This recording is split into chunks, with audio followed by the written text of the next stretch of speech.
International Airport in Maine, which helps confirm some of the other information we've been getting overnight. And they were apparently using New Jersey driver's licenses. So we're getting bits and pieces of information from lots of different places this morning. Finally, on another note, former President Bush yesterday was flying to Minnesota, and he was forced to land in Wisconsin, was grounded in Wisconsin after the initial attacks. The FAA did that for security reasons. This was released by Governor Jeb Bush of Florida, and they are now not saying where President Bush is for security reasons right now. Remember, back in 1993... If somebody just heard that quickly, for security reasons, they're not telling you where President Bush is. You're talking about former President Bush, right? Exactly. Father so Bush. Number 41, right, as they say in the White House. And remember, there was an assassination attack against former President Bush back in 1993. So for security reasons, he was grounded yesterday. Now he's in a secure location.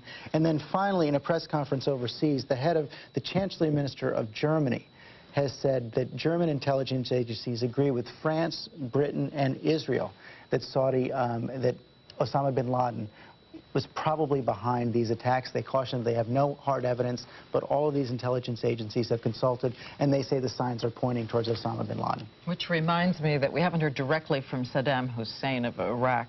However, Iraqi newspapers were reported earlier this morning to be saying, and of course they are his mouthpieces, to be saying that the United States simply got what it deserved. Yeah, and we've seen some other indications in our world of that kind of reaction, but as you saw, King Abdullah is trying to tamp that down in his discussions here in the United States. Did you read anything into what he said about whether or not the moderate Arab states would go along with support U.S. military action? It was very interesting. Obviously, he didn't want to answer the question directly, but everything he said was true. Jordan is a very small state and wouldn't be able to contribute too much with military forces. On the other hand, they can do a great deal with intelligence sharing. Remember, during the Gulf War, they were in a tricky situation, and they often face a dilemma of whether or not to really close off their borders or to provide something of a black market to Iraq. And I think that's where he'll see some additional pressure, not only on supporting military action, but will he really go along with tight economic sanctions, the kinds that former Secretary William Cohen was talking about earlier. All right, thanks very much, George Stephanopoulos. It is not... From ABC 7 News, this is a special report. Continuing coverage, America Under Attack. And we apologize for breaking away from ABC's coverage of the attacks, but we want to update you on some of the local aspects of this story. I'm Carol Costello along with Don Hudson. That's right, and we have learned the names of some of the passengers aboard the planes that were used in yesterday's attack, and several of these people are right from our area. Yes, among those aboard the flight's flight attendant Michelle Heidenberger from Chevy Chase, Maryland, Charles Falkenberg from University Park, Maryland, Karen Kincaid from the Washington, D.C. area, she was a lawyer here, Leslie Whittington, a Georgetown University professor, former Washington Capitol Garnett Ace Bailey, who worked for the Los Angeles Kings as chief scout, and television commentator Barbara Olson, who managed to call her husband before the plane crashed into the Pentagon. They were on the flight out of Dulles, Flight 77. Now, of course, people are trying to get things back to normal right now in Washington, D.C. and the surrounding area, but it is not easy. ABC 7 News reporter Horace Holmes joins us now live at Pennsylvania Avenue. Horace? Is that where you are? Yeah, Don, I'm standing. Okay. I am standing in Freedom Plaza, 1300 block of Pennsylvania Avenue. Behind me there is the Ronald Reagan building, and if you haven't gone to work and you're a government worker who works downtown, it's the kind of thing that you're going to face this morning when you do get to work. As you can see right there, police officers on the stopping cars on the way into the garage underneath the Reagan building, searching the cars, opening up the trunks, looking underneath the cars just to check to see what is in there, make sure that there are no weapons or explosives, obviously. And as the people go into their buildings, whether it be the Reagan building we saw down at the FBI building, tight security, IDs being checked, sometimes packages being checked. We also saw this at the federal courthouse farther down Pennsylvania Avenue. We talked to some of the people as they were getting off of their trains and out of their cars coming to work to find out what it was like coming to work this morning. How do you feel going back to work today? A little nervous. Yeah. I think dealing with everybody else's anxiety is going to be a real challenge. We ran out of here basically fearing for our lives yesterday, but you know, you got to come back. You got to go to work. Same as any other day. Same as any other day? No problems? No. The president says we got to show up and make a point about that, so we're here. That's right. Just like President Bush said, we will not be deterred. The federal government is open for business. People have returned to work. But I must say, it doesn't appear quite as crowded as it would be on a normal day down here. It doesn't feel like as many people at work as it normally would be. But the folks who are here are making the best of it, feeling as secure as they possibly can under the circumstances. Reporting live on Pennsylvania Avenue, Horace Holmes, ABC 7 News. Back to you. Yeah, Horace, we understand there are a lot of police officers on the streets. We understand Chief Ramsey has put about 1,800 D.C. officers on duty this afternoon. Do you see a lot of police presence down there? Absolutely. Police almost on every corner up and down Pennsylvania Avenue. Back to the FBI building, around the FBI building, the street right next to the building has been blocked off. A very large police presence there. And again, practically in every single government building, there are, whether security guards or police officers there, checking IDs, checking bags as people come in. All right. Thank you very much, Horace. We should also mention that folks who want to go around on the Metro, that the Metro is running, just not stopping at the Pentagon or Reagan National, at least not until 3 o'clock.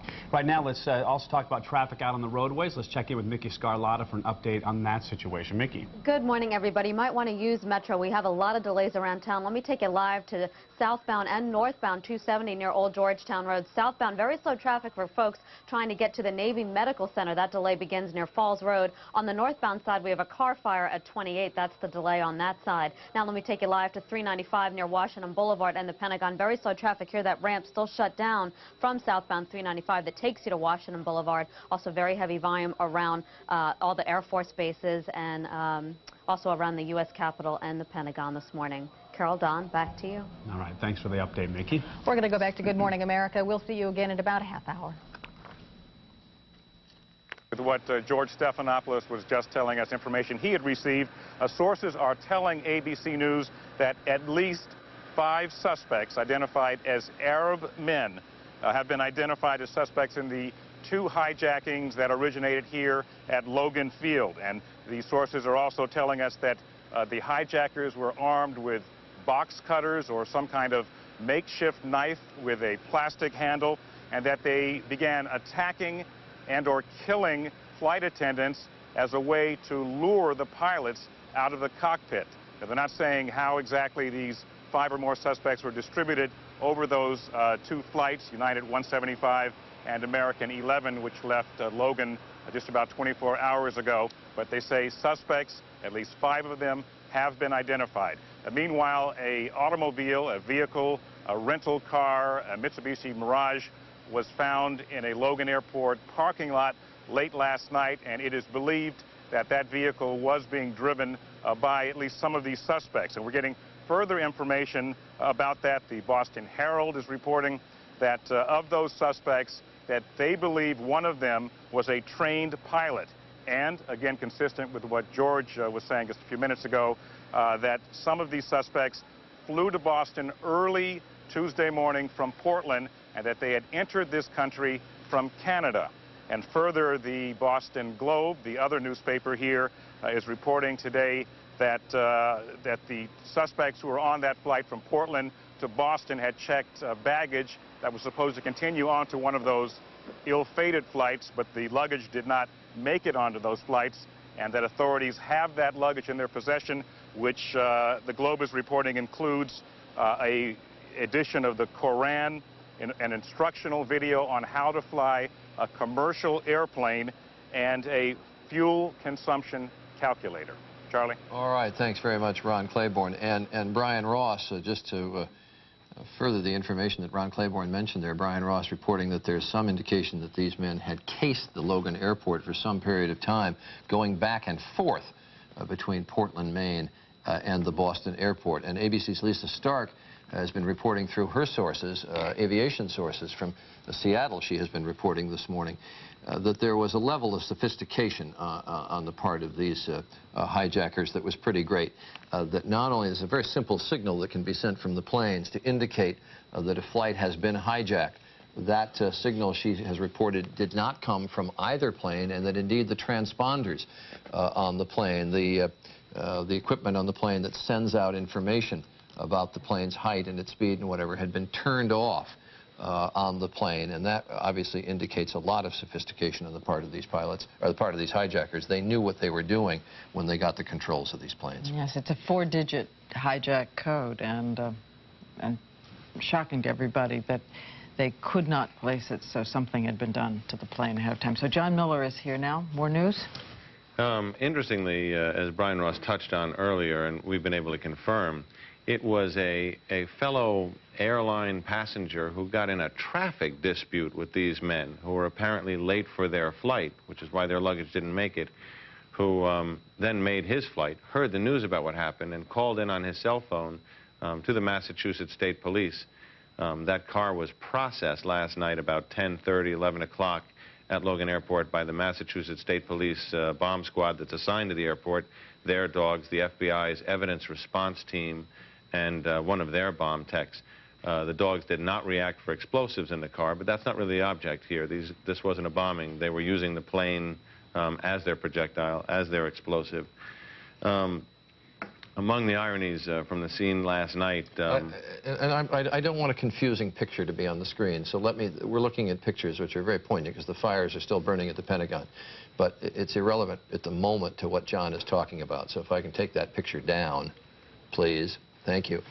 Because the two planes that we're talking about and the hijackers in Boston were on the planes that went into the 2 World Trade Center towers. Correct. And among part of the disaster of that scene, the 57 police officers missing there, a dozen of them are from the Emergency Service 1 unit. A number of officers I know personally, still unaccounted for. Rescue 1, which is the legendary New York Fire Department rescue unit, was in shift change when this happened. So instead of having 5 members on the rig, the other shift said, well, we'll all go down. So a double shift went down. So many of them unaccounted for. First Deputy Commissioner Bill Feehan also confirmed dead, not unaccounted for, an old friend of mine.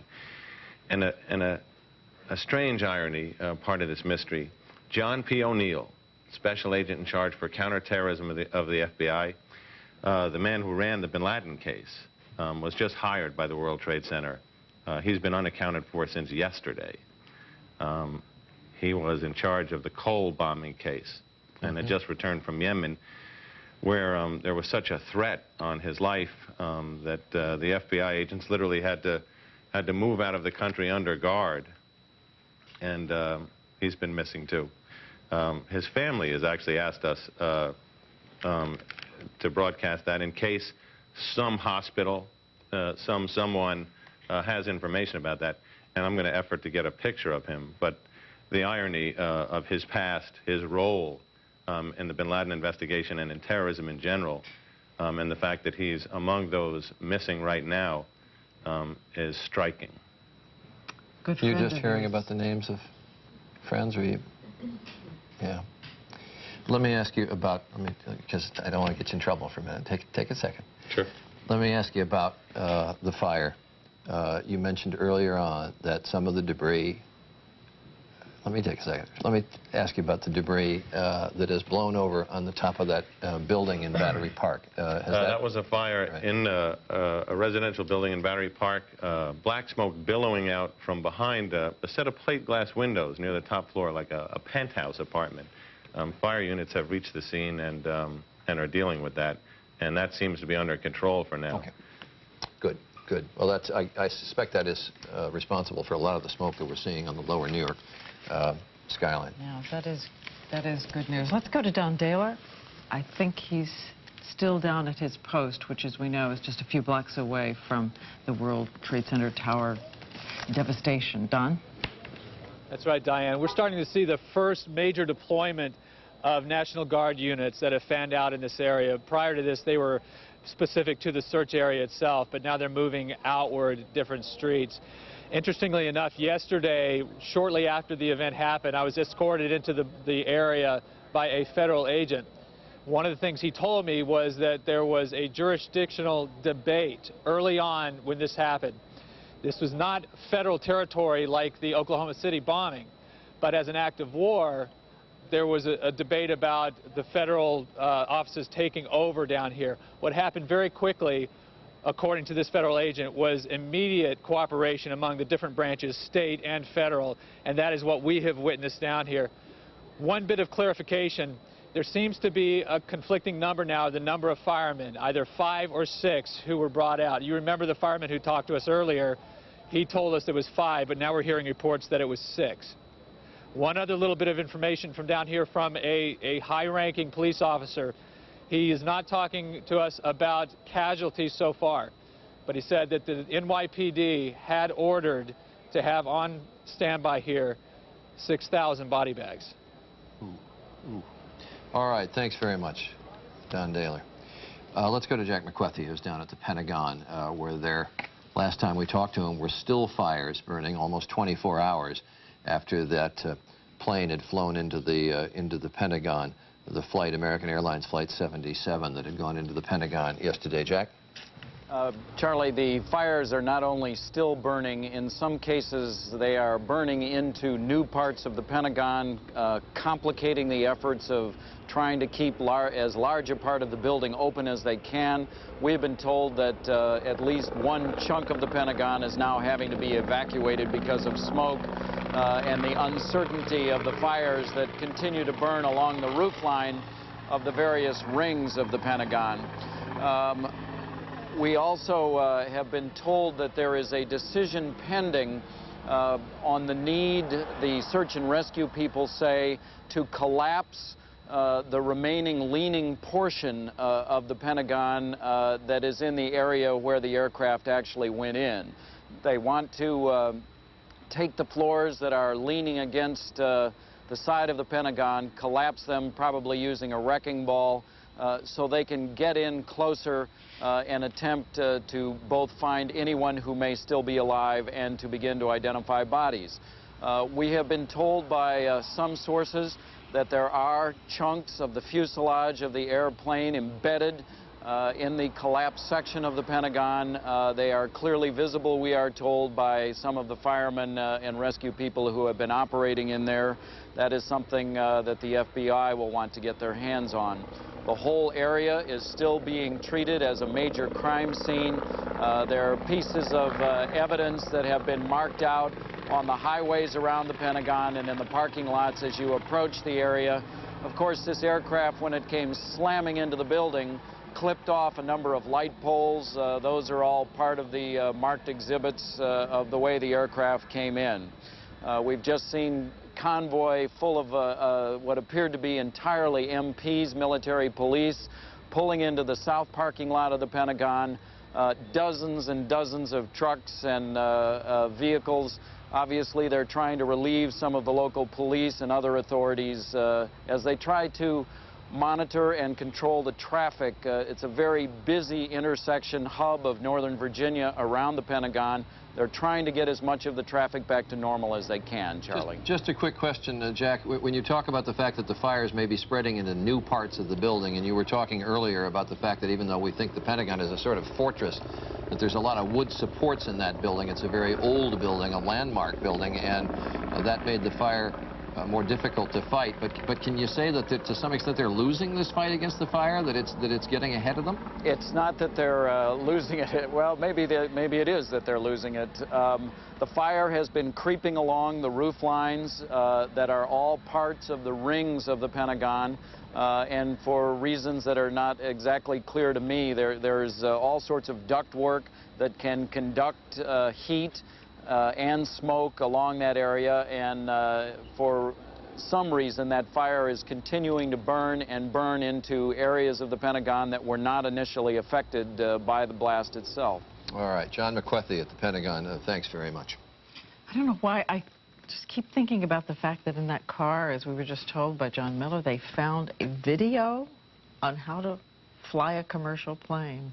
I don't know why it strikes me as such a stunning, small detail. Let's go now to Cynthia McFadden. As we know, she has been monitoring the hospitals in New York for us. Cynthia. Diane, these empty stretchers and wheelchairs say it all as far as the medical personnel our concern in the city at this point. There have been a couple of firefighters who have made their way here for smoke inhalation and dust inhalation, but none of the severely wounded people have made their way here yet. But I'm joined by a young woman who has come hunting for her fiance. This is Jillian Volk, who teaches preschool. She was 10 blocks from the blast at Church and Thomas Streets, 10 blocks from the World Trade Center. And Jillian, your fiance works on the 104th floor. The 104th floor for Sandler O'Neill, a small investment banking firm in the South Tower. Now, his name is Kevin Michael Williams, and he is 24 years old. And you were on the phone with him. He called me after the first blast to tell me that they were being evacuated, but I have not heard from him since. Now you've been up all night. Yeah. Working, yeah. I mean, Jillian has brought with her a list of all the phone numbers of New York City hospitals. You had what you thought was good news at one point last night. At 7:00 p.m. I heard that they found a Kevin Williams at Bellevue, but when we got there, the ethnicity wasn't correct, so it wasn't him. Now, you have a wedding date set for December 1st. Yeah, December 1st. He's going to be okay, though. He's going to return. Today, what are your plans? I'm just going to keep going. I'm not going to lose hope, and I'm going to go as long as I have to until I find him, because I know he's going to come back to me. Jillian Volk, thank you for being with us, and good luck today.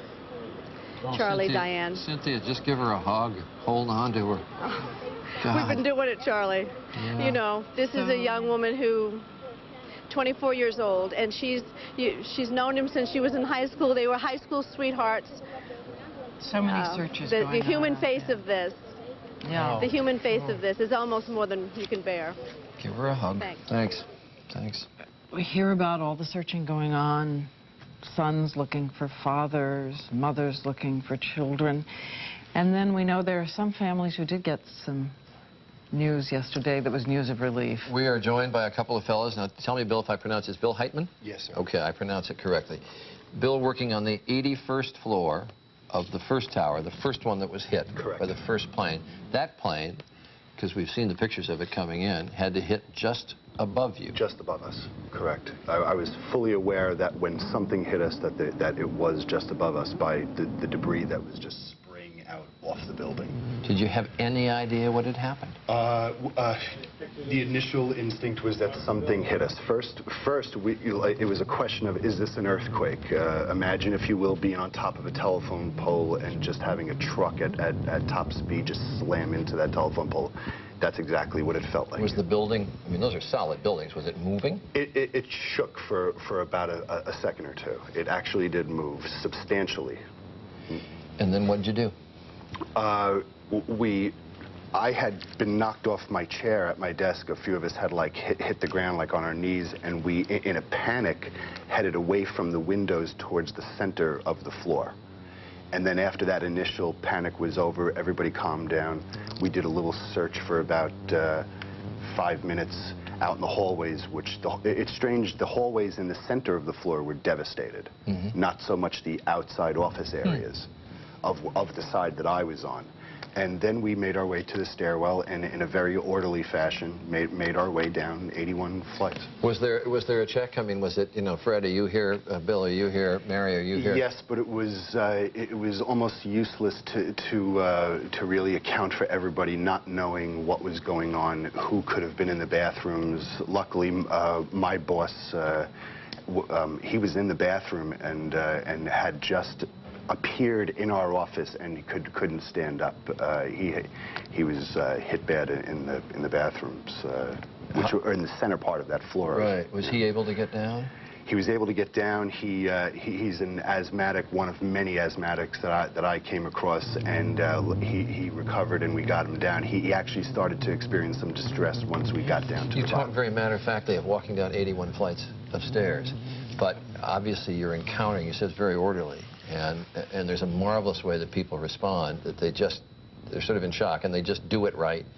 But on the way down, people hurt, Was everybody okay as you came down? Yes. The only pandemonium was quite often we would have to call out, like, for everybody to move to the right so that certain injured that were, I believe to be above us, burns, and several asthmatics, as I said before, had to get by. The worst of it really came when we were down in, like, the 30s, maybe about 30 minutes into our trip down was when the firemen started coming up and were literally collapsing on the stairs from the combination of their climb plus the load that they were carrying. I and a few of us around the 27th floor had to actually assist the firemen bringing oxygen tanks and their hoses up, about 2 or 3 flights. That building was hit at 8:45. Correct. I have the time written down somewhere when it actually collapsed. I think it was 9:50 something when it actually. I'm sorry. How soon before it went down did you get out? Well, my building, it's strange because my building, tower number 1, was the first to be struck. It was the second of the 2 to collapse. Right. I had been out on the street not even a minute. I had made my way 1 block over to Broadway. I was out less than a minute when number 2 came down, and several of us thought that we were being shot at from above. We didn't know what was happening. I was going to say, I think it was close to 10 o'clock, 9:59, when that first one collapsed, and then about 28 minutes passed, or a little bit past, when the second one did. Well, we should say, first of all, that for Morgan Stanley, these floors represented 51 floors of friends and colleagues. We're talking about 3,500 people at Morgan Stanley who worked in the 2 towers. And while you were going through what you were going through, well, next door, in the second building to go down, we had Brad Stewart, 23 years old, worked at Morgan Stanley for 1 year. Now, you started out and you were on the 73rd floor when you heard something happen in the tower where Bill was, right? What? Yeah. More or less, a big shake, like an earthquake, like you said, occurred, and no one knew exactly what had happened. Maybe some of us thought the air conditioning unit had fallen or something to that effect. And you get the word and start heading toward the stairs to go down. We got the word from someone in an outside office that the building had been hit by something, and all of a sudden I turned around and I saw debris falling from the sky, and I just ran for the stairwell, down 73 flights of stairs. But again, it was orderly at the beginning. Very orderly. People were helping out, the asthmatics, the overweight people that were having trouble down the stairs. Then, when you got to about, what, the 20th, 25, 23, around there, I guess the second plane hit my building. And people were just running as fast as they could out of the building. And at this point, you're in the stairwell, you have no idea what's going on. Everyone's just panicking. Trying to be organized and, not get out of, not be too chaotic. But, you get out, actually, we finally made it out, it was unbelievable. And you get to the plaza level on the second floor, and you see that in between the 2 buildings, ash and debris, blood. I mean, it was absolutely awful. And flames. People said it really was like the dark side of the moon. Absolutely. And did you immediately see friends? Did you? I was with some colleagues on my floor. As we're speaking right now, I'm not sure if half my office even got out alive. Hopefully, prayers are with them. My initial instinct was once I got out of the building to help, but then, my other instincts were to, contact my family, my loved ones, let them know I was okay. Bill was on 81 of the first building that was hit. You're on 73 of the second building. That second plane, the plane came in just over you on the 81st. Correct. 73rd, that second plane came in lower. Yeah. Did it come in, do you know, was it about where your floor is? Just looking at all the video footage, it looks like the wingspan would have hit my building. So, would have hit my floor, I'm saying. I think maybe the scene that made everybody's heart really stop, well, there were so many, but was looking up and seeing people looking out the windows. And trapped. Could you see them? Did you see it? When I first looked up at the building, you can see that the higher floors, I mean, you couldn't really tell, 80, 90, whatever. I mean, you can just tell the higher floors were, just surrounded, engulfed in smoke and flames, and you can see the flames. And you were just, saying, how are these people going to get out alive? Because, you know, the stairwells are probably caving in. And the real pandemonium, I don't know if Brad experienced it coming down, but we all felt that once we got down into the lobby concourse level that things would be relatively normal down there. But then when the sprinkler systems and we were walking through ankle-deep water, and the real urgency came when the emergency personnel were frantically trying to get us out of the building. And I was, like I said, only a block away when I just got engulfed in dust. They're too hard to watch, and we have decided not to show them. But people did jump. They had to jump. And it's horrible to see. Were either of you there? Did you see it? I actually was down by Water Street by the FDR Drive when I just actually got off the phone with my relatives, just telling them I was okay, and I saw the building go down, and it was the most frightening. You'll never forget that image, you know, for the rest of your life. You know, just when I got home, so many phone calls to my relatives and my friends, just seeing if I was okay. You know, I wanted to thank them all. But, you know, as we speak, there's some of my friends that are, you know, unaccounted for, people that I went to college with, that worked in the other building. And my prayers go out to their families. Sure. So do ours. I want to point out, by the way, Brad's dad worked downtown during the 1993 bombing. He's now retired. Thanks to you both. And you were in the 93 bombing, right? Yes, I was. You were there when it happened? I swore that if this ever happened again, I would never work in that building again. And I turned out to be quite right. All right, Bill, Brad, thanks very much. Appreciate you being with us. We're going to go to ABC's Lisa Stark, who was out in Seattle, been reporting on the aviation end of all this, has some new information on one of the flights. Lisa. Charlie, the new information that we have is that on the American Airlines Flight 11, the one that went into the World Trade Center first, we had reported earlier that a flight attendant had managed to call out that hijackers were on the plane, that flight attendants had been stabbed, the hijackers had taken the cockpit. We now have a new bit of information. That flight attendant was also able to report to the airline that the hijackers had what she believed to be mace and had maced some of the passengers, those in business class as well as those perhaps in first class. So they were attacking the flight attendants, they were attacking the passengers with mace before they apparently stormed the cockpit. And that's the newest information we have on that particular flight. Charlie? So they had weapons other than the knives, if you can consider mace a weapon, but something that you could get on an airplane. I don't believe that's legally allowed on an airplane. I have to check with the FAA, but I would bet you that you're not legally allowed to bring that onto an airplane. I'm sure you're not. It's just, right. I'm just thinking of things that practically you could try to thwart security by using. Absolutely. They did apparently get that on the plane, and we've heard reports from Ron Claiborne and others that the knives, some of the knives had plastic handles.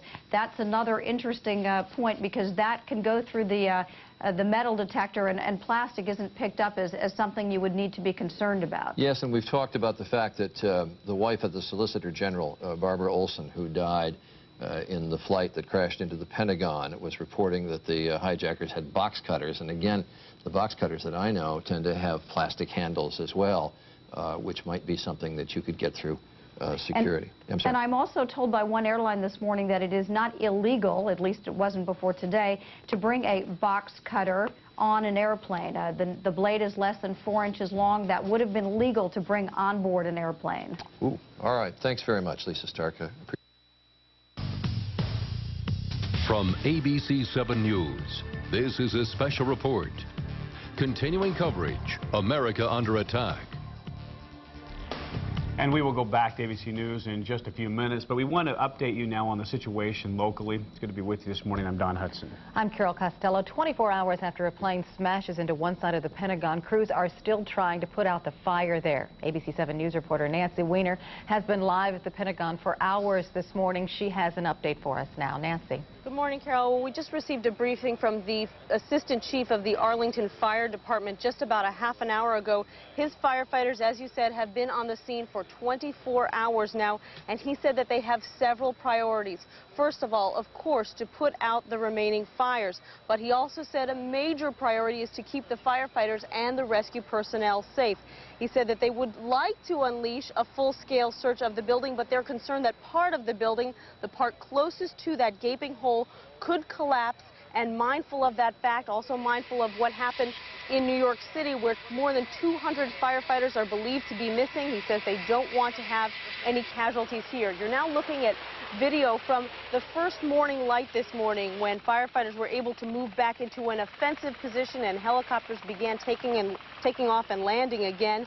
They did move to a defensive position overnight. They pulled all the rescue personnel out, and only recently have they been able to mobilize them to send them back in. Now listen to what the assistant fire chief had to say about a half an hour ago about the status of this fire. What you see right now behind you in the Pentagon is a fire that is mainly confined to the roof area. There's a lot of wood as a part of the construction for the roof area of the Pentagon, and that's mainly what's burning. In addition to that, there are some spot fires that are in the area of the collapse and are extremely difficult for us to access at this point. We are very concerned about the middle area where the heaviest collapse is, where the plane actually entered the building. And we'll continue to assess the building for our rescue efforts as we can gain greater access to those areas adjacent to where the plane struck the building. A few other important things that he mentioned. First of all, that they are looking at the possibility with engineers of perhaps collapsing part of the building intentionally so that they could get moving with their potential rescue efforts more quickly. He also said that eyewitnesses in that courtyard have seen nothing that is recognizable as an airplane. It appears that that airplane almost completely disintegrated and is now just pieces of fuselage. He also said that people who have been inside that courtyard have had no contact from potential survivors. He said there is no indication that anyone who did not walk out on their own accord survived that impact. He also would not confirm that number that we have been reporting all last night and this morning, that between 100 and 800 people perhaps died in this explosion. He said it's just too early to give an estimate. He wouldn't deny it, but he said it's too early to give an exact number or even close to an exact number of how many people were injured and perhaps killed in that explosion. We are continuing to monitor this situation, and if we have any new information, we'll bring it to you here live from the Pentagon. Reporting live, I'm Nancy Weiner, ABC 7 News. Hey, Nancy. Defense Secretary Donald Rumsfeld did a press conference from the Pentagon Live last night. He said the Pentagon would be up and running, but people have to be fearful who work there to go back to work this morning. Well, they're certainly all being kept out of all areas except those that are determined to be safe by the fire department as well as defense officials.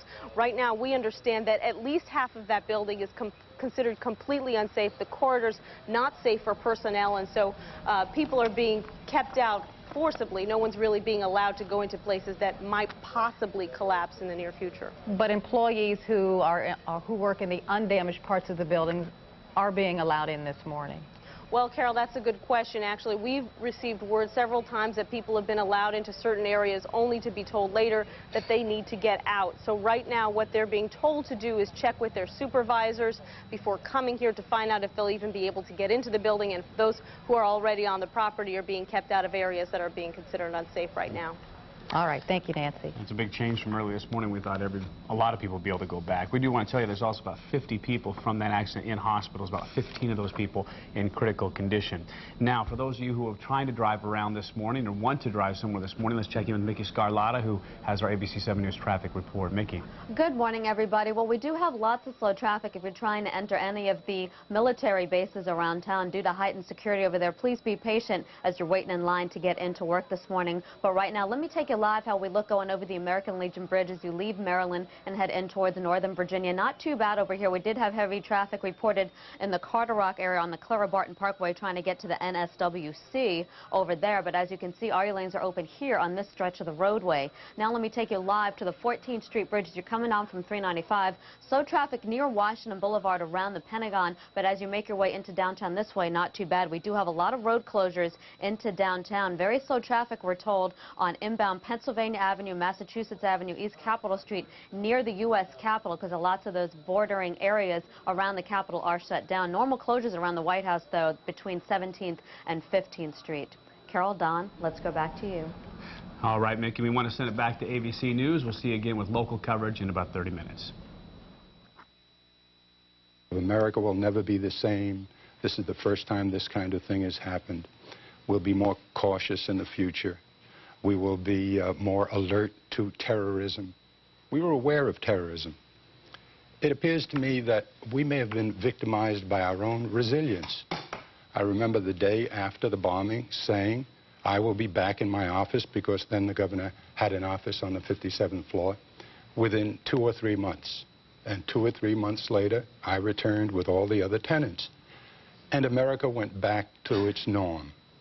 And all of a sudden, the pressure was off. We weren't concerned anymore about terrorists bringing us down, because we had overcome it with relative ease. We were back in business, back to normal. And now you hear, overnight, intelligence people saying, yeah, we should have had spies. If you're going to deal with anti-terrorism, if you're going to do it effectively, you need to have people among the terrorists. Well, then why didn't you have spies? Well, there was a regulation that said they are usually treacherous people and people who are not savory. And so you mustn't use them. And Paul Bremer and Jim Woolsey this morning say to you, that's ridiculous. We should have had, but why didn't you? Why are blades allowed? Why do you have all these people who are being disparaged now as the people who are not equipped to look through your luggage? Why weren't we more careful? Because America is not accustomed to needing to be. I think that's all changed now.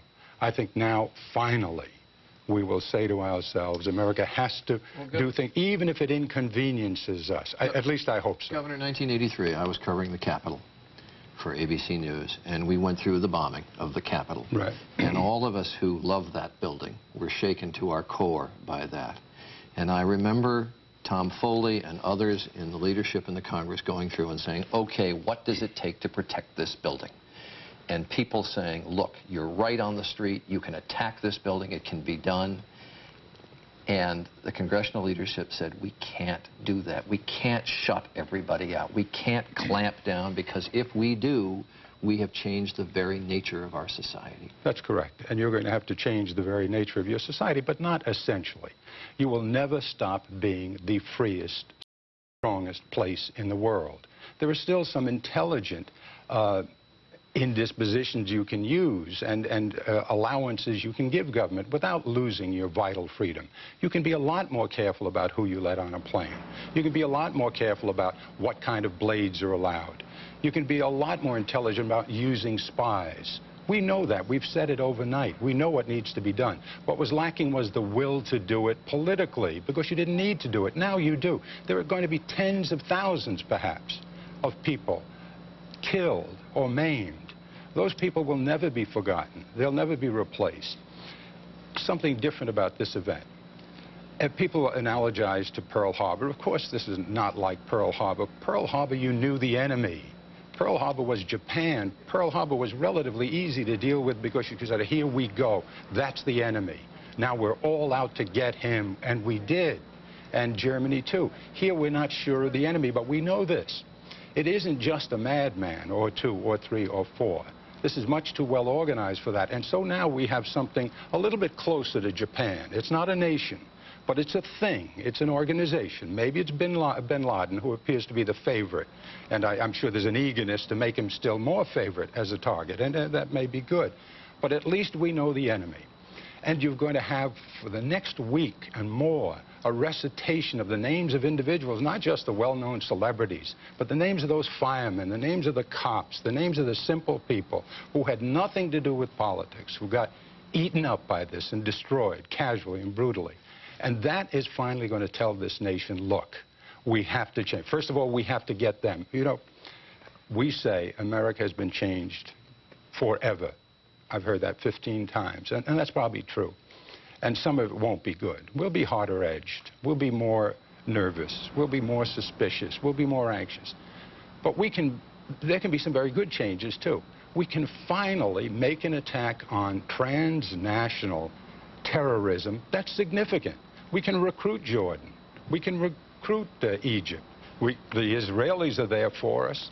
We can finally make the fight, and we think we see the enemy. Now, you'll never be safe from an isolated religious zealot who has gone mad, who decides to pocket a bomb and walk into your church and blow you up while you're at your services. You're never safe from that. You can't protect against that. But you can protect against the kind of organized effort that this required. Because an organized effort has form and depth and dimension, and you can find it and destroy it and trace it.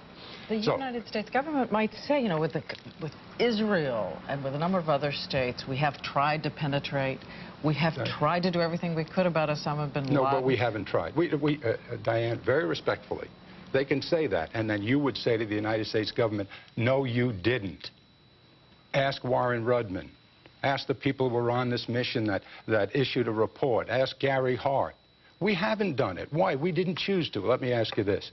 After every oil crisis, when we waited on line, you know, for the gasoline, etc., and everybody said the same thing, no more big cars, we have to learn to conserve, what happened?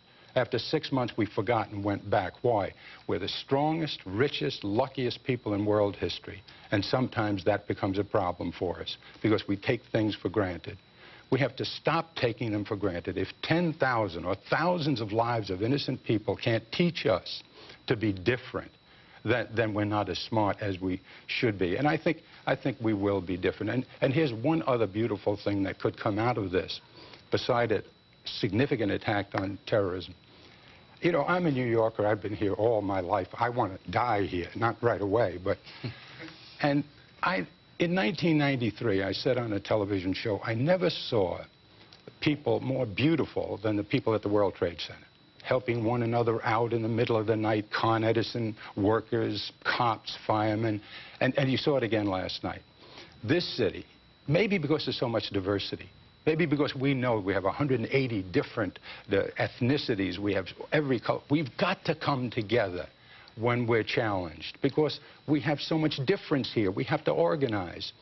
And maybe we did after '93, we are now, we were after the Second World War, and maybe the lesson we'll learn is, hey, look, we're at our very best when they challenge us. But there are all kinds of crises. There are these quiet catastrophes like poverty and illness and all these other things, which if we acted this way all the time, we could deal with.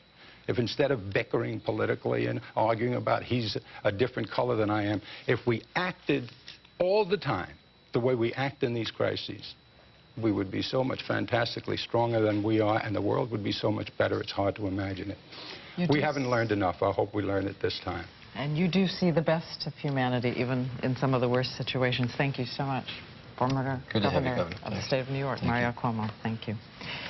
I'm not sure where we're going next. Maybe you know. There they are. We want to show you some pictures from yesterday, and these are pictures that amateur photographers have brought us. These were taken by a young man who really got right up to the... Well, I'm sorry, these are pictures from this... Tell me what I'm looking at. I think I'm looking at pictures from this morning. Yeah, these are pictures from this morning. And that gives you some sense of the scope of what has to be dealt with in terms of rubble that is down in the World Trade Center. Still, there's problem with fire. John Miller was pointing out that some of the debris from the collapsed building, even though it's been almost 22 hours, 23 hours since the building's actually collapsed, some of the debris still blew up this morning under the roof of a building in Battery City Park. That building caught fire. Firemen had to deal with that blaze. An already overstretched fire department in New York had to deal with it, and did so. But that's the scene this morning in New York City, with this pile of rubble, steel, concrete, a crime scene, but 6 stories tall, 6 stories of rubble. We've been saying that almost nothing has happened so far that someone didn't catch on film, on photograph, on tape, and we have with us right now at the desk 2 of the videographers who were there at critical moments.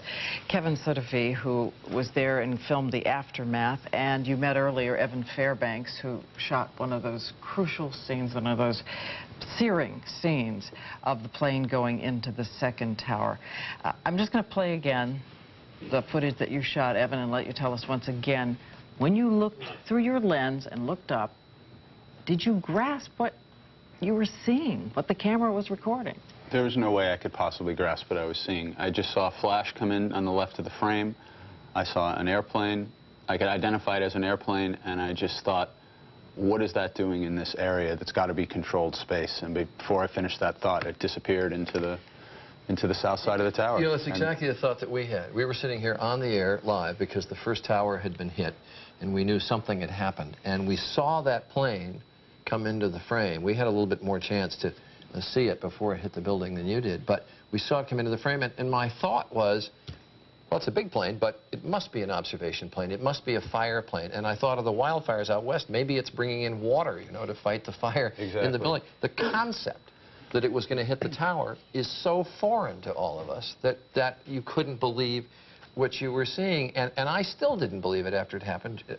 Diane said, oh, my God.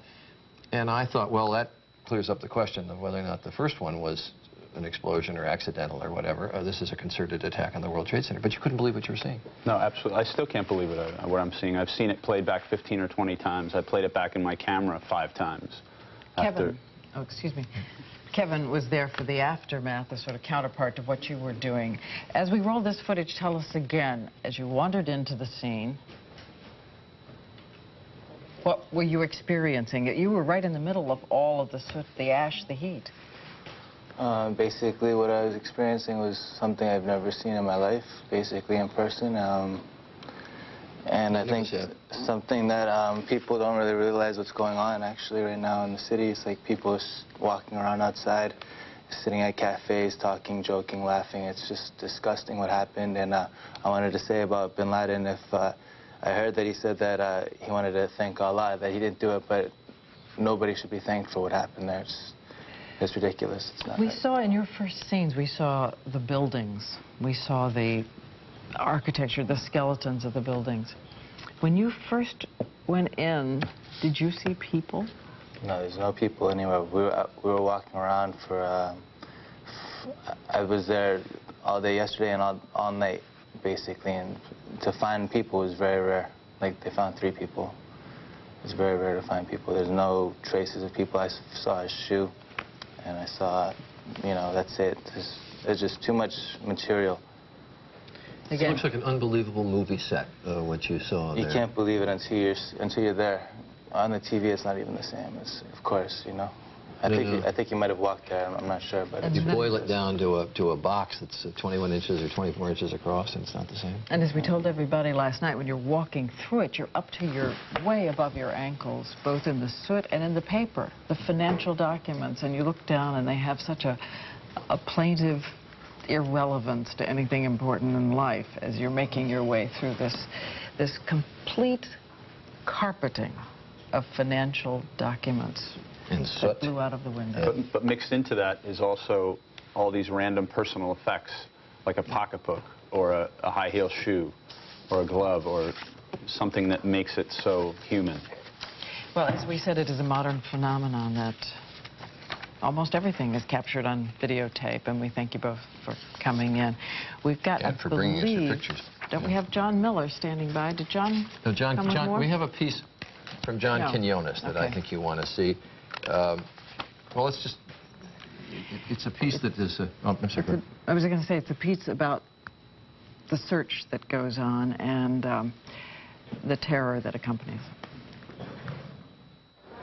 These are children who go to school right across from the Twin Towers. They were evacuated during the chaos. The faces of innocence, worried and frightened. What did you hear? I heard a big boom. What happened then?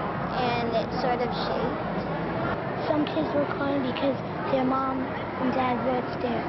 Among the people inside the burning towers, this little girl's father. I was scared that my dad was still in there. Well, You still don't know. Her name is Jane Schoenholt, her mother Brenda, and sister Remy. What went through your mind? A lot of people I know are dying. I just want my dad, I want my animals. Her dad, Steve Schoenholt, runs a restaurant on the concourse level of the Twin Towers. He spoke to his family by phone this morning after the first explosion. Why didn't he evacuate? Because he thinks he's too tough for those terrorists. But they haven't heard from their father since. So let's go find him. Come on. We follow them for blocks and blocks throughout the disaster zone. Just a few blocks from their home, Everyone back on the sidewalk, please. were stopped by police. Fortunately, right now, until we know that it's safe, we're asking everyone to move back. Now, the people that were evacuated from the World Trade Center, where would they be right now? Unfortunately, they are all over. Officer, they're looking for their father who was in the building. I understand. Unfortunately, my wife is in the building, and I still haven't heard from my wife. So. On a cell phone, they call to see if Steve has turned up at one of his other restaurants. Hi, is Steve there? Steve.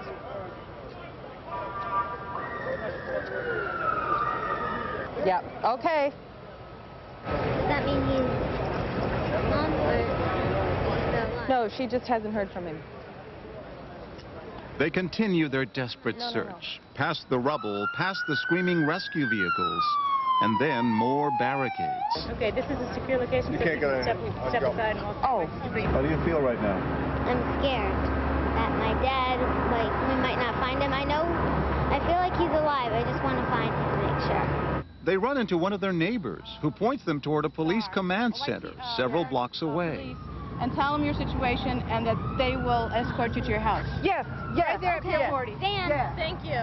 It's another long walk. And do you know anything about when we'll be able to get in there to get our animals? There's nothing here. But then, as Brenda is in the middle of another desperate phone call trying to find her husband. Good to do that. We'll do it then. What?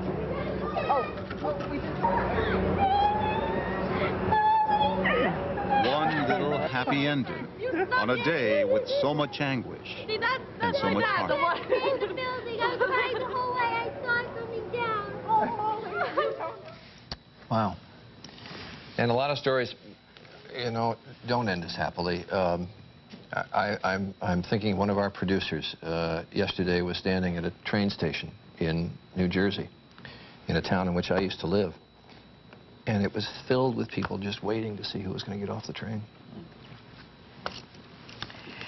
We've got Dr. Timothy Johnson with us. And can I tell everyone, Tim, that you are a medical doctor. You are also a minister.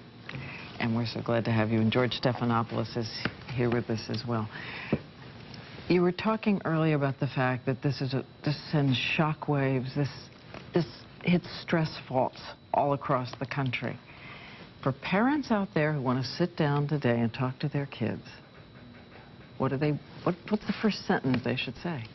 That they're safe, that what they're seeing is not what's going to happen to them. I think that is the message you have to get across, no matter what the age. Now, obviously, the further content of the message will vary depending on the age, and teenagers will have some often apparently inappropriate responses. They'll use glib language. They'll make fun of things they're seeing. It's their way of handling it. But whatever the age, children and adolescents long to know that they are safe, that this is not the reality that's going to affect them. Would you let them see the pictures?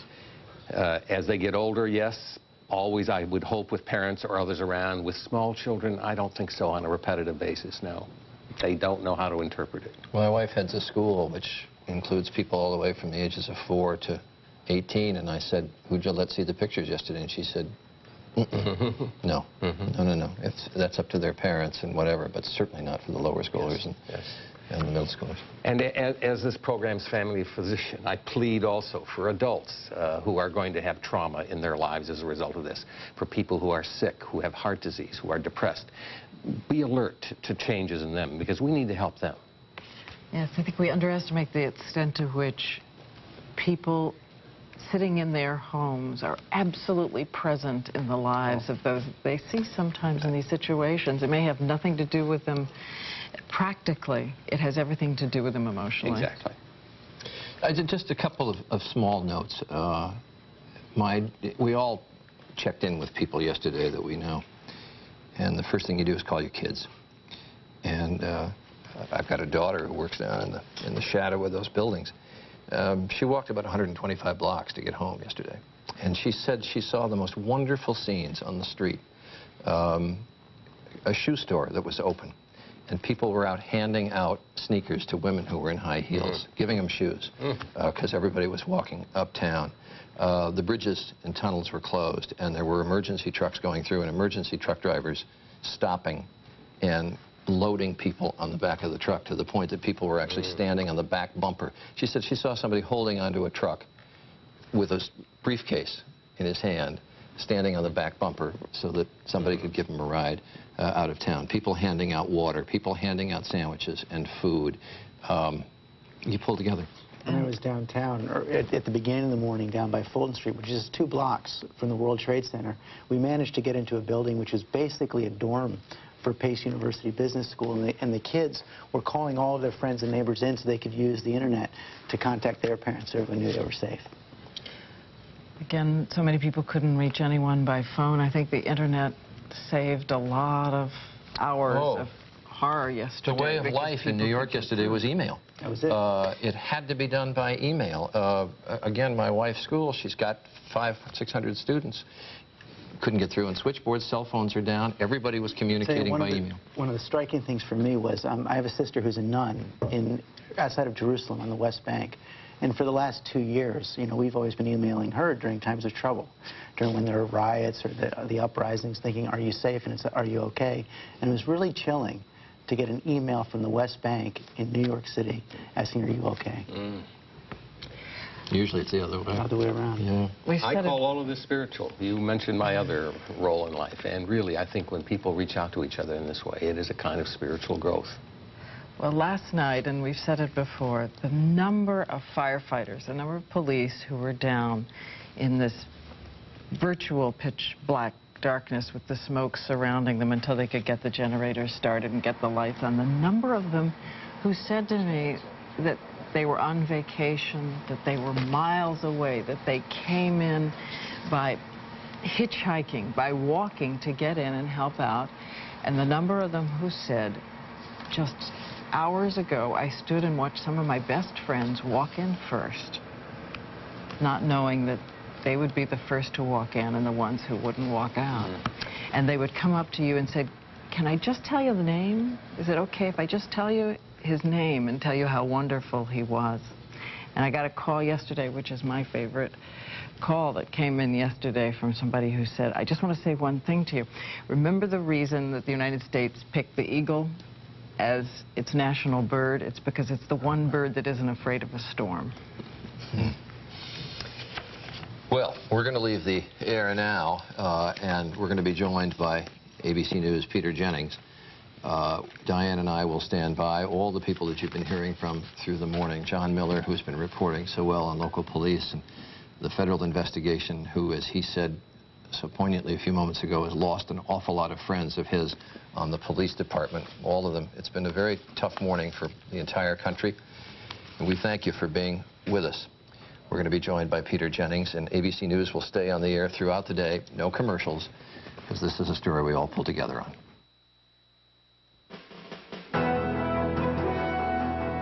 This is an ABC News special report. Hello again, everybody. I'm Peter Jennings at ABC News headquarters, and as Charlie Gibson just mentioned a short while ago on Good Morning America, ABC News coverage of this attack on the United States is simply going to continue. There is so much to talk about, and joined all together as we have now been via television and to some extent via the internet and email for the last 25 or so hours is one of the ways that as a country, as we know from previous disasters, that we have managed to get through this. All of us, whether we are covering the story, involved in the story, at some remove from the story, and wanting desperately to know. And there is a huge amount to talk about.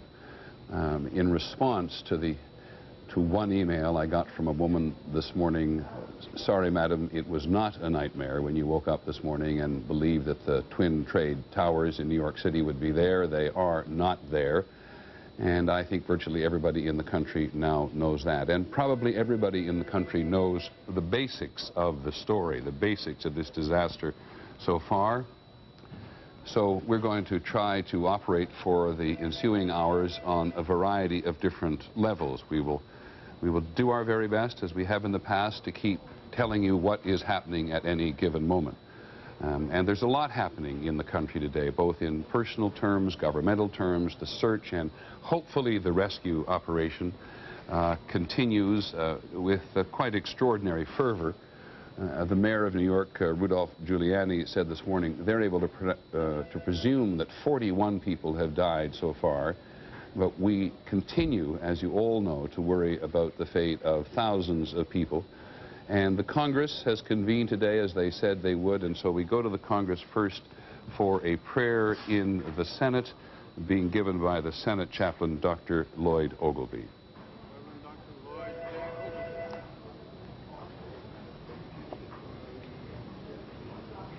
Almighty God, source of strength and hope in the darkest hours of our nation's history, we praise you for your consistency and constancy of your presence with us to help us confront and battle the forces of evil, manifested in the infamous, elusive, cowardly acts of terrorism.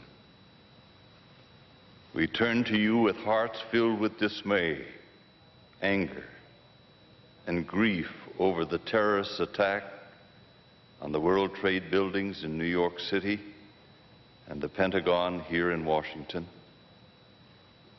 We pray for the thousands of victims who lost their lives as a result of these violent acts against our nation. We intercede for their loved ones, comfort them, and give them courage. In particular, we pray for the loved ones of the firefighters and the police who died seeking to help others. This is the House chaplain. Quiet our turbulent hearts. Praying at the same time in the House of Representatives. Remind us of how you have been with us in trouble and in tragedies of the past and have given us victory over tyranny. Bless the women and men of this Senate today as they join with President Bush in decisive action. Guide them as they seek justice against the perpetrators. To all those families splattered with blood and exhausted by tears, heal the wounded. Strengthen all civil servants, medical and religious leaders as they attempt to fill the gaping holes left in the fabric of this nation. Send forth your Holy Spirit upon all the members of Congress, the President, and all government leaders across this nation. Free them of fear, any prejudice whatsoever. Remove all doubt and confusion from their minds. So with clear insight, which comes from you and you alone, reveal all that is unholy and renew the desire of your people to lives of deepening faith, unbounding commitment, and lasting freedom here, where liberty has made her home. We place our trust in you, now and forever. Amen. Thank you, Chaplain. That's the chaplain of the House, David Coughlin. You also heard Dr. Lloyd Ogilvie, who's the chaplain of the Senate. We'll come back to the House of Representatives and to the Senate as the chairman, as the Speaker of the House, Dennis Hastert, gathers them together with a very, very public intent to show the rest of the world that the country is going about business as usual, even though, as the House chaplain said, there are gaping holes in the fabric of the nation. And we will continue all across the country today to try to involve you in this discussion of what has happened to the nation and who may have been involved in doing it, and of course to stay early and often at the crime scenes themselves. The two crime scenes are, of course, the site of the trade towers that were destroyed in New York City and the Pentagon. Let's go first downtown New York City to Dawn Daylor, who spent a long day and night already trying to get a handle on the status of the search and rescue operation. How's it going, Don? Well, when you witness the horror that we've seen over the past 24 hours, you tend to cling to any kind of words of encouragement that come out, any bit of news. One of that has been the response of people all over to come down here and help. One individual in particular was here on vacation, a surgical resident from New Jersey, who answered the mayor's call for help and ended up getting involved in this part of history. John Chauvin is found himself in the hole in the World Trade Center as part of the rescue of the 2 Port Authority policemen who were down in there. Describe what you found when you went into that hole. It was a surreal scene. I just, by happenstance, kind of was brought in by the police chief for New York City, and then by the fire rescue folks, and brought into this hole where there was a steel girder out over the hole with a little hole to the side, and 10 feet down and another 10 feet down there was a Port Authority officer trapped. And the firefighters from Fire Rescue, or Rescue 1, the ESU police officers, me, a paramedic, spent all night. The firefighters, the rescue guys did all the work. I just went down and rendered some aid. We gave morphine, intravenous lines. It was touch and go. It was scary. You told me a moment ago that you were really hoping that you wouldn't have to amputate, and you were relieved that you got him out safely, all in one piece. You know, as a physician, that's kind of a last-ditch thing. But here you're looking at fire around you, heat, smoke, steam. You have guys risking their lives, a patient well and trapped down a little tunnel that only one man can go at a time. And, you know, you wonder, where do I draw the line? But, geez, those fire rescue guys, ESU, were persistent. We held to our plan, and we didn't have to amputate. And here this, you know, wonderful rescue, Port Authority officer who, you know, is critical, but I hope stable, and hopefully will do well. We hope that things will work out. And you said that while you were there with him, keeping him conscious, even though he was on morphine, how did you spend the time? You said you talked to him, and what else? Yeah, well, you talk to him, you ask him a little bit about his life, and how he's doing. We said a prayer. He was scared, I was scared. You know, starting an IV with the World Trade Center on top of you is scary. And it made us both feel better. Well, I know one Port Authority police officer is glad that you were around and visiting the city, and we do. We appreciate what you did. Thank you. Thank you. Peter? To grasp the magnitude, even though we've seen it many times at the destruction there at the Trade Center, but you can see that since first light today, and it happened overnight, they've moved in some really heavy equipment, because as they search for those people who may have survived under the rubble, and people do survive under the rubble, as we know, 2 people were rescued overnight. They have got to get some of the heaviest wreckage away from those locations where they may have heard signs of life. And of course, what's frustrating at a moment like this is, with all of the noise of the heavy equipment, it is hard to listen for signs of life. But as we simply continue as a nation to stare at these scenes of Lower Manhattan, and it is similarly true at the Pentagon, I think from everything we've heard from around the country overnight, people invariably continue to cling to hope that people will be rescued. Mayor Giuliani said today that 259 uniformed personnel, by that he means firefighters and policemen, are missing. 5 firefighters were found in the last 6 hours, or last 7 hours, I guess now, and that is the very kind of thing which gives the search and rescue operation some hope that there are other people still surviving somewhere in the wreckage.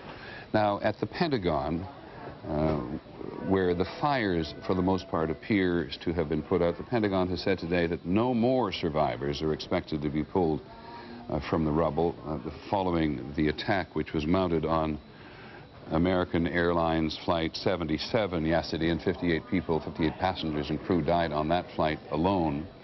But the Pentagon has said specifically this morning that the areas of the Pentagon where the attack struck and burned sustained catastrophic damage, and anyone who might have survived the initial impacts and the collapse in the view of the Pentagon could not have survived the fire that followed. And ABC's John McWethy told us last night from the Pentagon that the fire had simply moved along, particularly on the right-hand side of this area of the Pentagon. That's a 200-foot wide gash we have been staring at for so many hours now in the Pentagon. And we have no accurate estimate of casualties there, but have been reporting for some hours, based on the local fire department officials, that maybe 800 people perished at the Pentagon, as well as those people on American Flight 77 who died as a result of the impact. And John McWethy, our Pentagon correspondent, will be here to join us very shortly. But as I said, there are several levels of discussion, of examination, of investigation, which we will continue to focus on. ABC's Martha Raddatz is at the State Department this morning. You may recall yesterday there were some reports that the Pentagon had in some fashion been attacked. That went away very quickly. That was simply not true. But for the U.S. government, the State Department is the connection to the rest of the world. And Martha, tell us first just what's happening in the building. People come to work this morning? They did come to work, Peter. They have secured this building. They went through the building late yesterday and again this morning. And the head of diplomatic security, Dave Carpenter, reported to Secretary Powell that he thought the building was safe at this point. Secretary Powell has been walking through the building, giving a few interviews. There was a full counter-assault team out in front wherever Secretary Powell went, but they do feel the building's fairly secure. The reports yesterday that there was some kind of bomb in the State Department happened after we were evacuated. We heard an explosion outside. I didn't think it was nearby the State Department. I think probably what it was a secondary blast from the Pentagon, because that's just across the river from here. Martha, in terms of State Department operations, both here and at home, my understanding is about 25% of American embassies overseas are still closed for security precautions, but there's a real emphasis to get the U.S. up and visibly running, correct? I think that's part of the reason you see everybody back here today. They really want to put the best face on this as possible. They want to say we're back at work. That's why they're out at the Pentagon today as well. Despite the fact that half of the building is closed, they've still got the Pentagon up and running. They've got the briefing room up and running. You're going to hear Secretary Powell brief the press in about a half an hour, 45 minutes from now. They want to say they're on top of this, and they are getting intelligence reports. They are saying, Secretary Powell will not say this on camera, but officials will say off camera they think it's the Osama bin Laden organization, that they have human intelligence and signal intelligence. This is not just because of the sophistication of the attack. They're hearing human intelligence and signal intelligence that lead to Osama bin Laden. This is, of course, after the attack they got these reports. Martha, the Secretary has already said that there is good evidence mounting against those responsible, and he's also had some pretty strong remarks reflecting what the President said yesterday about what the United States might do if another nation is ever found to be complicit in this. I think you saw the warrior in Colin Powell this morning when he was talking on Good Morning America, saying this is a war. We should prepare for a long-term conflict, and he's talking about on the diplomatic front as well. As militarily, they are indeed looking at whether or not they can target certain areas. These training camps they talk about, I just talked to one official and I said, are you talking about training camps anywhere outside of Afghanistan? He said, we just don't know at this point. Okay, Martha, thanks very much. We'll be back to you throughout the day. Just to bring you up to date as we look at where we're at in terms of these two crime scenes, and let us not forget there is one other aircraft which crashed in Pennsylvania last night. That continues to be a mystery as to how that aircraft actually went down, but that's United Flight 93, 757, which was headed from Newark in New Jersey to San Francisco, and there are 38 passengers and 7 crew on that flight who we believe to be dead. In total, 265, 266 passengers and crew on board these 4 aircraft yesterday have all died, and it's that one area where we already have a handle on precisely how many people died. We do not have it at the Pentagon nor at the trade towers in lower New York. ABC's Lisa Stark, who covers aviation for us, has been on this all the time. Lisa, tell us, if you're in Seattle this morning again? I am, Peter, yes. Bring us up to date on your beat, would you? Well, Peter, the one bit of new information that we have this morning is more information about that phone call from the American Airlines flight 11. That was the 767 from Boston's Logan Airport headed to Los Angeles. It was the first plane that crashed into one of the Twin Towers in Manhattan. We had earlier reported that a flight attendant did manage to call the airline as the hijacking was occurring. We had reported that she had said a number of flight attendants had been stabbed and that the hijackers had stormed into the cockpit. We've now learned from a source that the flight attendant also reported that the hijackers appeared to have mace on board the airplane and that they had maced a number of the passengers, those in business class, we're told, as well as possibly those in first class.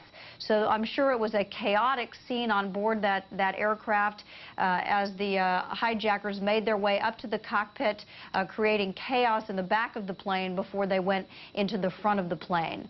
We've also learned this morning that on the two planes that went into the World Trade Tower, both that American Airlines flight as well as a United 767, apparently, according to government sources, the hijackers, it appears, on the planes fooled with the transponders.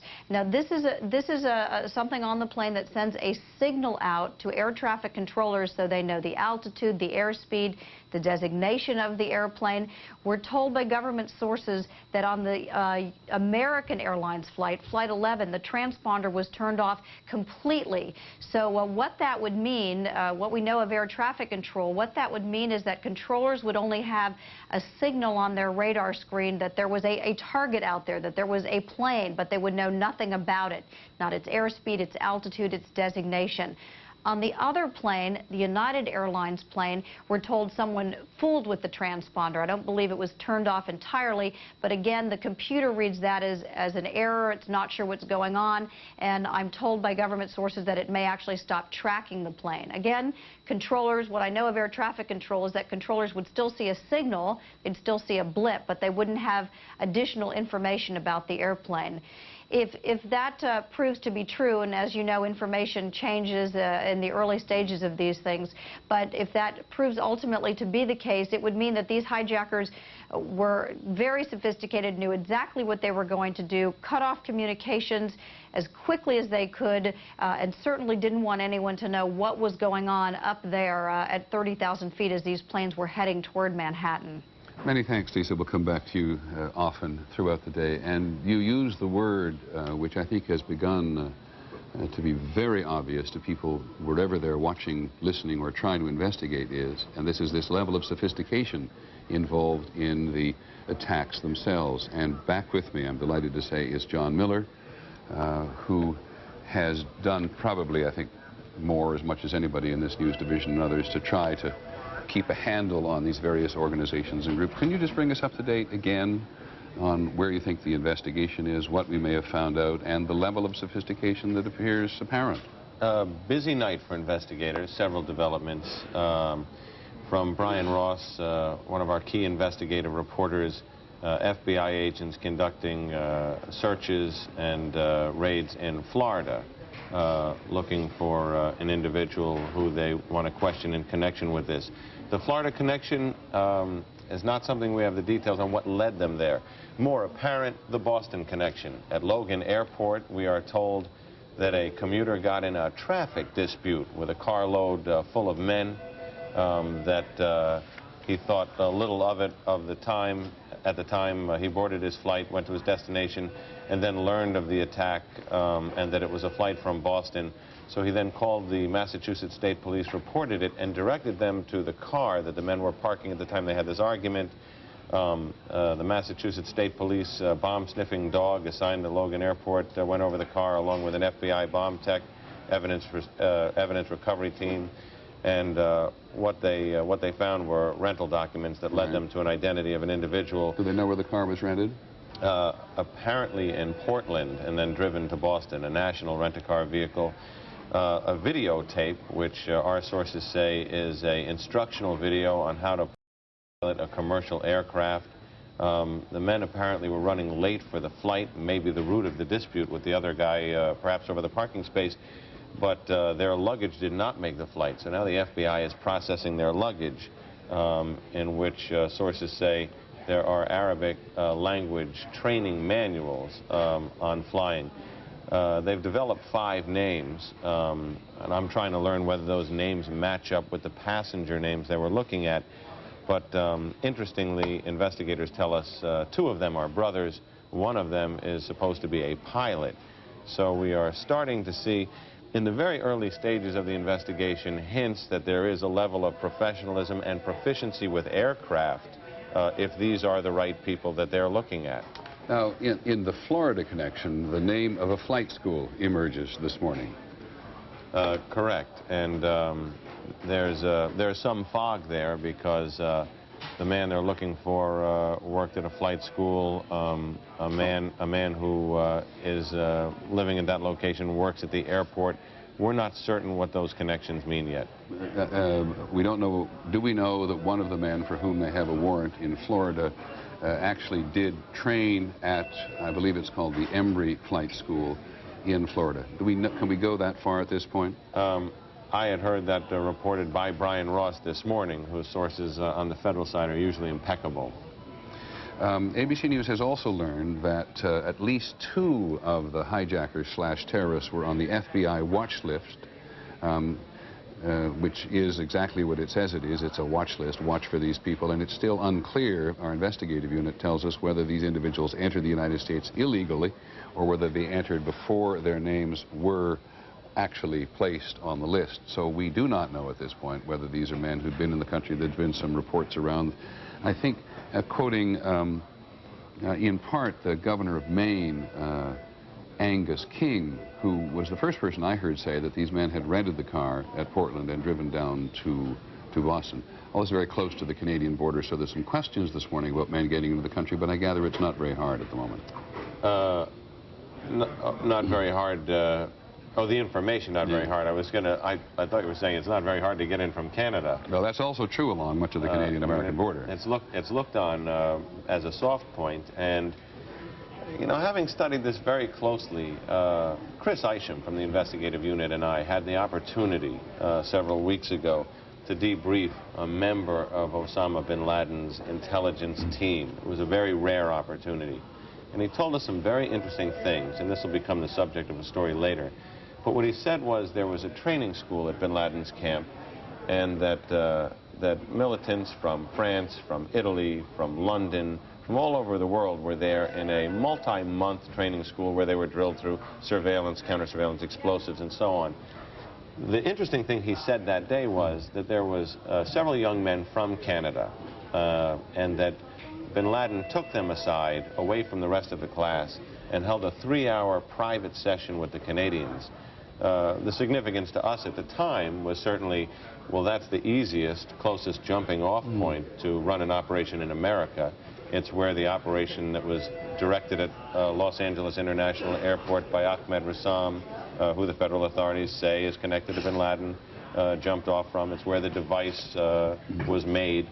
So there was a little bit of history here. I cannot help today thinking back on that and wondering if that wasn't the beginnings of a cell that moved from Canada to Maine to Boston.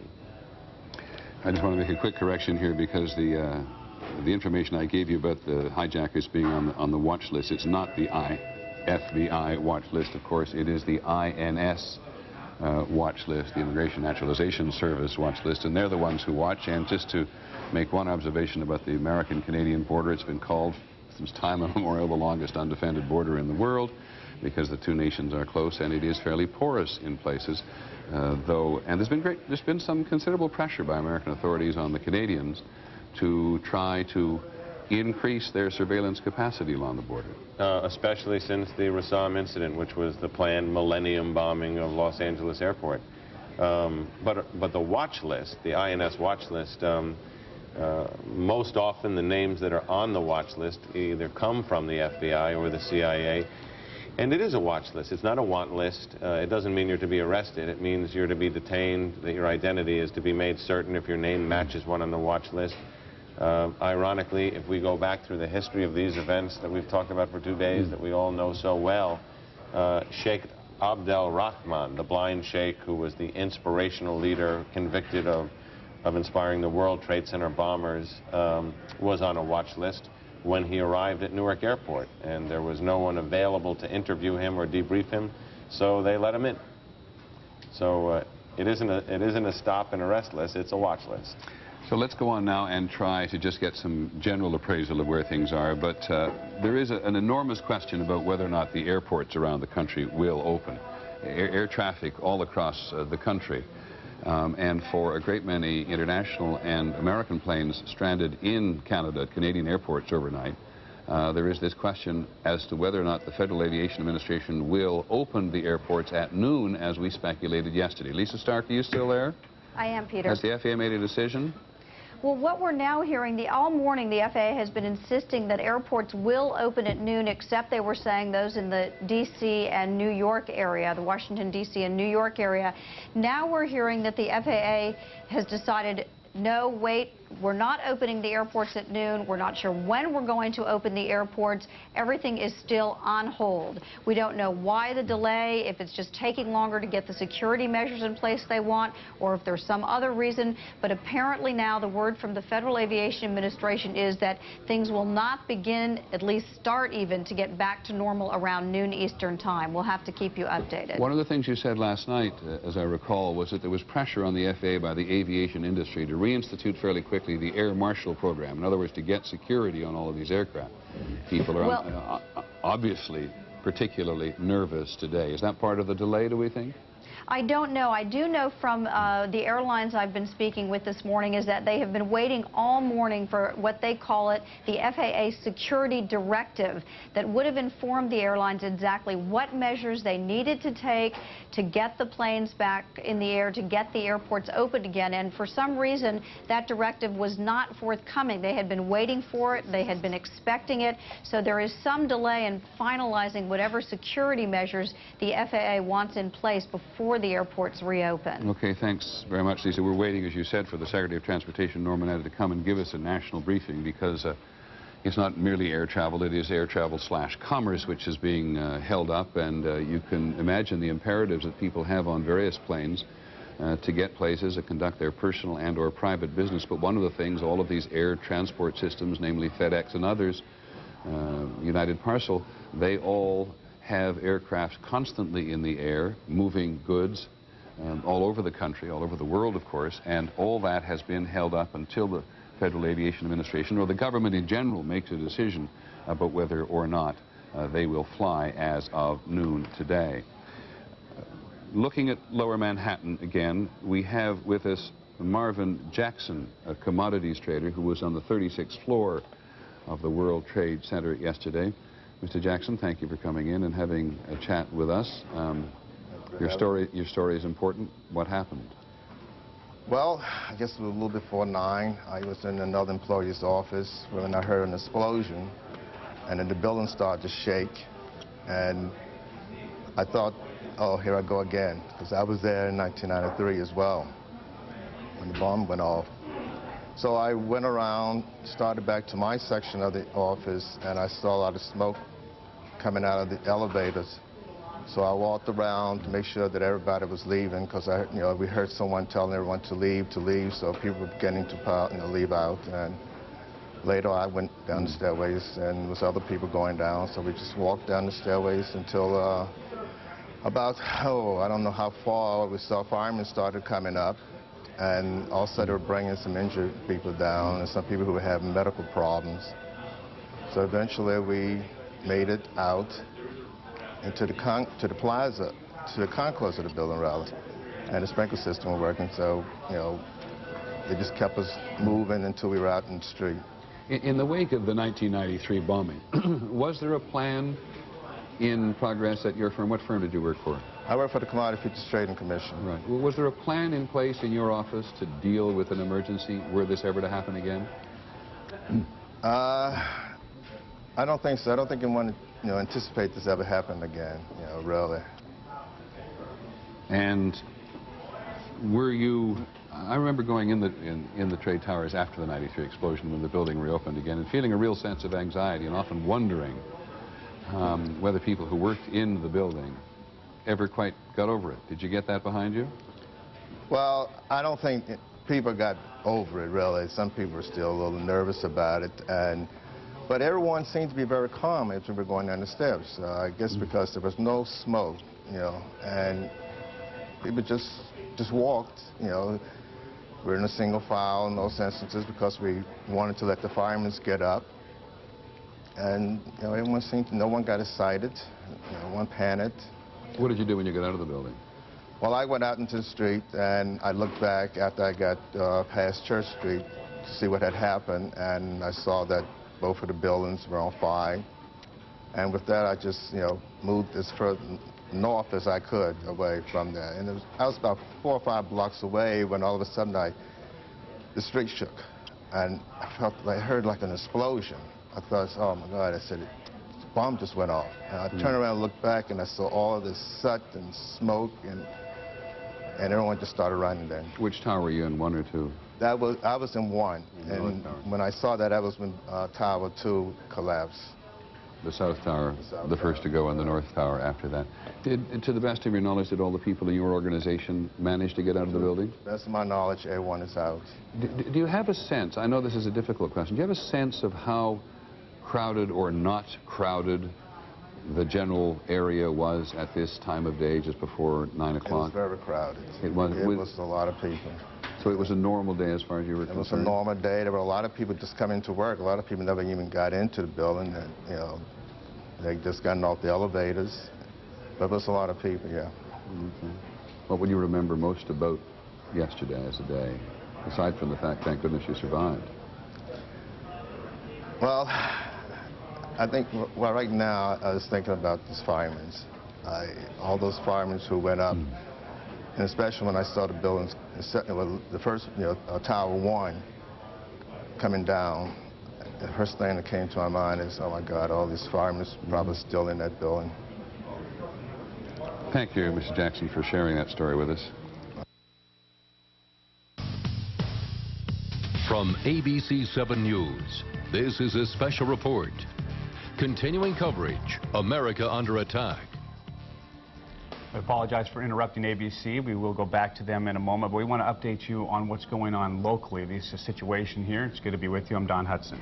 I'm Carol Costelli. We want to start right off the bat with the very latest on the search for survivors inside the Pentagon. Just a short time ago, officials at the Pentagon announced they are not expecting to find any more survivors in the rubble from that terrorist attack that sent a jetliner into the side of the building. A county fire official said yesterday the number of dead could range from 100 all the way up to 800 people. We just don't know right now. And 24 hours after the disaster at the Pentagon, crews are still dousing the flames. ABC 7 News reporter Nancy Weiner is live at the Pentagon this morning. I believe, Nancy, sadly, you're with some people who have either cannot find some friends or family members, correct? That's right, Don. We met a young woman a short time ago who unfortunately has a story that we fear is very similar to the stories of other people we are sure to meet today and in the days to come.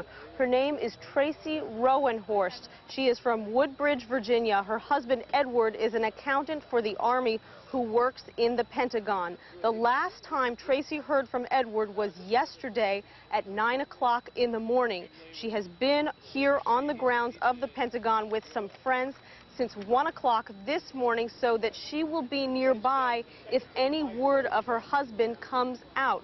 Of course, she is hoping against hope because firefighters say that they have not encountered any survivors in the rubble since the initial attack yesterday morning. Regardless, Tracy says she will remain, for now, optimistic. Well, in New York, they're bringing out people. In Oklahoma, they brought out people. Why can't they bring out people here? So if he's always been kind of a lucky person, I am expecting him to continue to do so. When you heard what happened in Pentagon, Tracy and Edward's 10-year anniversary is coming up at the end of November. She says many of his co-workers are missing as well, and she named them: Deanna Pedro, Sharon Carver. She says she has spoken to other families, and they are very distraught. They have received no word about their loved ones, and of course they grow more and more worried as each hour passes. Unfortunately, as you mentioned, the AP now reporting that firefighters do not expect to find any more survivors in the rubble. Now, I want to show you the scene right now, and you can see this kind of haze that is covering the Pentagon from our vantage point. This is different from what it's been like all morning, when the smoke has generally been heading off to the east, and we've had a clear view of that huge gash, and you can see right now it's quite obstructed. But one thing that is different is we do not see the huge numbers of hoses spraying water over the walls of the Pentagon into the interior that we have been seeing all morning long, and that is an indication possibly that most of the more severe fires are out. And what that will mean, of course, is that more personnel can get back into the building, and that search and rescue teams can get back into the building. And if they're not able to conduct a rescue operation, then they will unfortunately begin the search operation for any victims who have perished in this attack. Reporting live from the Pentagon, I'm Nancy Weiner, ABC 7 News. All right, Nancy. Nancy, before you go, can you tell us why firefighters don't believe there are any survivors inside the Pentagon?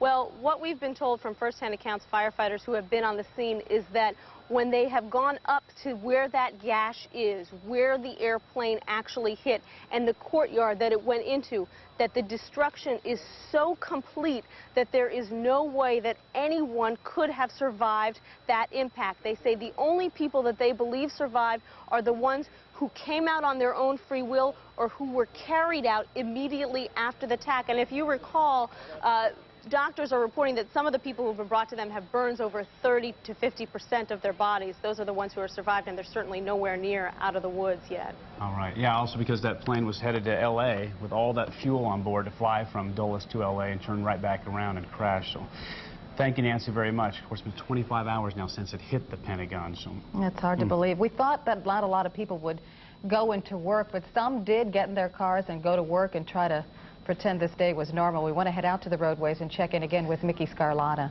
Good morning, everybody. Well, everyone out on the roadway right now is basically headed to the Air Force bases, also some Navy medical centers. Right now, let me take you live to 270 at Old Georgetown Road. All these people are stacked up over here to go southbound on 355 to go to the Naval Medical Center. So these people are headed off to work over there. We did have an earlier crash northbound on 270 after Falls Road. That was tying up the roadway for quite some time. That has been pushed over to the shoulder. Still a little bit of slow traffic traveling northbound on 270 as well as southbound 270 near Old Georgetown Road. Now let me take you live to how we look coming over the Teddy Roosevelt Bridge. If you're heading on to Constitution Avenue, still Constitution Avenue is closed between 14th and 17th Streets. As you can see, not causing a delay. We are getting reports, though, of heavy volume around the Capitol building and around Capitol Hill because of road closures around there. Also very slow traffic on northbound 395 in the express lanes before the Pentagon exit to go inbound on the 14th Street Bridge. Good news is no accidents to report around town. We do have a carpet warehouse that's on fire, closing the Twin Brook Parkway and Park Lawn Drive in Montgomery County, so look out for that over there. But around the major roadways around town, not too bad. Just slow traffic getting into the Air Force bases because of heightened security, so you might want to keep your patience over there. Don, Carol, let's go back to you.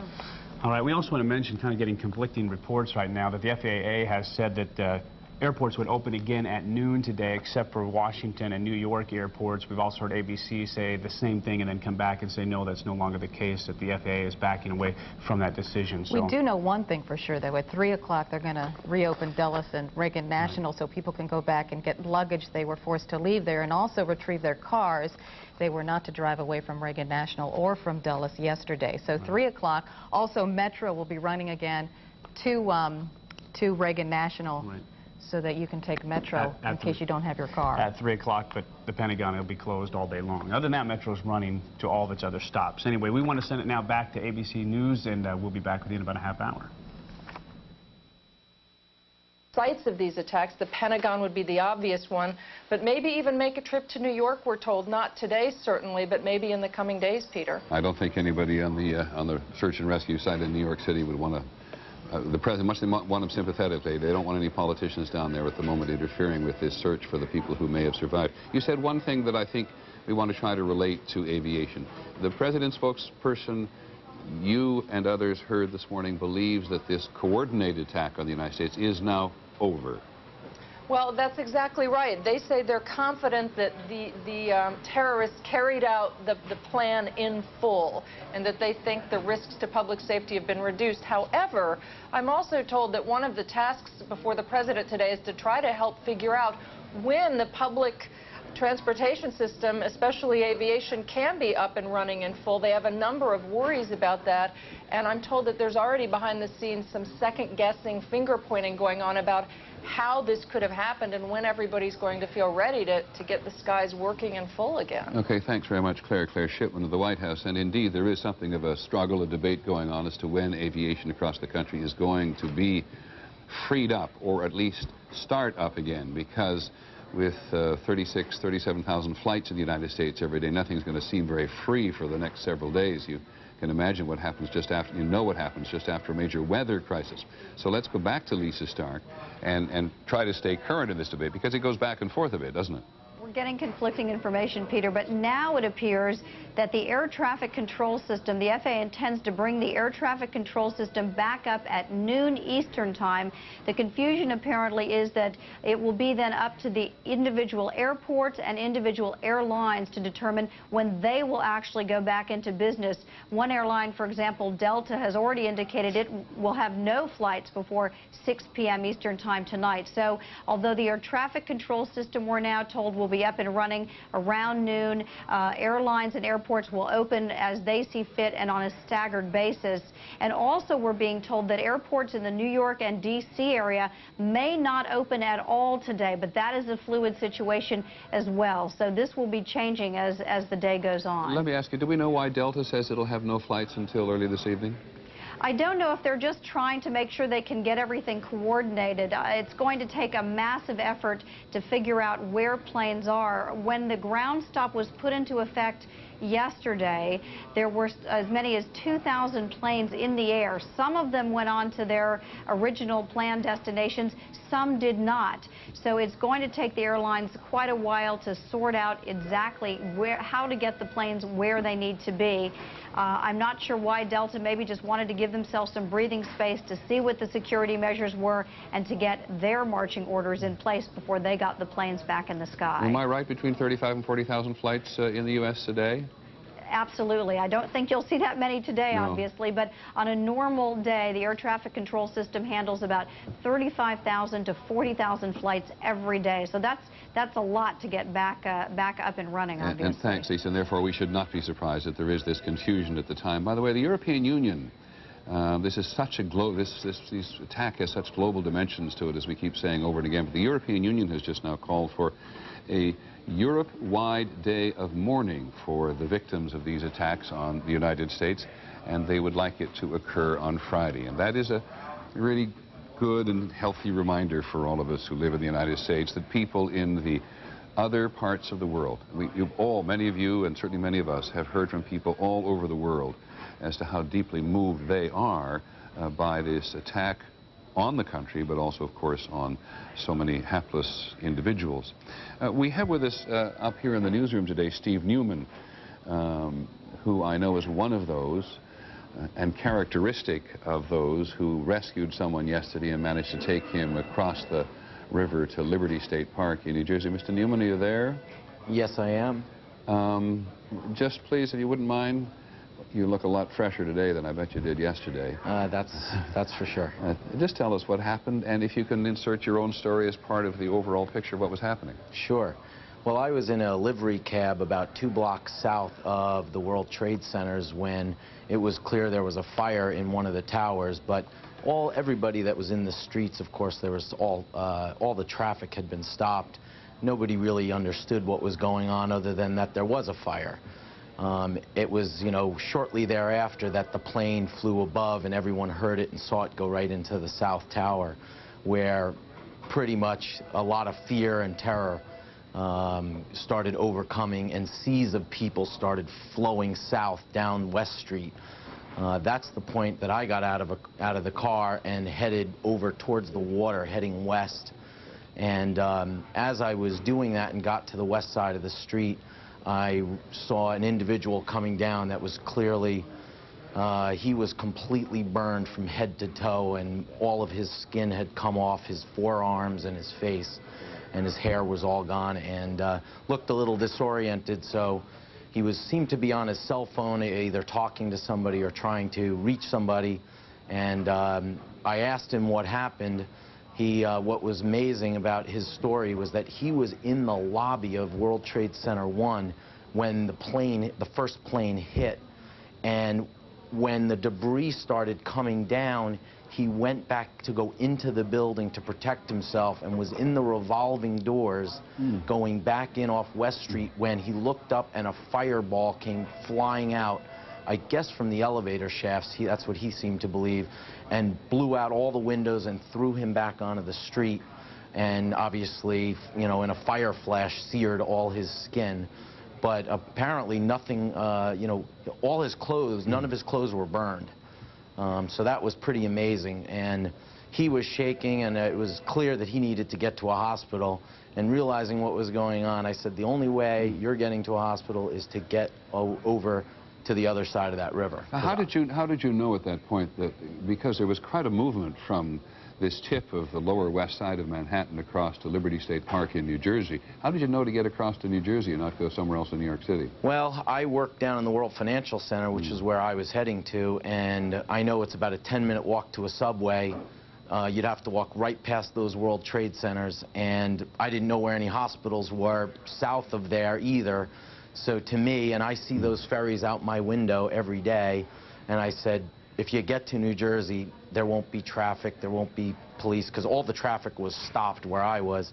That seemed to me to be the only way to get this guy to a hospital, and it was clear that he was going to be going in a shock soon, and so it just, that just was the most logical thing that appeared to me, that we had to get him over to one of those ferries. We saw a lot of ferry traffic on the Hudson River as it now spills down there into New York Harbor itself. And was there just simply a lot of movement of people going over and getting on ferries? Did ferries show up to help people? Well, that was somewhat interesting, because I felt like I was a salmon swimming upstream going against all the traffic which was going south, actually. And what was also very surreal is seeing all these people coming down crying, but no victims. The only victim I ever saw was this one individual. In the entire time I walked him all around the boat basin, sat at the ferry. There must have been several hundred, maybe 1,000 people waiting to get on the ferries. We cleared them out and were able to get Ken was his name, get him onto the ferry and across the river. So there were a lot of people there, but most people were heading south away from that whole area. And we were obviously heading against the current there. So well, Ken has a lot to thank you for today, Mr. Newman, and I assume you feel pretty good about yourself, at least in one instance here. Well, you know, it was, I guess I would say I was lucky too, because when we crossed the river and got to the other side, a police officer met us, and shortly thereafter, the towers, one of the south tower came down, and you could see where all those hundreds of people were waiting, just what was like in a volcano. It comes down a mountain, all that smoke billowing over and covering all the World Financial Center and coming into the water and covering all those people. That was where we were at. So, thank you very much, Mr. Newman. I really appreciate you taking the time. As I said, you probably look and feel better in some respects today than you did yesterday. Now, we're going to check in with the President. We're going to check in with the President in just a minute, and at least briefly. I suspect it will not be the last time today, but just as we're waiting for the President, and we look at this crime scene in New York City. This is the Cabinet room. The President's having a Cabinet meeting. The Secretary of State has left. Here he is now. And we've received the latest intelligence updates. The deliberate and deadly attacks which were carried out yesterday against our country were more than acts of terror. They were acts of war. This will require our country to unite in steadfast determination and resolve. Freedom and democracy are under attack. The American people need to know we're facing a different enemy than we have ever faced. This enemy hides in shadows and has no regard for human life. This is an enemy who preys on innocent and unsuspecting people, then runs for cover. But it won't be able to run for cover forever. This is an enemy that tries to hide, but it won't be able to hide forever. This is an enemy that thinks its harbors are safe, but they won't be safe forever. This enemy attacked not just our people, but all freedom-loving people everywhere in the world. The United States of America will use all our resources to conquer this enemy. We will rally the world. We will be patient, we'll be focused, and we will be steadfast in our determination. This battle will take time and resolve, but make no mistake about it, we will win. The federal government and all our agencies are conducting business, but it is not business as usual. We are operating on heightened security alert. America is going forward, and as we do so, we must remain keenly aware of the threats to our country. Those in authority should take appropriate precautions to protect our citizens. But we will not allow this enemy to win the war by changing our way of life or restricting our freedoms.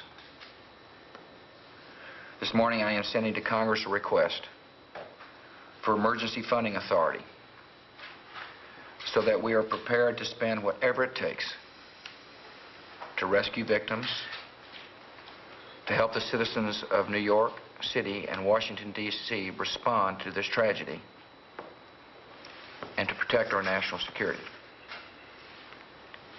I want to thank the members of Congress for their unity and support. America is united. The freedom-loving nations of the world stand by our side. This will be a monumental struggle of good versus evil, but good will prevail. Thank you very much. Seeking a formal declaration. Thank you all. Thank you all. Thanks, please. Thank you, sir. Thank you. Everyone who said Thank you all. Thank you all. Lights, please. Thanks. The President certainly does not want to answer questions at the moment, nor want to be committed to anything beyond his prepared remarks. There you see the Secretary of Defense is there. This is small. There's the Attorney General right beside the Secretary of Defense. A very trying day, unquestionably, for the Cabinet, listening to the President, and I think in time trying to figure out what he actually means in legal and political and military terms, that this was more than an act of terror yesterday, which of course it was, but now becomes an act of war. And as the day goes on, we will have politicians undoubtedly wishing to consider this very dramatic phrase by the President. The Secretary of Powell made this earlier today, made this same statement earlier today, and I'm almost certain that Mr. Powell did not make this statement without understanding, agreeing, or appreciating the fact that this was going to be the tone from the White House. And beyond that, the President says the things I think probably everybody knows. This is a different enemy than the United States is accustomed to, at least in the distant past. It fights in the shadows. It very often has no regard for human life. And the President goes on to say, as a leader must say, that they cannot hide forever. They may think their harbors are safe, he said. By that, I think he meant to say maybe they believe they have safe harbor somewhere, but that we will conquer. And the thing that will, I think, impress most people in the establishment, if you will, and certainly in the various intelligence communities, is when he said that the U.S. will be patient and will be focused, because this will indeed take time.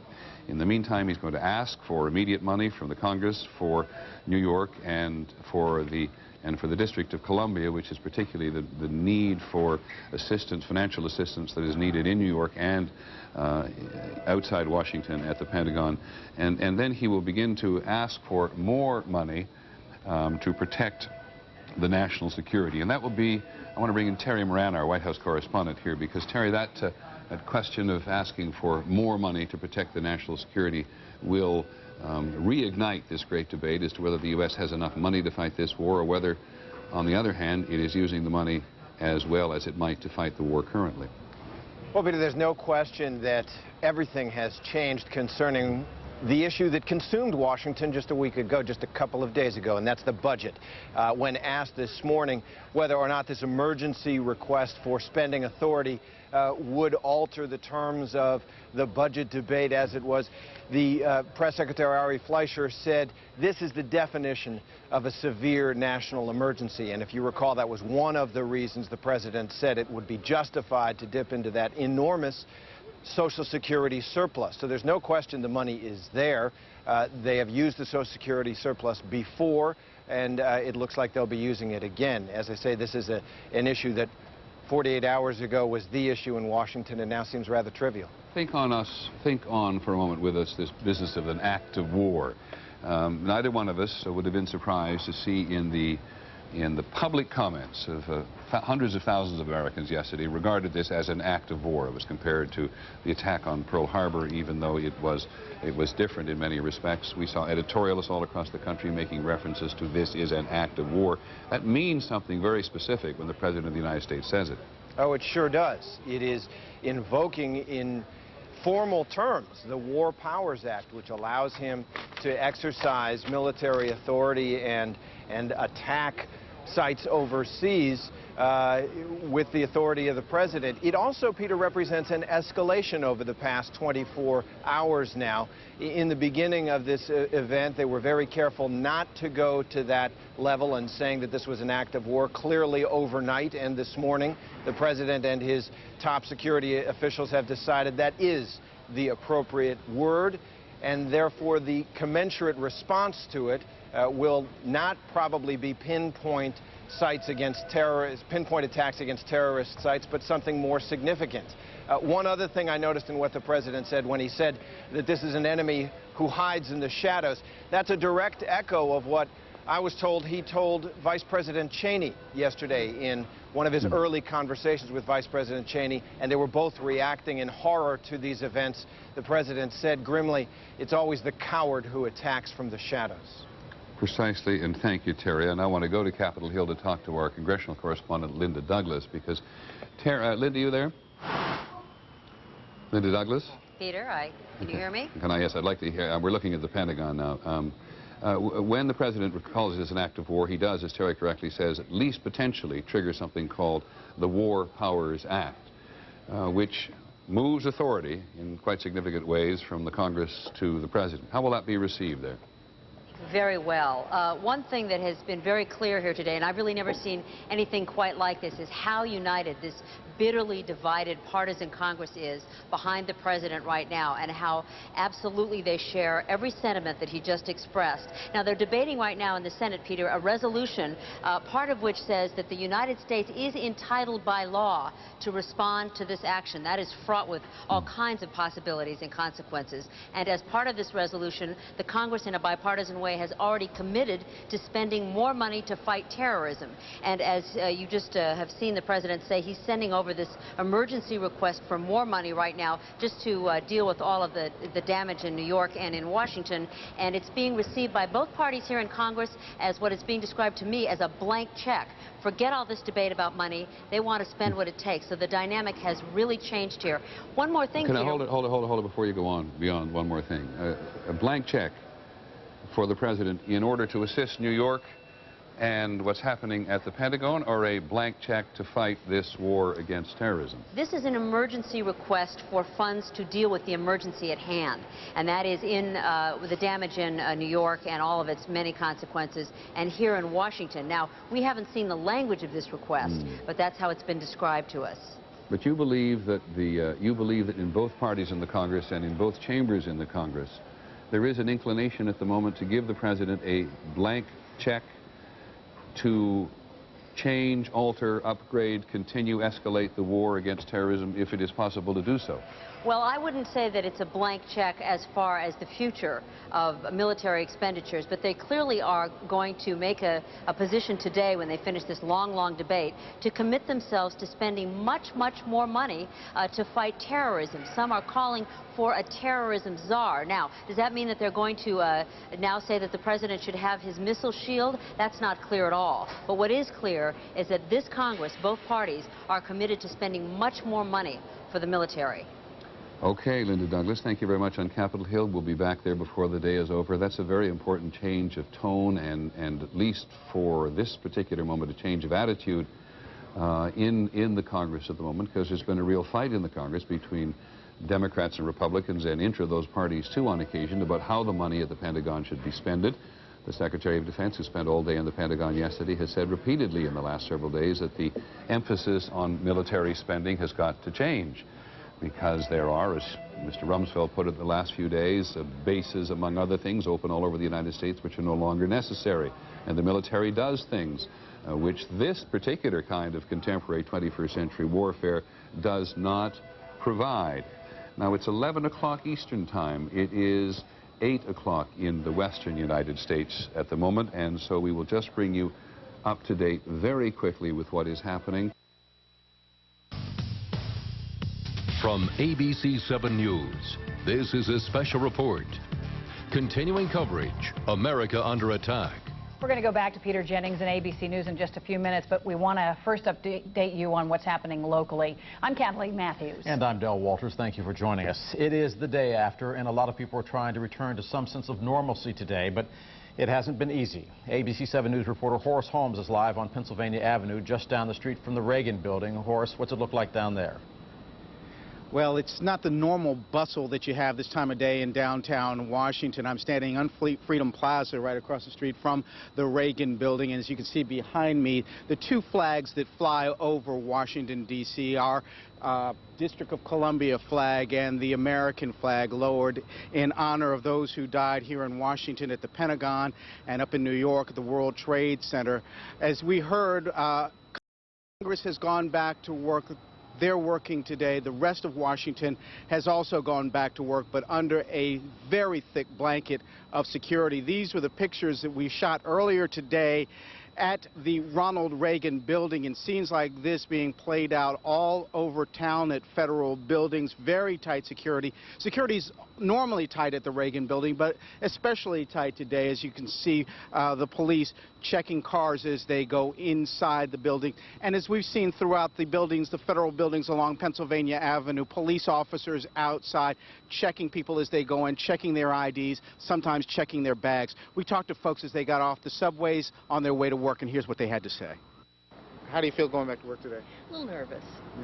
Yeah. I think dealing with everybody else's anxiety is going to be a real challenge. We ran out of here basically fearing for our lives yesterday, but you know, you got to come back. You got to go to work. Same as any other day. Same as any other day? No problems? No.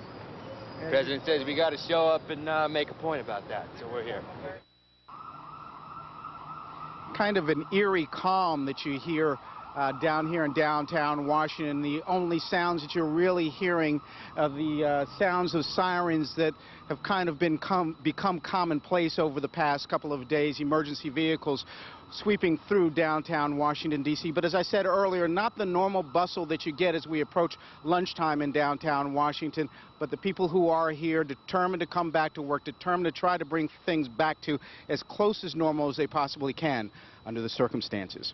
Reporting live in downtown Washington, Horace Holmes, ABC 7 News. Back to you, Kathleen and Dow. Horace, thank you. And for those of you that are not familiar with that particular corridor where Horace is standing, having worked at the district building for many years, it is one of the main transport routes for ambulances. So hearing ambulances down there is a typical situation. Normal. Yeah.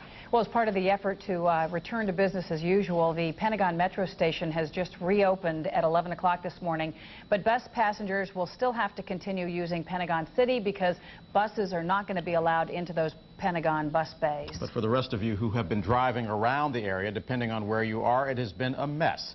We want to check in right now with Mickey Scarlatta for the latest on the traffic. Mickey? Good morning, everybody. Well, traffic has eased around the major corridors around town, but if you're still headed to Andrews Air Force Base, Fort Belvoir, points over there, there's a long line of traffic getting in because of heightened security and checking. Just be patient as you're trying to get into work this morning. Right now, let me take you live as you travel northbound 95 near that Springfield interchange. As you can see, delays have cleared out over here, making your way on towards 395. No delays have been reported at 395. In the express lanes, a little bit of slow traffic leaving the Pentagon area, making your way towards the inbound 14th Street Bridge. Right now, let me take you live to how you look as you leave 395, make your way over the 14th Street Bridge. Not too bad over here. Most of the people who are going into work are already there today. So around the major corridors, around the major roadways in Montgomery County and Prince George's County in Northern Virginia, everything is all open. Traffic moves really well, except if you're headed to the NSWC, also the Navy Medical Center over on 355. Coming down through Bethesda. Very slow traffic trying to get into there because of the heightened security, but on normal roadways around town, not too bad. Kathleen, let's go to you. Okay, thank you. And this morning, if you want to do something, such as donating blood, the American Red Cross is having a blood drive until 6 o'clock this evening at American Red Cross Square, which is at 1730 East Street Northwest. You can also donate blood at two other locations, the Fairfax Donor Center at 2810 Old Lee Highway in Suite 200, and also the Rockville Donor Center at 11820 Park Lawn Drive. Now, the donor hotlines, which are being overloaded, so you'll have to be patient if you call these numbers. Here they are, 1-800-GIVE-LIFE or 1-888-BLOOD-88. Again, be patient if you call those lines. And another simple thing that you can do, I saw when I went home last night, you can go out and buy a flag and put it in your front door. That's a lot of my neighbors did that. I put mine up with great pride this morning. We want to send you back to ABC's coverage right now. We're going to be back in about a half an hour with an update on the local conditions. Meanwhile, here's Peter Jennings in ABC News. I would suspect that there are at least 20 to 40 people somewhere in the United States and abroad still alive who were involved in this. All of the previous incidents of this kind have had an infrastructure on the ground, have had people who infiltrated into the actual operations that were targeted. These people have always survived. Now, obviously, the hijackers are dead. There will also be a chain of cells or movements which may be under a group like bin Laden or associated with the government, people at intermediate levels who are probably abroad. But at some point, we are going to find, almost certainly, that some senior leader of a terrorist movement and perhaps a government were involved in some way. And it is at that point that the issue of using the word war becomes so sensitive. Well, let's just talk hypothetically for a moment about Mr. bin Laden, because so much in the first 24, 25 hours of this begins to focus on his network. I take your point about having a chain of support both in the States and overseas. But what's the meaning of declaring war against bin Laden? It seems to me the United States has in some ways been at war with bin Laden and been unable to destroy him for a fairly considerable amount of time.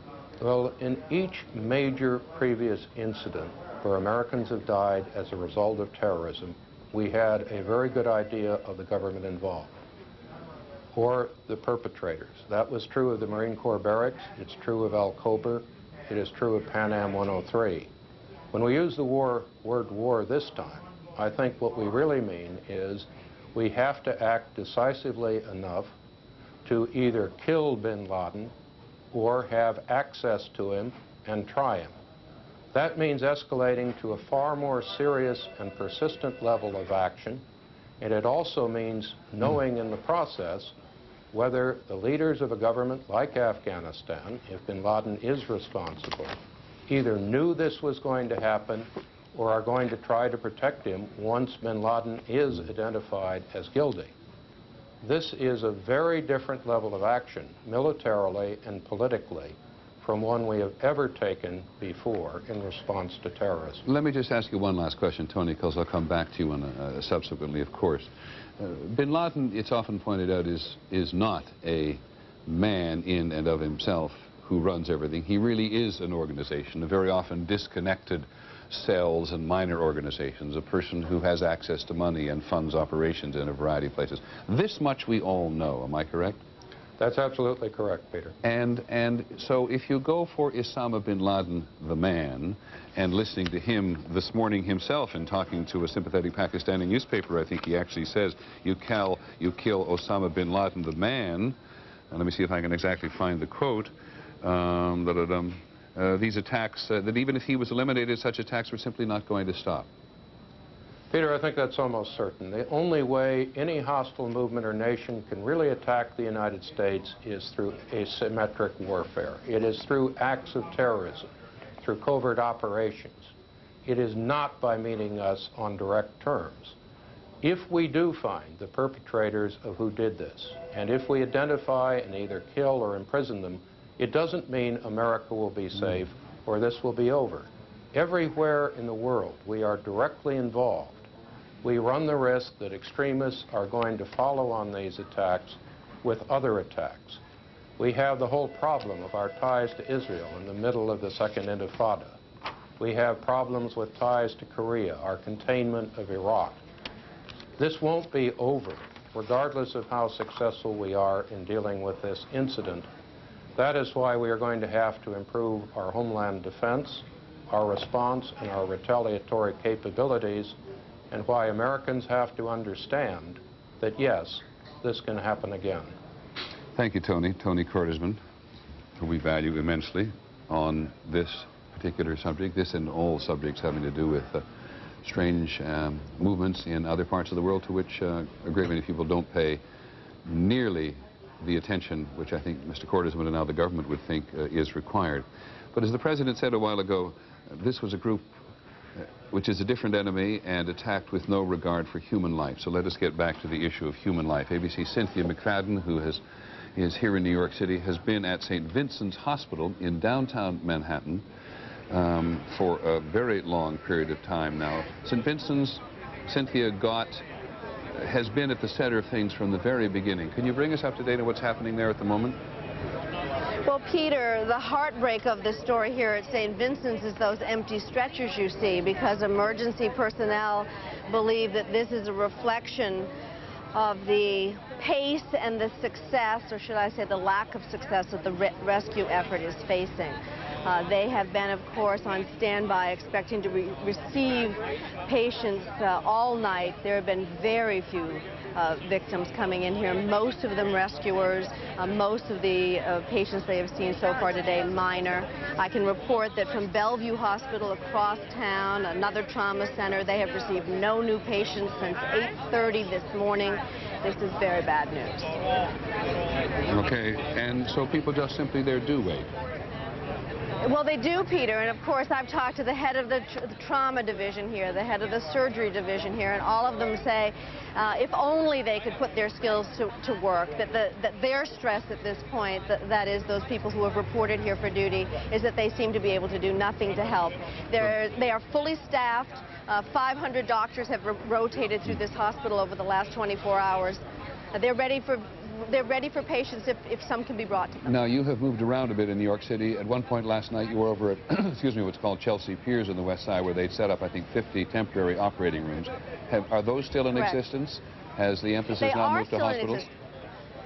Well, they are still in existence, Peter, but as we best understand it, sources inside the rescue effort say that they're now debating the utility of that center.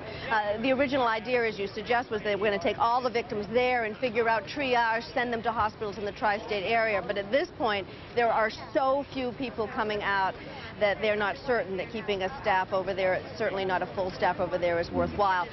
I did go there earlier this morning. They're still set up and running, but how long that's going to continue, we don't know. But there certainly are people in St. Vincent's now who have already been given assistance, right? Peter, very important point. About 360 plus patients have come to St. Vincent's. I can tell you that 62 of them are in critical condition today, but doctors who made rounds this morning said that of those critical patients, they are stable.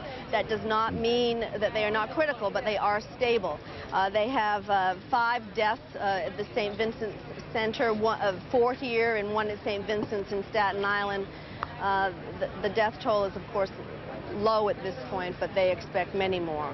deaths in the course of the next 24 hours. Thanks very much, Cynthia McFadden. We need to really talk, I think, at some point fairly soon to the mayor's office or some representative of the mayor, because there's no person in New York City who has a better handle on the curve, or where we are on this curve from disaster to possible rescue. There's no question about the restoration of spirit in the country over a period of time. The president has spoken to it. All sorts of other national politicians have.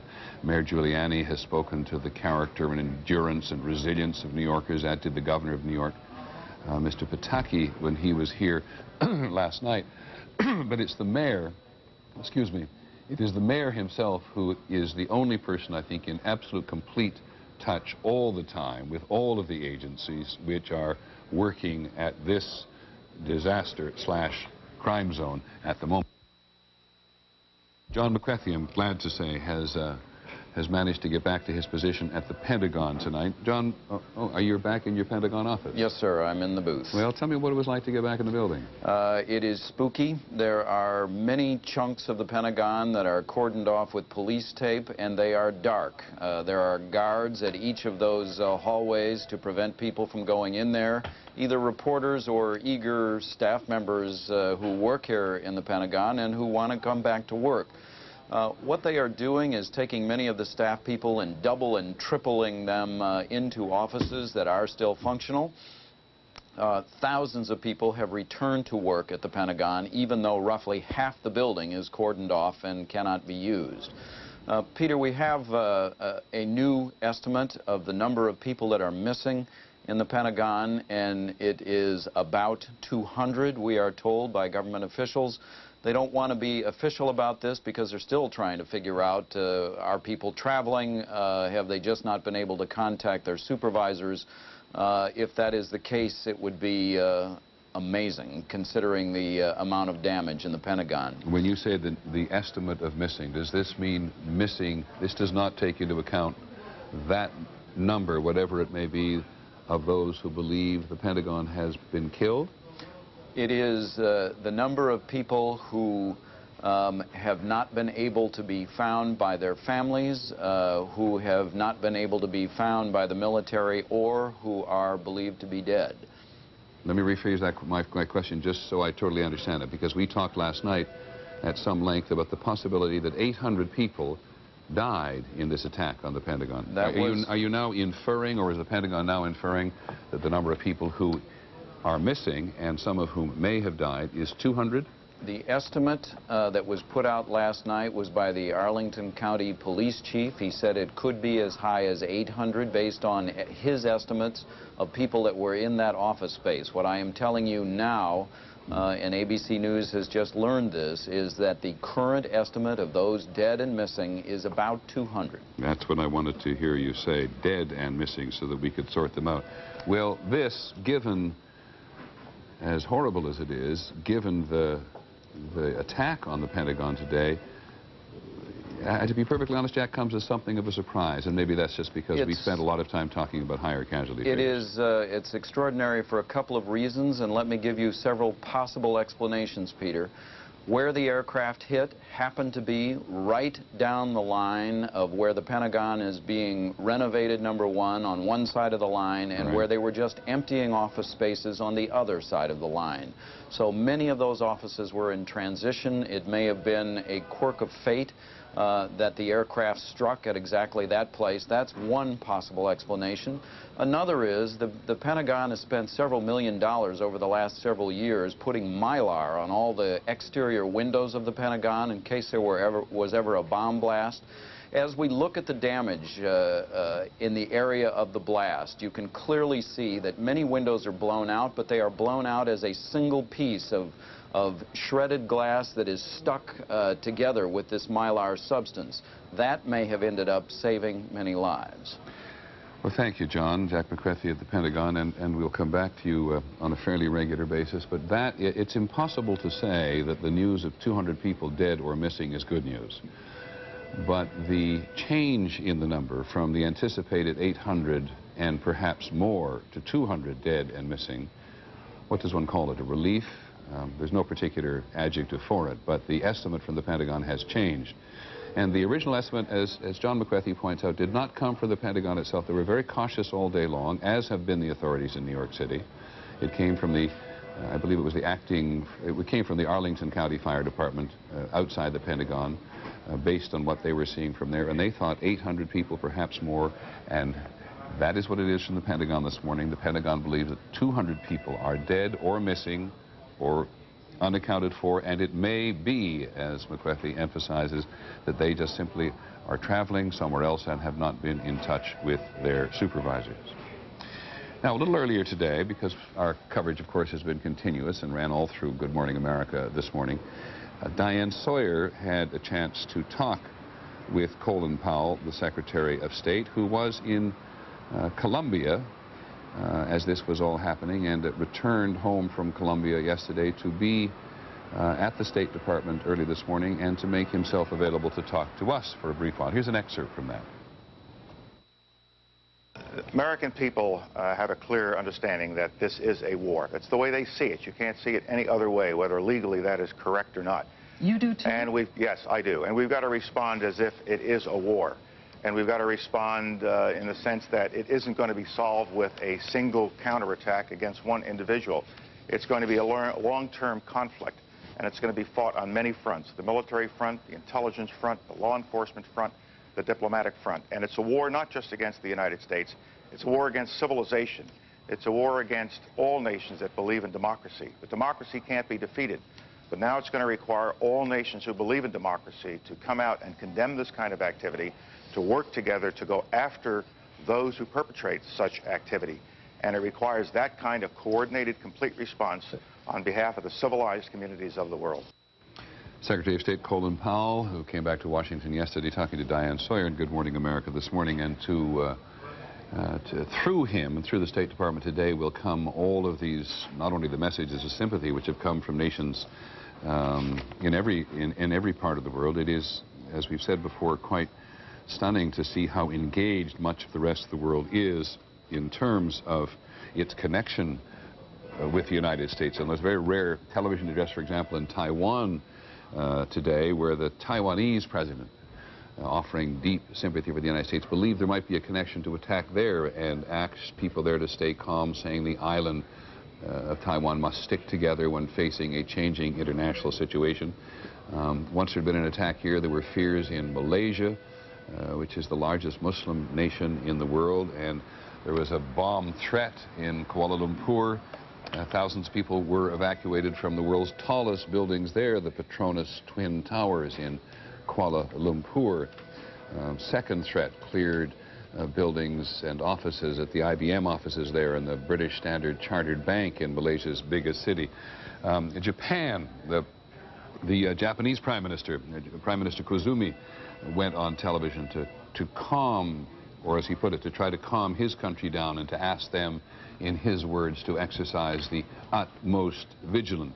And we saw several times in the last 24 hours the British Prime Minister, Tony Blair, either leading or speaking to his security and government officials, and at one point closing down all the airspace over London and speaking very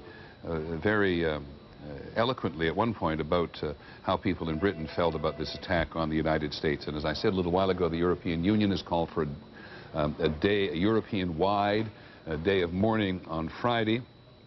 The European Central Bank, by the way, has, as we've said many times, has had quite an effect on the international monetary markets. The last time we looked, Britain's Financial Times index was up, the Germany index was down, the French index was up, and markets in Taiwan, Malaysia, Thailand, and among other places, Turkey and Cyprus, did not open today. And as you know, the markets are not open here in the New York Stock Exchange, the American Stock Exchange, are fairly close to the Twin Trade Towers, and they are going to stay closed throughout the day. To the best of our knowledge, they have not made a decision as exactly when they are going to open. And while we're talking about money, here's one of those wonderful little human stories, of which there are hundreds and thousands, and we reach out and try to get them. There's a guy named Louis Feniger who today asked forgiveness and offered refunds to his customers after briefly raising gasoline prices to $5 a gallon at his small station in Oklahoma City, Oklahoma. We were in a panic, he said, and rumors were flying all over TV, and our suppliers called and said they were unsure when they could get us gasoline. And I beg your pardon. It's $4 to $5 a gallon. He jacked up his prices. That's his story. And as you know from yesterday, prices spiked briefly, and there was the tendency to think that people were taking advantage in a short period of time. And a couple of the big companies, ExxonMobil and BP, for example, came out very quickly and said there'd be no supply problem. Here's a wonderful story of a man, Louis Fenninger, in Oklahoma City, asking forgiveness from his customers and offering refunds because he briefly raised the price of gasoline yesterday.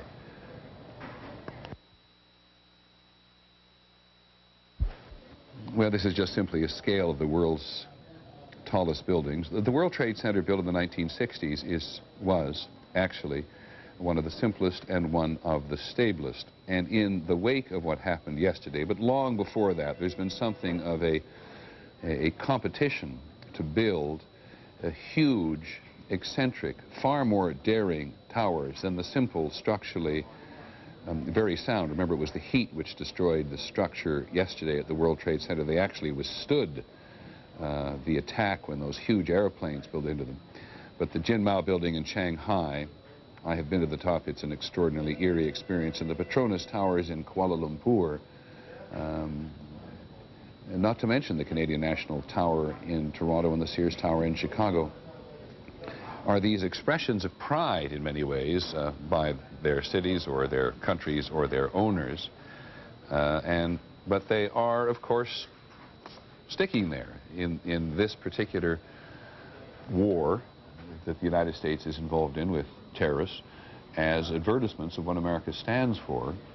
And so long before the attack occurred yesterday, it was indeed believed that they were vulnerable. And they were attacked, of course, in 1993, and 1,000 people were injured at the time. So I want to listen briefly. I've been saying here we'd like to be in touch with Mayor Giuliani. We've caught him on the run earlier this morning, and he'll give you, in a piece of sound here, I think, some sense of where he thinks things are at the moment.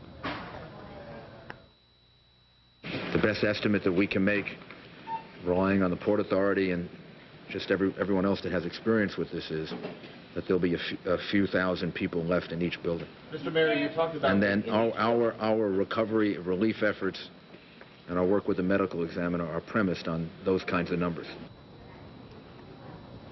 Well, 1,000 people in each building is the mayor's estimate at the moment. I don't know if we can take a picture of either the House of Representatives or the Senate at the moment. We cannot, but they have already this morning introduced a joint resolution in the House and the Senate condemning these terrorist attacks at the World Trade Center, at the Pentagon. And they have resolved, this is the kind of language that the country, I think, will expect at the moment and sympathize with. They have condemned, obviously, in the strongest possible terms. The House and the Senate have extended their deepest condolences to the victims of what they describe as heinous and cowardly acts, as well as to the families, friends, and loved ones, and that's an awful lot of people in the country. The House and the Senate are certain the people of the U.S. will stand united as the country begins the process of rebuilding in the aftermath of this, condemns, as I think everybody in the country does, the heroic acts. People throw the words heroic around quite a lot, but the heroic acts of the fire departments and the police departments and the other rescue workers who've been at this for more than 25 hours now. And it declares that these premeditated attacks struck not only at the people of the United States, but as we've just been talking about the World Trade Center, the symbols and structures, and thank those foreign leaders and individuals who have expressed solidarity, committed to support increased resources in the war to eradicate terrorism, and supported the determination of the President. As Linda Douglas said a short while ago from Capitol Hill, there is very, very strong support in both parties at the moment, in public certainly, in both houses, for what the President has said so far. Let's go to the Senate floor for just a minute and pick up some sense of sentiment there. A wide-ranging investigation to find those who committed these barbarous acts. Around this city and around New York, dedicated public servants are back at their desks in federal office buildings doing the people's business. From ABC 7 News, this is a special report. Continuing coverage, America Under Attack. We're going to break into ABC News' continuing coverage of America Under Attack to bring you the latest information that is unfolding here locally. Good morning, I'm Del Walters. And I'm Kathleen Matthews. Well, not only are they talking about this on the floor of the U.S. Senate this morning, but about a half hour ago, President Bush spoke before a meeting with Vice President Dick Cheney and Secretary of State Colin Powell with this warning for America. Freedom and democracy are under attack. The American people need to know we're facing a different enemy than we have ever faced. This enemy hides in shadows and has no regard for human life. This is an enemy who preys on innocent and unsuspecting people, then runs for cover. So with the president back in the White House and Right. Congress back in session, a lot of folks going back to work today, we are kind of proceeding with the president's push to have business as usual here in the nation's And you can see from the capital. people that Horace talked to earlier that a lot of people want to make sure that no one mistakes that this is a nation united at this moment in time. Right. One of the situations that is still developing at this hour is that there are thousands and hundreds of thousands of airline passengers who are stranded in hotels around the country, wondering when and if the airplanes are going to take off again. ABC 7 News reporter Greta Cruz is live at Reagan National Airport. She has all the latest on that. Greta? Well, Del and Kathleen, it's still empty here at Reagan National, as well as at Dulles and BWI. Still closed, but we are beginning to get good news. The Federal Aviation Administration has announced that as of noon today, air traffic controllers will start returning to the job. However, that does not necessarily mean you're going to be able to catch that 1 o'clock flight here. Joining me right now is Jonathan Gaffney with the Metropolitan Washington Airports Authority. Jonathan, what does that mean? What it means is that the air traffic control system is working. What we are trying to work with our airlines on is when they, in fact, are going to be able to start flying flights.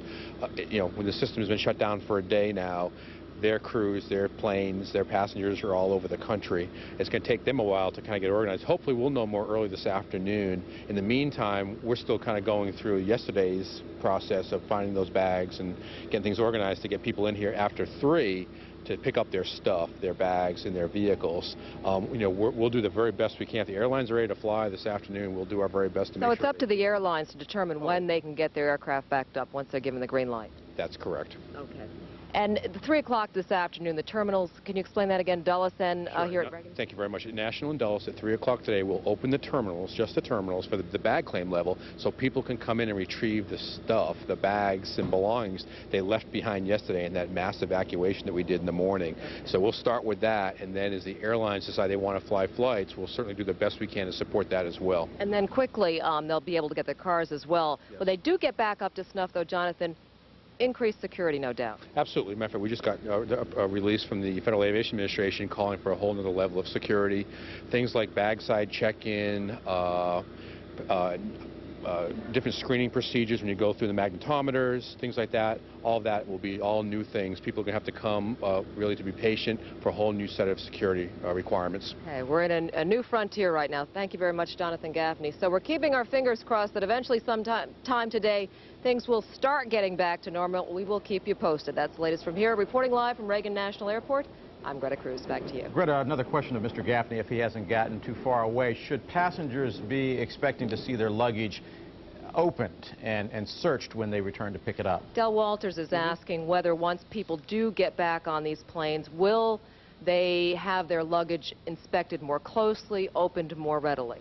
Del, the carry-ons, definitely. In terms of the checked luggage, I don't really know the answer to that question, but be prepared for all of your carry-on bags, another point, to be searched quite thoroughly as you go through those screening machines, yes. Okay. Thank you, Mr. Gaffney. Greta Cruz, I guess the bottom line with regards to passengers is pack light. Absolutely. Be patient.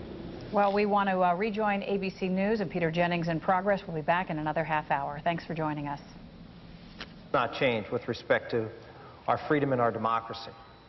But there's certain things that must change. There's certain things that must change. I think the senator from Delaware hit the nail on the head when he talked that our actions toward terrorists must change. What happened yesterday was not a hijacking of a domestic airlines flight. What happened yesterday was an enemy missile loaded with explosives, 11,000 gallons of jet fuel that exploded like a missile into targets here in the United States of America. It was an act of war. It was an enemy missile that was directed at our country. And we must respond accordingly to this act of war by those who perpetrated it. We are at war. We are at war with terrorists and to those nations who harbor them, who finance them, and who in any way encourage and support them. I think it's important that we say so here in the United States Senate at some point, that this is war with the forces of evil that have attacked this country. This is not, and I can't stress this more strongly than I hope I will, this is not a time to bring people to justice. It is a time to wage war and win a war against those who committed this act, those who harbor those who committed this act, and those who support and encourage those who committed this act. Here in the United States Senate, there are things that we can do, sensible things that we can do to support our president and to support the American people. First, as I mentioned before, we can support them right now with the resources they need to fight and try to find survivors and repair the damage that was caused here in this country. Second, we need to bring up the defense authorization bill right now in the United States Senate, and the defense appropriation bill right now. We need to make sure that we have the necessary tools in place to be able to defend our country. We need to look at the intelligence and counterintelligence operations of this country and determine soon whether we should enhance that capability. It is obviously insufficient. And we here in the United States Senate must do something about it, and we must do something about it now. It's important for us to come together at a time of national crisis and emergency, when our country is threatened, to pass the necessary tools for our government to fight the war that it will be engaged in the coming weeks, months, and maybe longer. Senator Santorum, the Republican senator from Pennsylvania. It was in Pennsylvania, of course, that one of these slates had been taken over by hijackers, by the terrorists. United Flight 93 actually went down and crashed. And you hear there from a senator from each party, Senator Biden and Senator Santorum, what we surmise is a clearly representative thinking of the almost unanimous feeling of both parties at the moment. Now, there's going to be some reconsideration of this as time goes on. Senator Santorum very much, I think, reflecting some of the public mood at the moment. He said this is a time to wage war, not a time to bring people to justice. If you just take that one phrase out of context, which we shouldn't necessarily do, this is an issue of American ideals, the American ideas of justice and the American ideas of dealing with people who attack the United States. The principal aim of this country has always been to bring people to justice. But the mood in the Capitol today is clearly much, much more militant than it has ever been. And when you hear people asking for increased resources in the immediate sense to help New York and to help those people who've been involved in what's happened at the Pentagon, that's one thing. Then you hear these other requests to have more money made available to fight the war against terrorism. The United States already spends about $10 billion a year in one way or another through a variety of government agencies in the war against terrorism. But there's clearly been a huge intelligence failure. And everybody in the country knows this as a result of being able to see directly in front of us for much of the time yesterday what happened. Clearly a huge intelligence failure, which will be the subject for the most intense examination by the political establishment, not to mention all the frustration it's caused for millions of Americans, and for that matter, for millions of people in other parts of the world. want to stay connected to other parts of the world, even as we watch. I mean, why are these trucks lined up? They are lined up at the lower end of New York City's island of Manhattan now to begin to take away the rubble. You cannot dig down from through all of the rubble that these 110-story trade towers represent. You cannot dig down in many cases and look for people who may have survived this tumultuous experience, to put it mildly, until you get some of the rubble removed from the area. But as that continues, with hundreds of people just in many cases stand, this is so reminiscent of what has happened in other disasters created by nature. And this is a reminder to many of us who've covered earthquakes before. People stand around, and there are often calls for, give us silence for a moment so we can listen to see whether anything can be heard. These dog teams, the government has sent emergency dog teams both to the Pentagon and to New York City because they are so instrumental in trying to find people who are buried in rubble. And even after all these many hours, it's hard to get the parameters of the disaster scene, the crime scene, actually straight in your mind at the moment. But there are hundreds, probably thousands of people without any doubt, now involved in the paramount issue of the moment, which is to see if there are people inside who survive. We reported last night, I'm sure you heard in any number of places last night, that the cell phone has made a difference. The cell phone and the air phone made a difference for people who were on the aircraft. We talked to a woman yesterday, somewhat to our surprise, who'd managed to be in touch with her son, who was on United Flight 93 in Pennsylvania. The stewardess on one of the flights, I think it was American Flight 11, hijacked from Boston to Los Angeles, who was able to tell American Airlines headquarters what were happening. And in the rubble, there are people who have managed to call and help rescuers identify where they are. There was a woman or a man, I've forgotten precisely which last night, who managed to call 911 in Pennsylvania and to identify for rescuers that he, along with a couple of policemen, was in a particular location. Now, a couple of policemen were brought out of the rubble tonight, and some people, as Mayor Giuliani said earlier to us today, have actually been rescued today. And it may be that that was the case in which somebody was able to be located because of the use of the cell phone. But this is a huge, huge area now of the heaviest possible equipment to deal with the heaviest possible rubble which a collapsed building represents. But just look at the policemen and the firemen just standing there, so many of them in shock, because this is only moments ago, because 200 members of the New York Fire Department have lost their lives in this rescue mission. And we have volunteer fire departments in much of America, so I think in small and large communities we all appreciate how tight-knit the firefighting community is.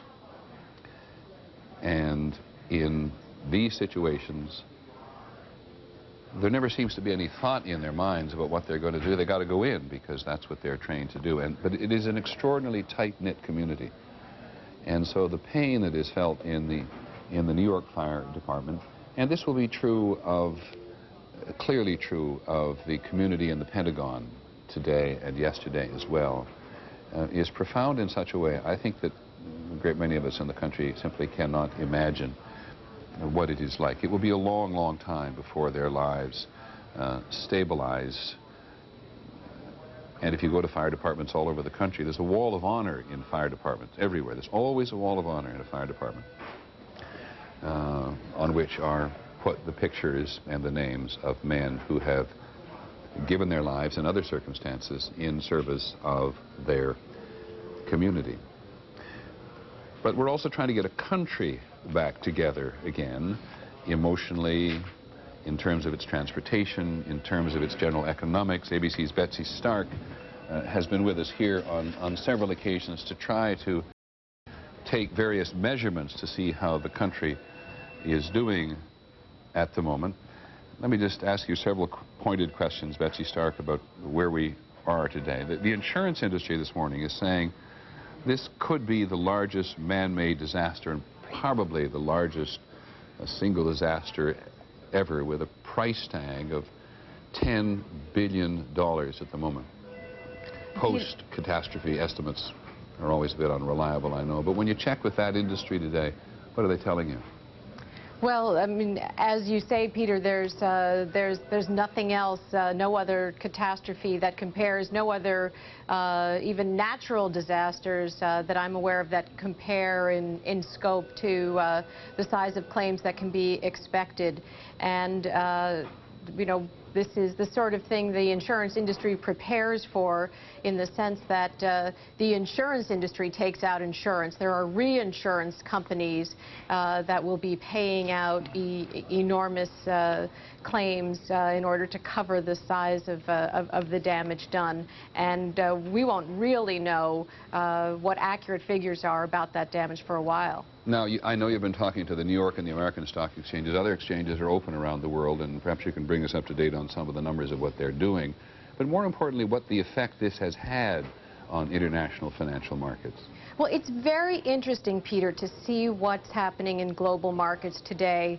Last night, Asia had its first opportunity to react to the events, and the reaction in the markets was very emotional. It was a negative reaction. There were sharp sell-offs on the Japan Nikkei, Hong Kong's Hang Seng Index, Singapore's index down between 5 and 10%, similar to what we saw yesterday in Europe and Latin America. You would expect this kind of emotional reaction to this sort of thing. So, but the good news is stabilizing in Europe today. Okay, thanks very much, Betsy. We're going to interrupt you and come back to this because we're going to go to Logan Airport in Boston, where we are still somewhat troubled by the notion of the head of security up there who said they had among the best security in the country. But we're going to have a news conference from the FBI and the U.S. Attorney's Office. They'll identify themselves. As soon as we received notice of the hijacking. This is a joint command post with State Department, ATF, Customs, the Massachusetts State Police, OSI, Boston Police Department, Department of Transportation, U.S. Secret Service, and the U.S. Marshals represented. We're also involved in Massport's command post at Logan Airport. We'll continue to man these command posts and continue our joint investigations around the clock until all investigations have been completed. We are coordinating our investigation with FBI headquarters and with other federal agencies. A website and a toll-free tip line has been established.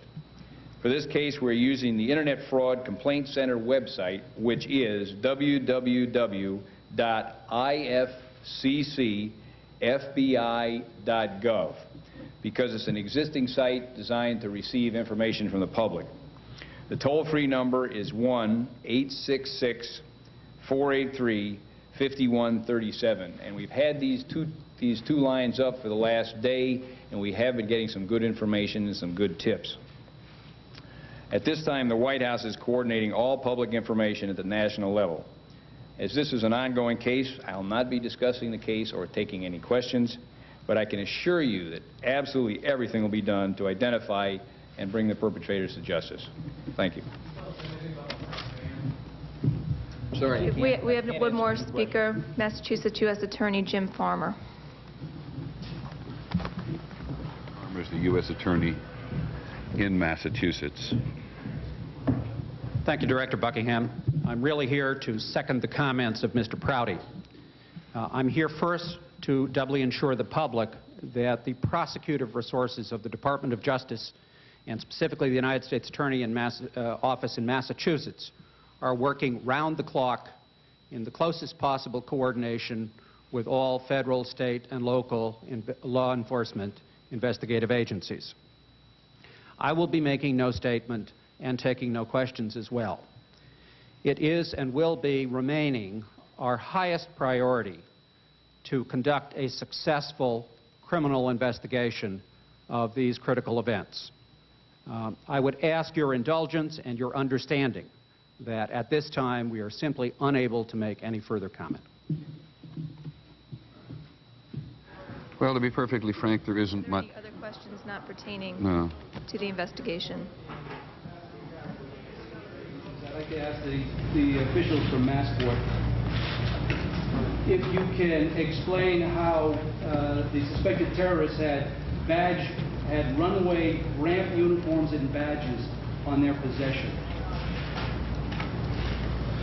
Again, I think that's something we would defer to the investigating authorities, and you've heard their comment relative to anything regarding this investigation. We just simply cannot get into those questions. Passenger and airplane security if, in fact, suspected terrorists were able to buy one-way tickets with cash only, arriving late and fitting a Mideastern description without raising any flags or concerns from airport personnel, airline personnel, or anyone else associated with Massport?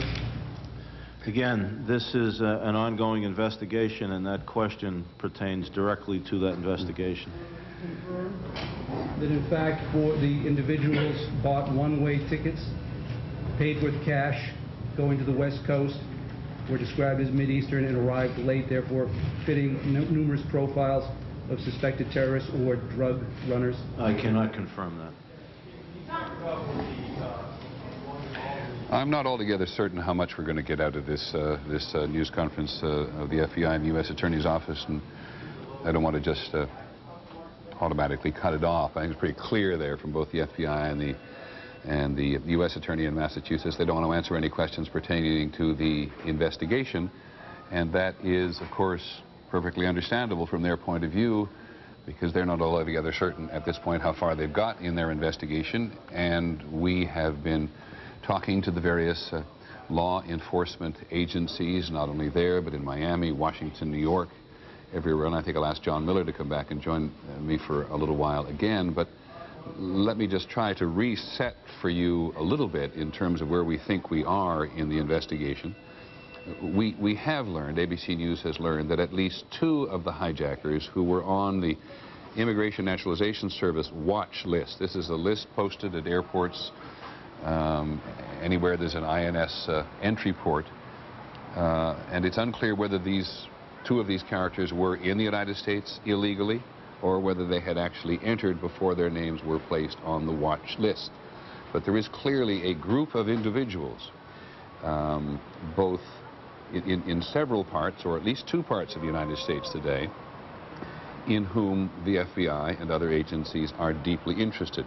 2 FBI agents, for example, have gone to a house in Venice, Florida, which they believe to be the home of a man named Muhammad Atta. It's impossible to identify a country from a name like that. Muhammad Atta could be a man from any number of countries, but is a suspect that we have been sort of watching throughout the night, and they have executed a search warrant for him. The FBI also went to a second address in Coral Springs in Florida, believing this was the address on this man named Muhammad Atta's license. There's a lot of information out of the Miami office of the FBI that just suggests that place has been brewing with activity since last night. The number 1 and the number 2 in the FBI command there met throughout the night. Task force was put together very quickly in Miami, which involved not only the FBI and the local police and the state police, but various members of the Immigration and Naturalization Service. And in Boston, even though the FBI and the Attorney General up there are reluctant to talk about this, again, for understandable reasons from their point of view, we believe that the Boston FBI agents are investigating 5 men believed to be hijackers killed in the explosion, and we will come back and try to follow that in a moment. But the mayor of New York, Rudolph Giuliani, is about to give his first news conference of the day. And, you know, our firefighters and police officers are going to get pretty exhausted after a period of time. So the outpouring of volunteers has been tremendous, and we're very, very thankful for that. And the city, the people of the city, their spirit is tremendous. And I said that yesterday, and I'll say it again. This city is the greatest city in the world. It has the greatest people, and a bunch of cowardly terrorists can't make us fearful. We're stronger than they are. We're better than they are. And people of the city proved it yesterday. They're going to prove it today. And they're going to be a great example of what Americans are like. Thank you. Well, I'm not sure how much information we got out of the mayor. I think we may have joined him in progress there, and we'll check to somebody who's listening closely. But there's a tremendous symbolism there from the mayor. With our briefing. Well, we'll listen to this briefing and see what else we know. There's tremendous symbolism for the mayor there, wearing his hat from the New York Police Department and his shirt from the Fire Department of New York. The mayor of New York, Giuliani, has always identified very strongly with the police in this city and the fire department as well. He has been criticized by many segments of the community in the city when the police have been involved in actions which have deemed to be illegal or angered communities, very often minority communities in some ways.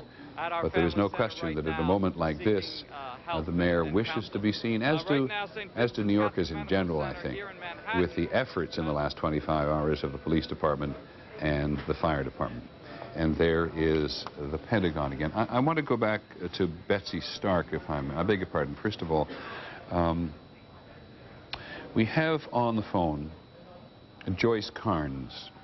Are you there, Ms. Carnes? Yes, I am. Can I just ask, first of all, where you are? I'm in Munhall, Pennsylvania. You're in Pennsylvania, in Munhall, Pennsylvania.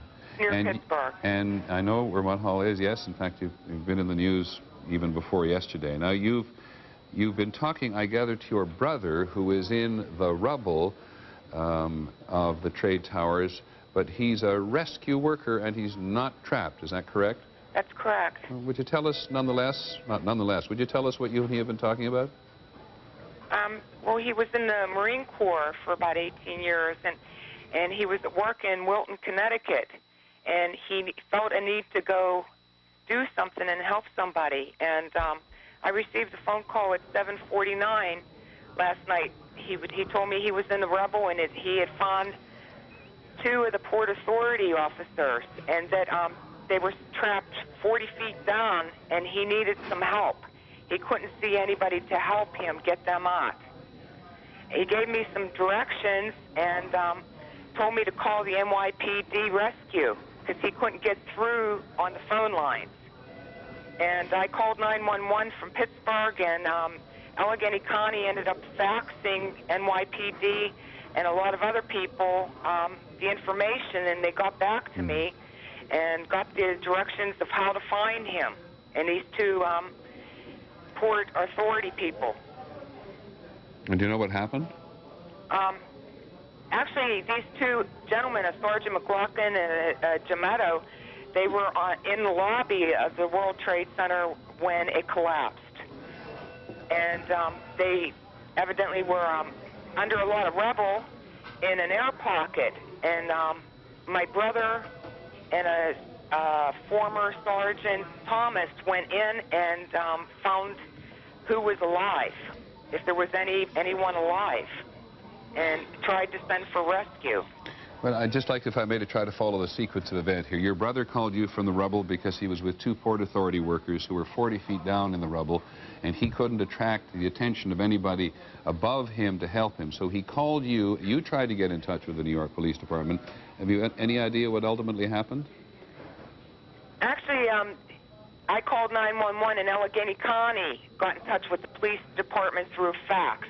And then I talked to them, and a half hour after that, a fire worker called me to verify the directions of where to locate them. And do you believe they were thus rescued? Yes, they were rescued. Oh, that's terrific news. And how's your brother? He's doing good. I last heard from him at 9:30, and he was going back in.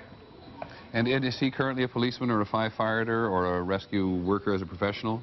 No, he is a CPA for Duluth and Duluth. Oh, for goodness sakes. But he was in the military, the Marine Corps, for 18 years, and he is an ex-police officer from Whitaker and Tampa Bay, Florida.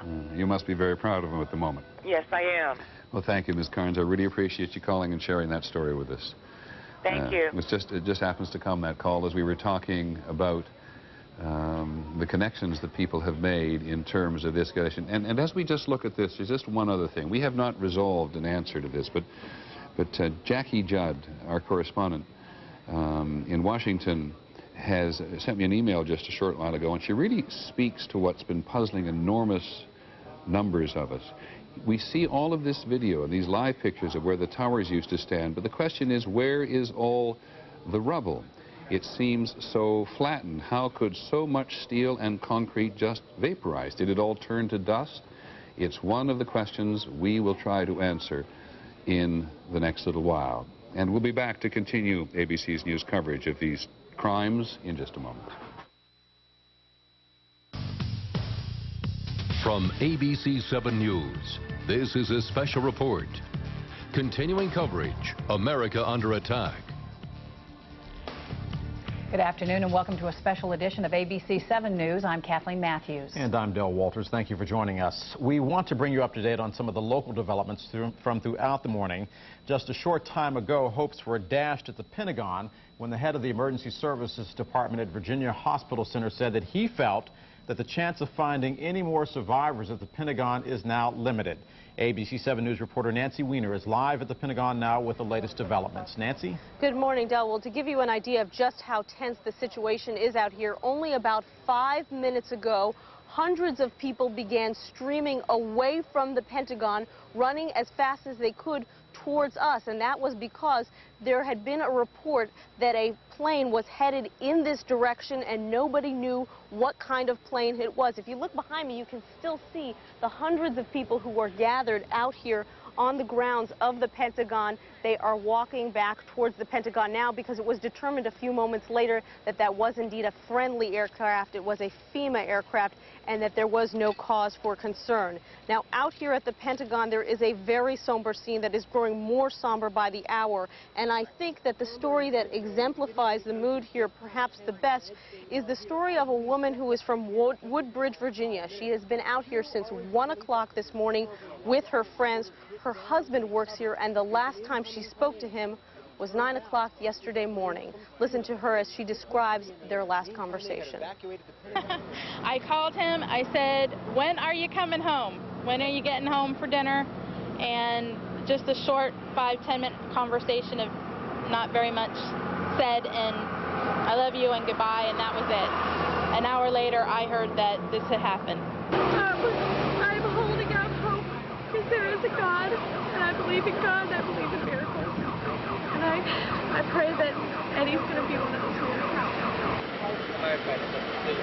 Tracy and her friends say they are still optimistic, even though firefighters say it is unlikely that they will find any survivors. There are other people gathered out here too, dozens of them, who have not been affected by this tragedy in any way except that their fellow Americans have been injured and killed. Children, the elderly, have come here to the Pentagon to show their patriotism and to show their sympathy. Joey Rubin, a truck driver from Centerville, Virginia, says she woke up this morning and knew she had to come and bear witness. You know, today some went back to work, some didn't, and the ones that didn't go back to work, a lot of us are buying flags, putting them in our cars, flying them out the windows, and you know, trying to show the large support that we have for our country. You know, I came home last night and hugged my wife and hugged my daughter and just had a good time with them and enjoyed their company. And to think there's, you know, maybe 10,000 people that are not going to be able to have that feeling today, or that are going through mourning and everything today, or they just don't know they're, you know, people still trapped in there. It's really unfortunate. About a half an hour ago, a large group of FBI investigators, perhaps about 24 of them, gathered here right behind us, right at that spot where you see that red truck right now. They fanned out and did what is called a line search, looking for any evidence, any debris that may have fallen from that plane before it smashed into the Pentagon. The reason they headed here is because they believe that this is the path that the plane might have taken as it headed in on its fatal flight towards the Pentagon. Reporting live, I'm Nancy Weiner, ABC 7 News. Back to you. Nancy, if you would, before you go, two things. We're seeing an awful lot of tents in the background here that weren't there yesterday. I'm assuming that those are triage areas and areas set up. And also, with the spirit of defiance that the Joint Chiefs announced yesterday, saying that the Pentagon will be open, how many employees are we seeing going back to work today, and what is their spirit? Well, Del, in response to your first question, we could show you those tents, and we, too, have seen them pull into this position in about the past hour or so. You can see the Red Cross symbol on the side of those green trucks, and we do believe that that is the triage center that has been set up in case there are any survivors, although, as you heard officials say, they don't believe that there will be survivors. In response to your second question, yes, personnel were told initially that they should report to work today, but later on we were told that only about half of this building has been determined to be safe for people to enter. So most people are being kept outside, although the interesting news we can tell you is now it appears that all of the smoke has dissipated. It does not appear at this time that any more fires are burning inside the Pentagon. Back to you. Good news. Thank you, Nancy. Well, we've learned the names of some of the local passengers who were aboard the planes that were used in yesterday's attack, and several, as I said, are from this area. Not necessarily all of them on that Dulles flight, but among those aboard the flights was Flight Attendant Michelle Heidenberger, who was actually a flight attendant on the Dulles flight that was supposed to go to Los Angeles. She's from Chevy Chase, Maryland. Charles Falkenberg from University Park, Maryland, also was on one of the planes, and Karen Kincaid from Washington, D.C., Leslie Whittington, Georgetown University professor, and former Washington Capitol Garnet Ace Bailey, who actually worked for the Los Angeles Kings as a scout.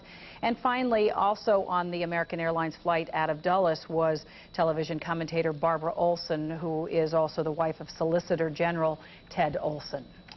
As of this hour, D.C. remains in a state of emergency. To find out the latest on the state of emergency, what that means and whether it will change, we are joined by phone now with D.C. Mayor Anthony Williams. Mayor, what is the status right now? Well, good morning, Kathleen. Good morning, Dill. And thank you for the opportunity to be with you for a few minutes. State of emergency still exists in the district.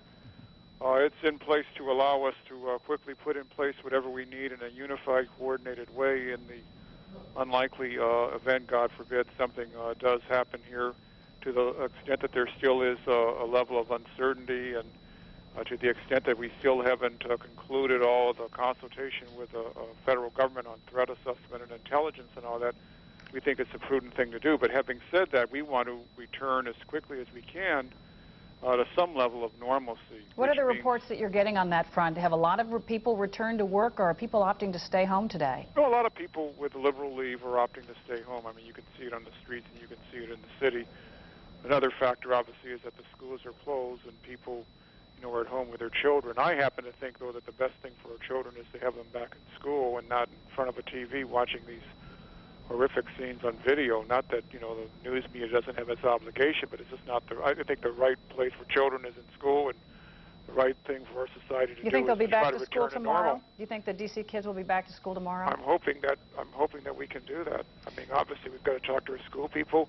We consult with the business community, with the other governments, and we're going to do all of that. But my own preference is to try to get back to normal, yeah. Mayor, on that note, get down from the state of emergency as well. That's what I was going to ask you. Any idea how long you expect the state of emergency to remain? Well, we're going to try to get information to people late this afternoon, before 5 o'clock, and hope that we will have done all the consultation necessary to do that. So essentially that date that you put forth yesterday of September 26th, you think it'll be much shorter than that? I think it will. I'd like to, well, everything's so uncertain here. But it's certainly my goal and certainly my hope that we can make it much shorter than that, yeah. On a personal level, what was your reaction? We haven't had a chance to ask you about that.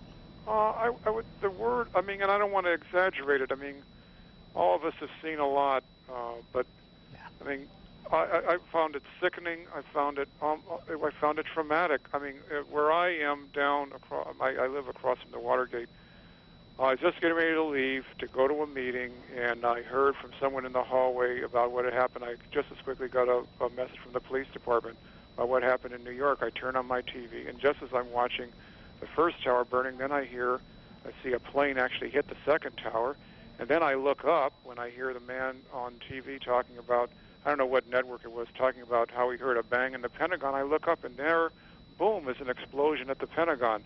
Most of us had never seen that before, and it was traumatic. Mayor, also on the personal level, you run for office, but you never assume that this will ever happen. Your counterpart in New York, Mayor Giuliani, is going through this. I know that you guys always talk, and you meet all the time in the Conference of Mayors meetings. Have you had a chance to talk to him and And I guess, what do you go through on a personal level, knowing that it's happening up there, it's happening here? How do you ever prepare for something like this? Well, you don't, but I think that really does it well, and he really shows how it's done. I mean, I think he's been a real rock of Gibraltar up there.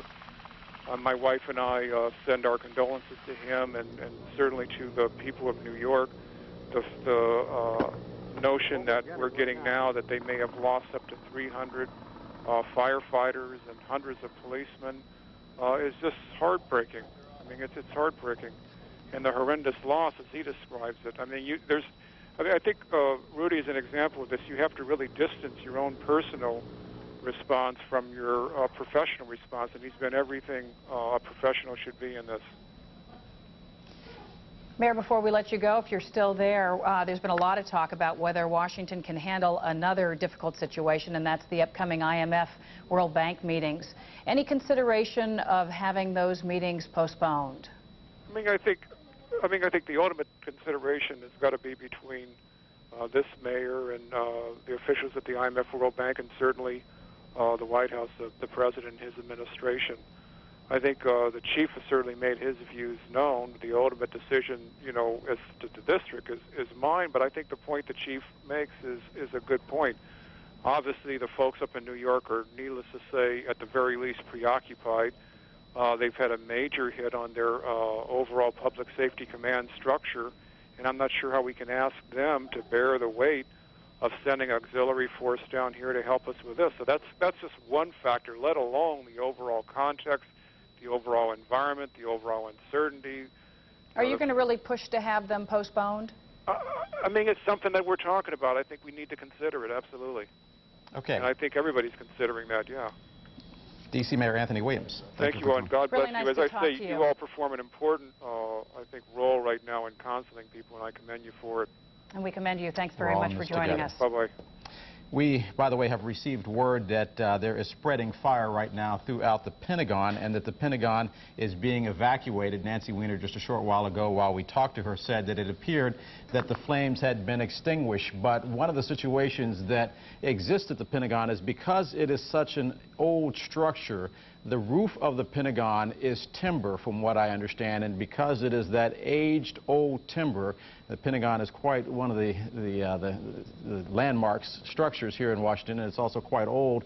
It has been difficult to get rid of the fire that is taking place in the rafters. Again, we are receiving reports that the Pentagon is being evacuated once again because of spreading fire. We're going to try and reestablish communication with Nancy Weiner, and we'll bring you an update as soon as we can. In other news, President Bush spoke this morning before his meeting with Vice President Dick Cheney and Secretary of State Colin Powell. The president says he has a message for terrorists responsible for the attack on America. We will rally the world. We will be patient, we'll be focused, and we will be steadfast in our determination. This battle will take time and resolve, but make no mistake about it, we will win. Well, not only from the president, from many officials, we're hearing this push to try to resume business as usual. Within the past few minutes, air traffic controllers were due to report back to airports all around the country, but not to Reagan National or Dulles here in the Washington area. ABC 7 News reporter Greta Cruz is live at National, and she has the update on the situation there. Greta, lots going on this morning. Absolutely, Kathleen. It is actually a beautiful day here, and it's very ironic that, it's hard to believe actually, that 24 hours ago all hell was breaking loose. As you just mentioned, the Federal Aviation Administration has allowed air traffic controllers back on the job as of noon today, and it is absolutely a start. Right now, there is virtually no one here at Reagan National Airport except police and airport operations staff. Security is extremely tight. We in the media have to give police photo IDs in order to use the restrooms.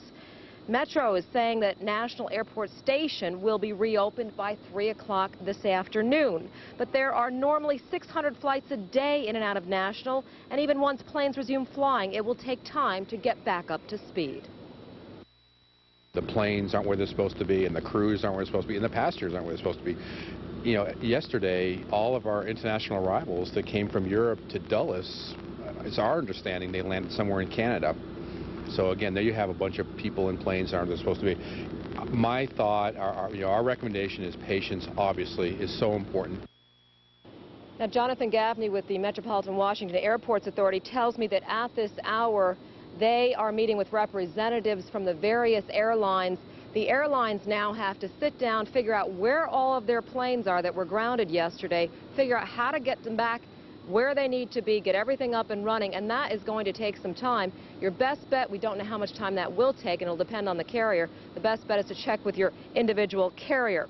Also, we want to tell you that this afternoon at 3 o'clock, National and Dulles will be opening their terminals so that people can retrieve luggage and cars that had to be left behind in a haste yesterday when they had to evacuate the airports.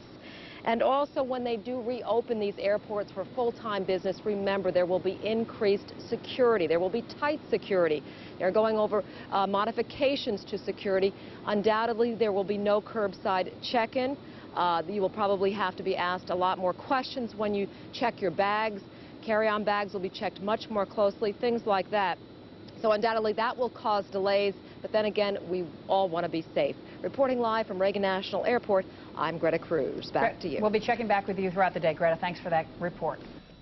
And we want to check on our traffic right now around the region. This has been a different day, to say the very least. We're going to check in right now with Metro Traffic's Mickey Scarlotta. Hi, Mickey. Good afternoon, everybody. It has been a different day, but traffic pretty much is at non-existent right now. Lots of people who are needed to go to work are already at work. Major roadways around town in pretty good shape. No accidents or delays to report anywhere. We are getting reports of delays, though, on northbound Route 1, making your way into Fort Belvoir. We obviously have heightened security getting in there. That'll be going on for a couple of days, so very slow traffic as you approach Fort Belvoir near Telegraph Road. Right now, though, here's a live picture of the Beltway near the American Legion Bridge. As you leave Montgomery County, head in towards Northern Virginia on the right-hand side of your screen. The outer loop of the Beltway moves without incident, moving along quite well right now. Inner loop side, no accidents or delays to report coming around from the Dulles Toll Road. Now let me take you live to 395 near Washington Boulevard near the Pentagon. As you can see, all delays here have cleared out. This was a high traffic volume area earlier this morning, but as you can see right now, everything is moving at speed. We are getting reports, though, of delays near the Capitol Hill area because all the surrounding streets bordering Capitol Hill are closed, so there's heavy traffic coming in near 2nd Street, Massachusetts Avenue, Pennsylvania Avenue, surrounding Capitol Hill. But on the major corridors around town, not too bad. Let's go back to you. Mickey, thank you very much. And things are shaping up for Metro as well. 2 stations were closed for the morning commute, but it doesn't look like that will be the case for the ride home. And joining us by phone right now with the latest information, and I also understand he has information on the Pentagon fire, is Stephen Taub from Metro. Bring us up to date. Good afternoon, Del and Kathleen. Good afternoon. As of right now, as of 11 a.m., the Pentagon station is open. There were a couple of reports listening on the news that they may have been closed or the Pentagon may have been evacuated. That's not the case. Apparently there was a false alarm there. So the Pentagon station is open. However, it is open for Pentagon employees with valid identification only. So people that are or do intend to go to the Pentagon stop later on today, they must have valid identification to enter the Pentagon. And as for National Airport, we are expecting to open the National Airport station this afternoon at 3 o'clock. Mr. Taub, is there any indication that Metro suffered any structural damage because of the damage to the Pentagon above? No, there are no reports of any structural damage at all. And we had no reports of that at all. And because of that, the station is open, and we are open as of 11 a.m. How about ridership? What are you sensing in terms of the volume of people who have decided to go back to work today? Well, this morning through the morning rush hour, ridership today was 28% lighter than normal. Through 9:30 a.m. today, ridership on Metro Rail was a total of 162,840 customer trips, compared to last Wednesday through 9:30 a.m. when we carried over 227,000. So it is down somewhat, and we really were not sure earlier in the day what the ridership was going to be like. With a lot of schools out today and people, the federal government's on liberal leave, it's quite possible people decided to just take the day off and spend time with their family, friends, and loved ones. And how about compared to tomorrow? Because I know you had a real rush to Metro as people were trying to get out of Washington. We still expect to have normal service tomorrow, pretty much, and we'll anticipate whatever ridership there is. We've been open since 5:30 today, providing the best level of service we can for both bus and rail, and we intend to do that tomorrow as well. Yeah, I meant to say yesterday when you had everybody rushing out, what was the ridership like then? Did you get any final numbers? Ridership also was a bit light yesterday. We had carried around about 460,000 customers. It was down slightly. We did have essentially back-to-back rush hours in the morning, and after 10 o'clock, people left the downtown area pretty quickly. So throughout the day and into the evening, the ridership was light. Most of the people that came in the morning left right away. Right, thank you. Mr. Taub, throughout our area over the past few months and indeed few years, we have seen the scenarios where they were afraid of terrorist attacks and that Metro would possibly either be a target or a vehicle for such an attack. Was there ever a point yesterday that they were considering closing Metro system-wide? Well, we did have discussions during the morning, especially with the height of what was happening, and we were trying to assess the information that was being presented at that time. However, we also recognized the fact that we had people that were leaving the federal government, people were leaving the downtown area in mass exodus, and a lot of people were relying on Metro as a way to get home. And with the information that we did have at that appropriate time, the decision was made to keep the system open, to keep on going, with, of course, the two exceptions yesterday, Pentagon National Airport being closed. Extra security today? Heightened state of alert. We do have everyone in place. We've asked all of our employees to be extremely vigilant. We've asked all of our employees, rail supervisors, bus operators, rail operators, if they see anything unusual, if anyone sees anything unusual, to let us know. Stephen Taub, Metro. Thank you very much. Well, besides trying to stay with their families and really take advantage of the kids being out of school and giving even a hug to loved ones, people also are wondering what they can do to help in this situation. And the American Red Cross is asking for your help. They need more people to donate blood. And there's a blood drive until 6 p.m. tonight at the American Red Cross Square at 1730 East Street Northwest. You can also donate blood at two other locations in the area. First of all, the Fairfax Donor Center is at 2810 Old Lee Highway in Suite 200, and the Rockville Donor Center at 11820 Park Lawn Drive. The donor hotlines, which are overloaded, are right here, so you really have to be patient if you call these numbers: 1-800-GIVE-LIFE and 1-888-BLOOD-88. Again, if you call, please be patient with those lines. You know, it's amazing. We have sat in the seat through so many dilemmas and crises in this nation and across this city. You think that the terrorists may think overseas that they are striking a blow here at home, but the truth of the matter is sometimes they galvanize the society and sometimes they make the American public realize and savor the freedoms that we have. And in this case, I think it might have backfired. And you can't underestimate the impact this has on our children, too. I think we all have to remember major incidents in our own lives that we remember, like the assassination of President Kennedy. And a lot of kids are facing that same sort of situation now as they look at these images over and over again. And I think it's important, as we heard a psychologist say yesterday, for parents to sort of be with their kids if they can and reassure them that everything's going to be fine. I now realize the importance of a hug. And by the way, we invite you to stay with ABC7 and ABC throughout the day for continuing coverage. We'll be back in a half hour with more local news, and for now we send it back to New York and to Peter Jennings and ABC News. Good. One of the issues that's been pointed out to me now by a number of people that I've spoken to here is that what may change over the next few days and weeks is the level of support for Israel. Once the initial wave of anger against the perpetrators of this act begins to die down just a little bit, people are going to be asking themselves the question of why this was happening, why the attack was launched against these symbolic twin pillars of the United States, the financial center in lower New York, and of course the military center at the Pentagon. I'm being warned here by a number of observers that we can expect that there will be growing pressure on the Israelis to back off, and that the Israelis are going to be coming perhaps under more pressure than might seem apparent at this point. And does that also mean, do you think, that there'll be growing pressure on the United States, notably the Bush administration, to take a more active role between the Israelis and the Palestinians than it has done up until now? I think that's precisely what the observers here mean when they say that they feel that the United States has been altogether too easygoing in terms of what the Israeli settlers in particular are doing in the occupied areas of the West Bank, and that they may feel pressure coming from here in Europe and from the Middle East, of course, to put some pressure on the Israelis in that regard. Okay. Anything else at the moment, Ted, you'd like to report? No, and I just wanted to add to that, Peter, that may even seem like a curious line of thinking at this point, because at the moment everything is focused so much just on the victims of these terrible attacks. But I pass it on to you only because I find it curious that it's showing up this early in the conversations here in London and in Germany and in France. Okay, Ted, thanks very much. I think Ted is not surprised, I think, being in Europe as often as he is. As I was there recently, the reporting on the Middle East and the struggle between Israel and the Palestinians is very often different in tone in Europe, certainly in Britain, than it is here in the United States. And there is, I think, a fairly wide recognition, at least in Britain and some other European nations, that the United States and Israel are so inextricably linked in the minds of people who regard Israel as an enemy and therefore the United States as an enemy for being such a strong supporter of Israel, not seeing as being even-handed in the Middle East, is very much an issue among those people who may in some way, shape or form have supported this attack on the United States earlier.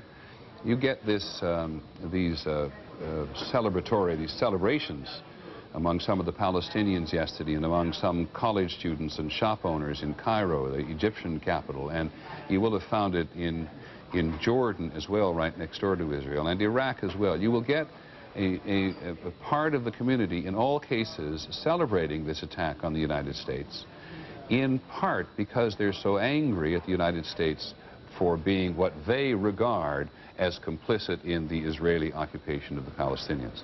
And it's really interesting. Ted, I think it's the first sort of mention we've had in the last many hours of the conflict between the Palestinians and the Israelis. And I'd ask one of our news editors here just to check the wires, if you wouldn't mind, about what's happened between the Palestinians and the Israelis today, because it was quiet yesterday, as best I can tell, and that maybe moderately quiet, perhaps would be a better way to put it. But certainly was not the focus of attention for obvious reasons. But every day for months and months and months now, the conflict between the Israelis and the Palestinians has just been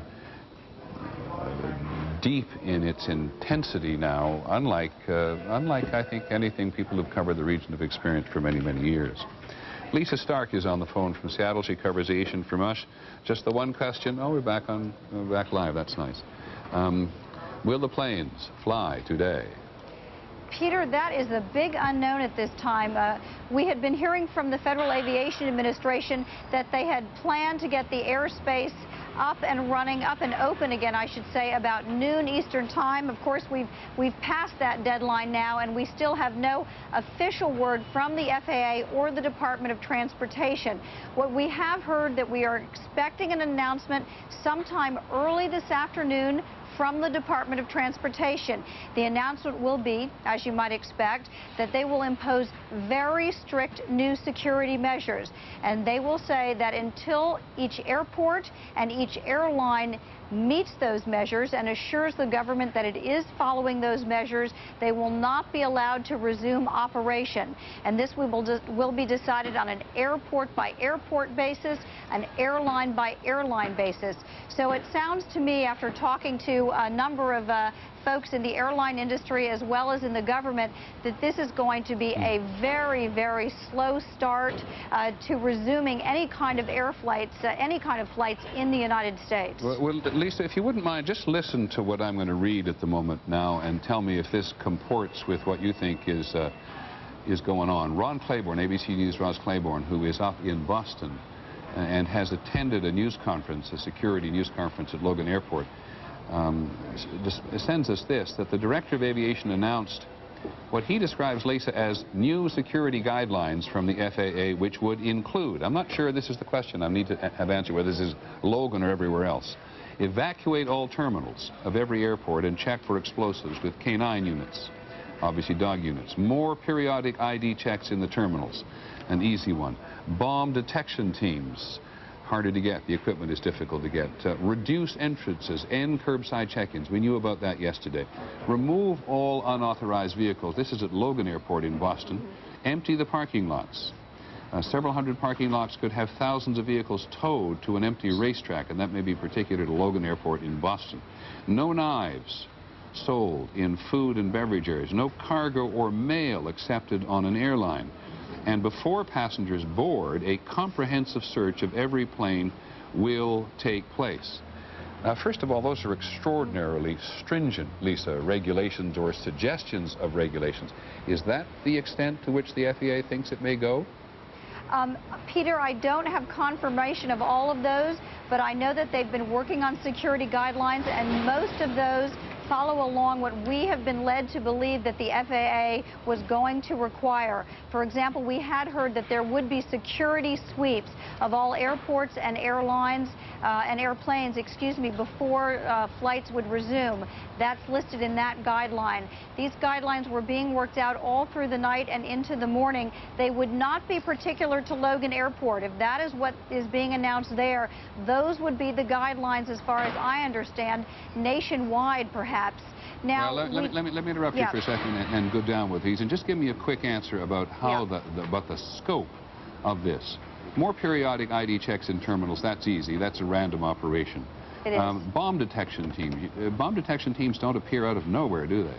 They absolutely do not. Those are dog teams, usually, obviously. Not all airports have them, I would assume, and I don't know how you would get them to every airport. Now, maybe this would not be required at every single airport. I'm just giving you the guidelines. Just giving you the guidelines as we're getting them in the mail so far. Reduce entrances. That's not so difficult, except it would add to the congestion. End curbside check-ins. We've been through that before. Remove on unauthorized vehicle.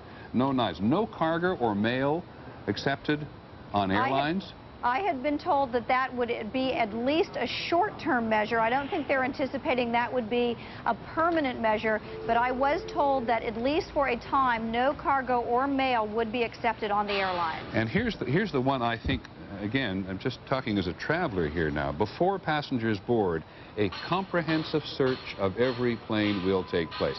This seems to me to suggest that the airline system in the country is going to go at a snail's pace. It certainly sounds like it will virtually ground to a halt even while it is up and running. Who will do those searches? Is a mechanic going to do them? A flight attendant? A pilot? Someone trained in security? I mean, that is a massive job to try to search a plane before it takes off. And one of the problems, as you have reported so often on World News Tonight, that we have in terms of congested aviation in the country is the public will not tolerate these delays. I think right now they probably will. I mean, I think there's certainly not any appetite in the country for any kind of a repeat of what has happened. And I think initially people will understand that this is what needs to happen, and they will be supportive. As we've seen in so many of these cases, as time goes on, sometimes these security measures become more lax. The public becomes less willing to tolerate them, and we'll have to see what happens down the road. Okay, thanks very much, Lisa Stark. The sooner that we can harden up the notion that these are going to be, or some of these are going to be, the security guidelines which the FAA, the Federal Aviation Administration, wants to put in place, then the sooner we will know that people will get on their way, and it's going to be a while. And it's quite stunning. Ted Koppel saying to us just a moment ago there from London that it isn't today or tomorrow, it may not even be the weekend before he and the thousands and thousands of other travelers who want to get back to the United States will be able to do so. So again, as we've said many times before, yesterday's attacks on the United States have frozen much of taken for granted activity in place. Want to check in a couple airports. ABC's Brian Rooney is at Los Angeles International Airport at the moment. Brian, give us a sense of what's happening there. Well, Peter, I think what you do not see happening here on the ground is confirmation of what Lisa Stark and Ted Koppel were saying. There are, I believe, 168 aircraft here on the ground at Los Angeles International, one of the busiest airports in the world in normal times. You don't see any evidence that this is an airport that is gearing up to get up and running again. A couple of airplanes have taxied in the last few hours. There is a lot of ground traffic. The service vehicles are going up and down the runways. But we've been told by airport authorities that they have not been given the go-ahead to get this airport running. And obviously, there's quite a bit of lead time that would be required. There are hundreds of aircraft all over the country that are parked in the wrong place, that have to be repositioned, possibly empty. before the normal schedule can get up and running, Peter. Now, Brian, as a reporter, you're a frequent traveler. Listening to those FAA restrictions today, what effect do you think it would have on your and other business travelers' life? Well, I think it would make it very slow. And Peter, I'm a guy who arrives 10, 15 minutes before the doors close. If then, it would make life very difficult. You go through a lot of security already. One point about the bomb sniffing is that you do run into, in recent years, there have been some of the larger airports have those sniffing machines that they make you put your laptop computer, they take a swipe and a sensor analyzes what chemicals are there. So there already is some bomb detection going on in the major airports. But some of the restrictions that you and Lisa have been talking about would be very stringent and would make travel very difficult. And we've done stories about how difficult it is already, not just from the security standpoint, but the amount of travel that there is and the crowding, and it would be very difficult. Okay, thanks very much, Brian Rooney at Los Angeles International Airport. We'll come back to Brian at some point because I think we all need in many parts of the country to understand what other parts of the country are feeling about all this today. And we can focus on the airports, but we probably need to focus on the communities as well. It has been said for many, many years that even if you go to heaven, you have to change in Atlanta. And certainly Atlanta's Hartsfield Airport is one of the most important hubs in the country. And ABC's Steve Osunsami is there today. Steve, can we just get the same reaction from you as we got from Brian about what effect this will have on your airports and what's happening there now? Well, this, of course, is the busiest airport in the world. There are hundreds of people who came here this morning expecting to leave sometime after noon, but that is not happening. The airport released a statement shortly after noon saying that there is no idea when this airport will be able to open. One of the problems is the FAA guidelines that you talked about, which are extraordinary, that the airport says will take them quite a while to implement. Did a lot of people show up at the airport today, or were people sensible enough to stay away? I'm looking at security now. I'm looking at a couple of cops with a dog. Is that fairly common at the airport already? Not at all. You don't normally see that happening here, but today that is the case. Like I said, there are quite a few people who are here at the airport, hundreds in fact, who thought they'd be able to leave. There are thousands more in hotels across town who are waiting and watching and hoping that the airport will open, but as the airport authority here says, it doesn't appear that's going to happen anytime today. So, have you any idea who those people are hanging around behind you? Well, we talked to one man this morning who was trying to make a connection coming from South Africa, and he had planned to go to the Northeast. There are people from all over the world here. You know, there's a lot of international flights that go in and out of this area, and people who use this as a connection to many parts in the Southeast. And you've spent, I know you haven't been at the airport the entire time, and one of the things I think we should do, and our assignment desk will surely pick this up, is to check the bus stations in a variety of locations like this, because my assumption that the only way to get anywhere at the moment is rent a car, which can be tremendous pressure on rental car agencies, or to get in a bus and go somewhere. So we'll check on that. I can tell you, Peter, that the trains here are working and the buses are working, but one of the things that affects travelers is that buses and trains to the Northeast are canceled. So there are other ways for people to travel. It's very limited for most folks. You have some of the heaviest commuter traffic anywhere in the world as well as having an extraordinarily busy airport in the general Atlanta area. And Steve, as you've watched the local television, listened to the radio, read the newspapers, talked to your colleagues and your neighbors, how's Atlanta been taking this? Well, most people realize what's going on. There is a major tragedy happening in the Northeast, in New York and D.C., so people are inconvenienced, but at the same time, there is a great deal of regret and dissatisfaction with what has happened. Okay, I appreciate you giving us the time. Of course, that's what we pay him to do, you know, fairness. Steve Osunsami in Atlanta, and Brian Rooney at Los Angeles International Airport. I really think it's probably worth now we go and bus stations have just got to be jammed everywhere at the moment. And again, some of you closer to the reality of life than we are in our newsrooms will appreciate that. Billy Rizzi, nice to see you. How do you do? Billy Rizzi is 52 years old. He's an electrician. And yesterday, September the 11th, was your first day on the job in building number 1 in the World Trade Center. Correct. Man, how were you doing yesterday? We were installing a fire alarm system, just finishing up the job. And where? On the 36th floor. Which building? Building 1. Right, building 1. And what happened? Well, I was there about 2 hours, at about 10 minutes to 9. This was this large explosion. And the first reaction was get to the nearest stairwell. Right. And we started walking down, and everybody was more or less calm because I guess a lot of them been through it before. And I was impressed with everyone's demeanor. Yeah, we've heard this several times. People were impressed with the measure of calm, because those of us looking at it from the outside just were not the slightest bit calm about any of this. But people were calm and organized. And yes, I felt kind of safe because there was good lighting involved, and we just went nice and slow, and nobody really panicked. Yeah. I haven't fully understood, how big are the stairwells going down in the Trade Center? I guess every 2 stairwell will equal to 1 floor. I don't know the approximate measurement of them. But are they wide? Were people going down in, I mean, like 2 abreast, 4 abreast? More like 2. So we had to go down slow to be safe. And there were other people coming in from other floors, so it did get more crowded as we were going down. And was everybody respectful of one another? Yes, very much. There was anxiety, of course, but I was impressed with everyone's behavior. Now, you were on the 36th floor when you were working, am I right? 36th floor? Correct. Did you have some sense of people coming?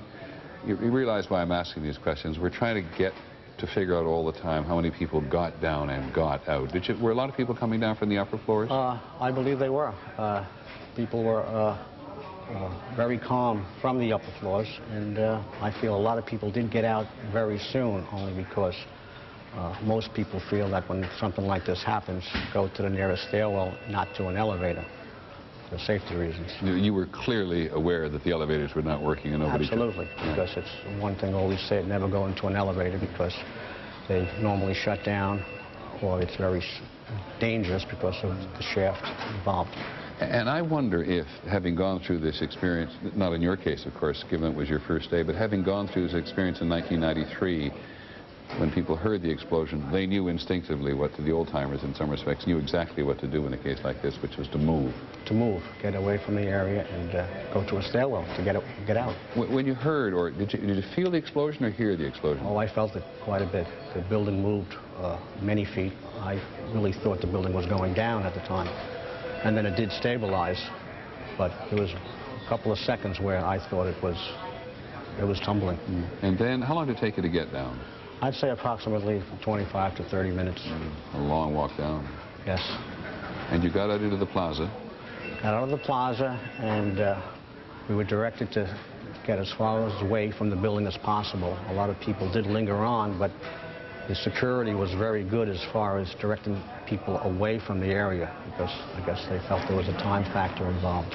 When you got into the plaza, did you understand or appreciate what had happened above you? Oh, absolutely. We looked up and we saw the fire and all the damage. Did you know it was a plane?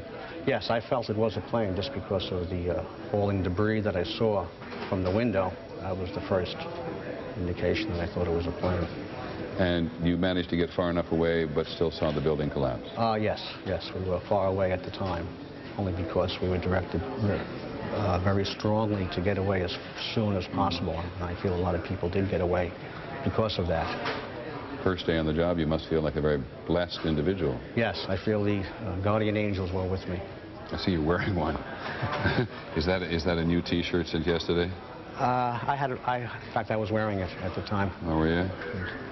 That's interesting that you should have an angel on your T-shirt. And you've been in touch with everybody in your family? So yes. That was my main concern, was calling everybody as soon as possible.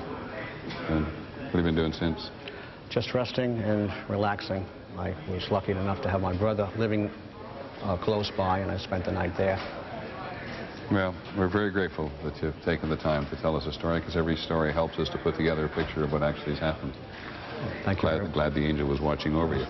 Thank you very much. Thanks, Billy. That's Billy Rizzi, 52 years old. He's an electrician.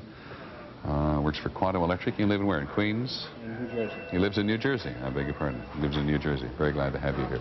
George Stephanopoulos is down in Lower Manhattan today. George, I don't know if you heard a little earlier me raise this question, which was actually raised by ABC's Jackie Judd, as we look at these areas down below and the video of where the towers used to stand and where is all the rubble gone. And have you been able to, is there any way you can answer that question? I'm sorry, Peter, I didn't get the question. Okay, I apologize. Jackie Judd and several other people keep asking us, when you look at where the towers used to stand, there is surprisingly so little rubble. Where did all the rubble go? It's a very good question, Peter, and I have asked some people who've been doing some of the rescue and recovery work this morning. If you look behind me, you can see the very remains, the skeletal remains of the World Trade Center. And one volunteer, Robert Gerlinski, explained to me the reason there's so little rubble is that all of it simply fell down into the ground and was pulverized, evaporated. Now, I should say, though, for the last several hours, there's been a steady stream of dump trucks and other very large vehicles carrying out debris, including burned out hulls of cars, the burned out hulls of police cars and others. And that's been going on for several hours now. One of the volunteers I talked to said they've been doing it since about 6 a.m. this morning. Secondly, Peter, there's been an increased military presence here this morning. There are many Humvees, those military jeeps, including one with a manned machine gun on top. We have National Guard divisions from the 69th, 258th, the 105th and 42nd divisions. Mostly they're doing crowd control and protection and recovery, but there are some armed guards as well.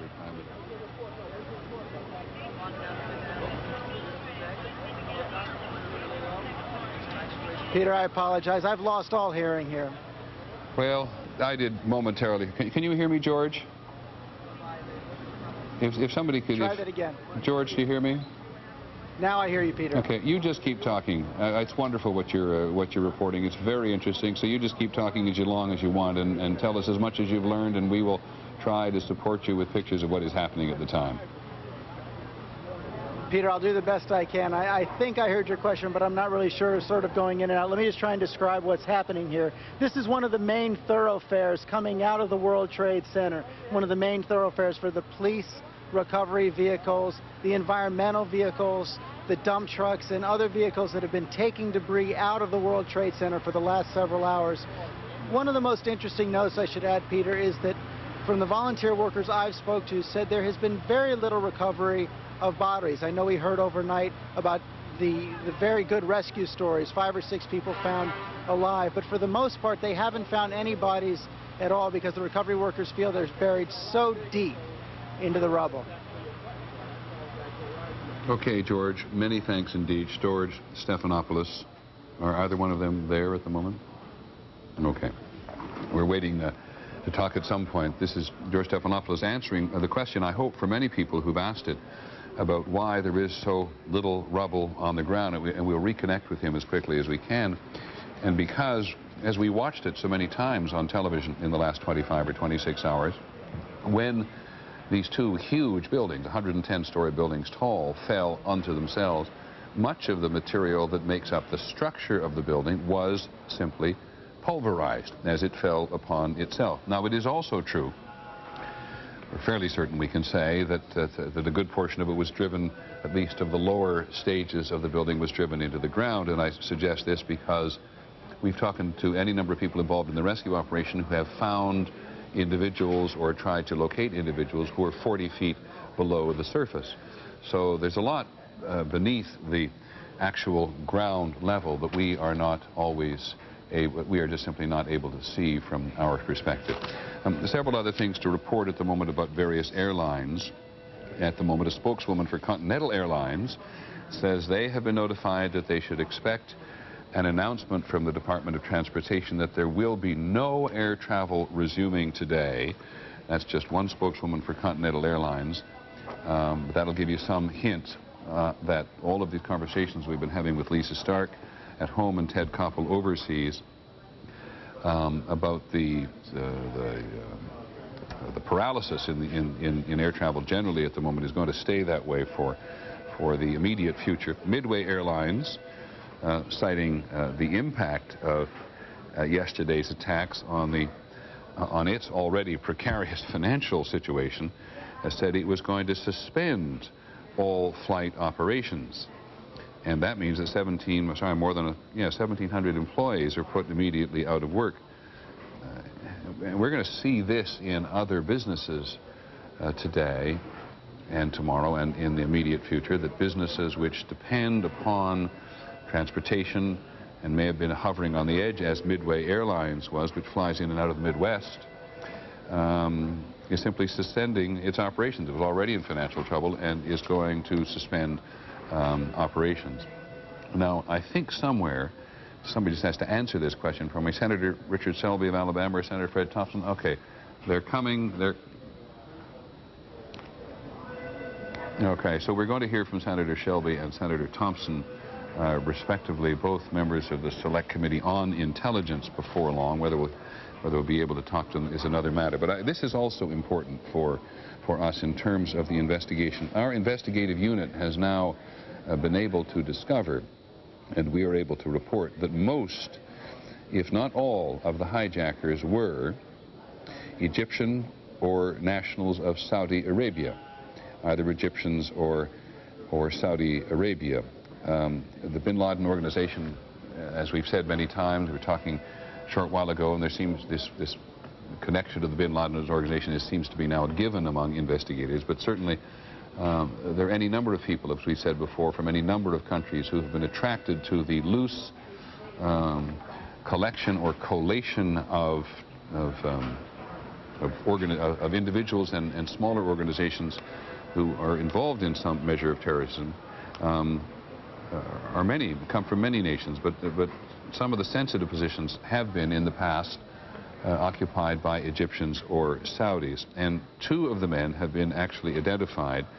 I don't think their names will mean an enormous amount at the moment, but one of them is a Saudi national, and he was on American Airlines Flight 11, which was the Boston to Los Angeles flight which crashed into the World Trade Center, and we're actually told, which sounds quite stunning, that his passport may have been recovered in the rubble.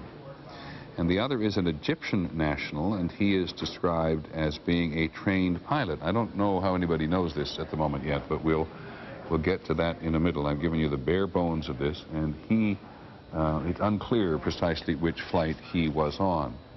But we do now believe that are fairly certain now that the Attorney General, John Ashcroft, is going to give, I should say we're fairly certain, we believe that the Attorney General and the Director of the FBI will talk to the country this afternoon. Now, whether they will announce arrests or whether they will give us some details in the investigation, we do not know. But it would not be a great surprise. In fact, we should expect the Director of the FBI and the Attorney General to talk to the nation under these circumstances at some point today.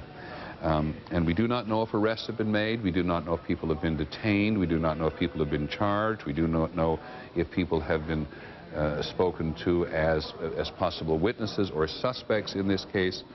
But as the morning has gone on, and we're now into the early afternoon in the East already,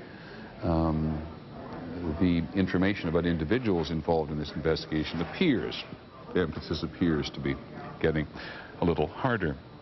I did mention earlier, as did Ted Koppel, that the connection between this attack on the United States and the connection between the United States and Israel is a constant one. I wondered what was happening in the Middle East today. Israeli troops backed by tanks and helicopters raided a West Bank town, this is in the Palestinian territories, and two nearby villages early Wednesday. Israelis said, as they always do, they're intensifying their hunt for Palestinian terrorists. 7 Palestinians were killed by Israeli fire, including an 11-year-old girl, and 3 people described as Islamic militants. It's very difficult every day as we see the reporting coming in from the conflict between the Israelis and the Palestinians to sometimes get beyond the he said reporting of it, because the Palestinians and the Israelis just have diametrically opposite views of what's going on. The Israelis believe they're on the hunt for Palestinians who wish to destroy, if they can, or undermine the state of Israel. And the Palestinians, of course, feel that they are constantly being undermined and oppressed by the Israelis, and this occupation is a resistance to Israelis. I don't mean to make light of it, nor to talk about it only too briefly, not the particular focus today, but it's been another day, like many others, in this current uprising in the Middle East. Did you want to make a point? Okay.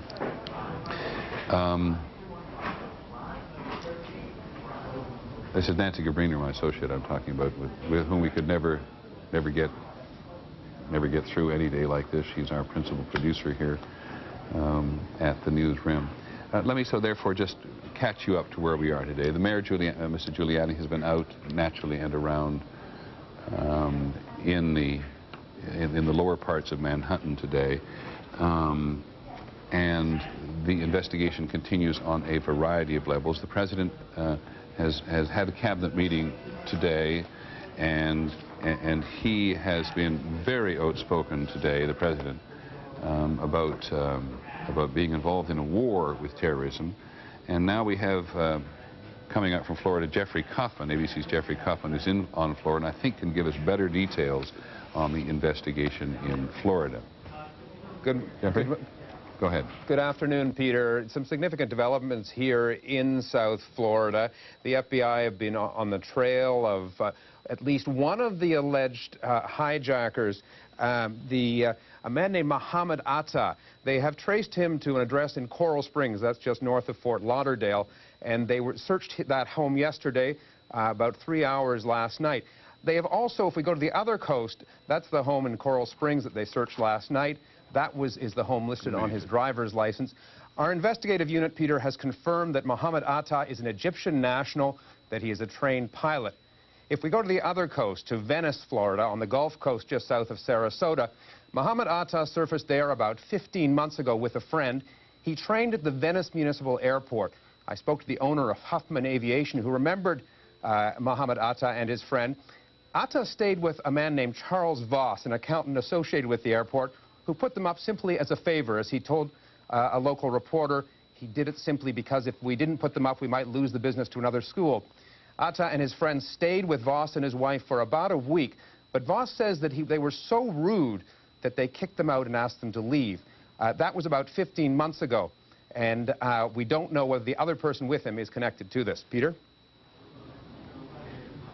All right, you got it back in there, have you, Jeffrey? Yeah, let me put it in. I'm sorry, we were having some feedback in there. Go ahead, please. Okay, can you hear me clearly without the feedback? Yes. And I just missed this because I was also distracted. They've gone to this home in Venice, Florida, the FBI agents, which belonged, or at least where Muhammad Atta was staying. That's correct, Peter. Atta apparently trained at the local aviation field there at the Venice Municipal Airport about 15 months ago.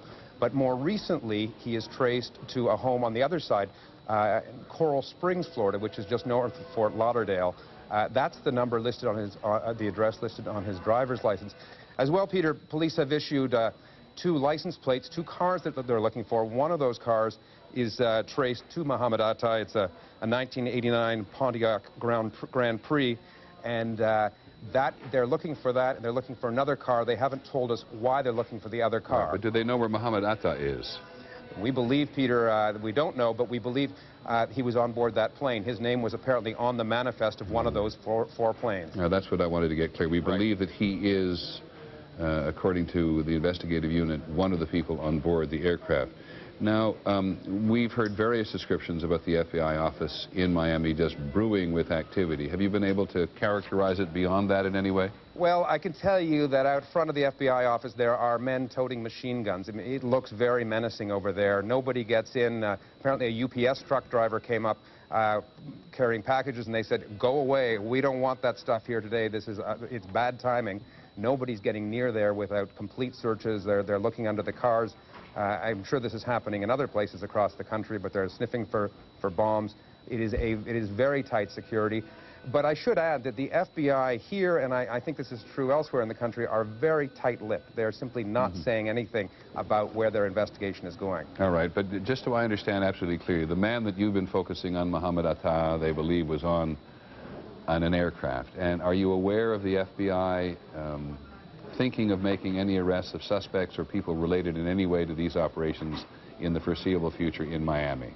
No, there's absolutely no indication of anything like that, Peter. Thank you very much, Jeffrey Kaufman. Appreciate it in Florida. Nothing tougher in the world than to talk when you got something screaming in your ear. That's why people take it out, and why you sometimes see people on television doing that. So that is one more piece of information which we believe we put together into the investigation panels.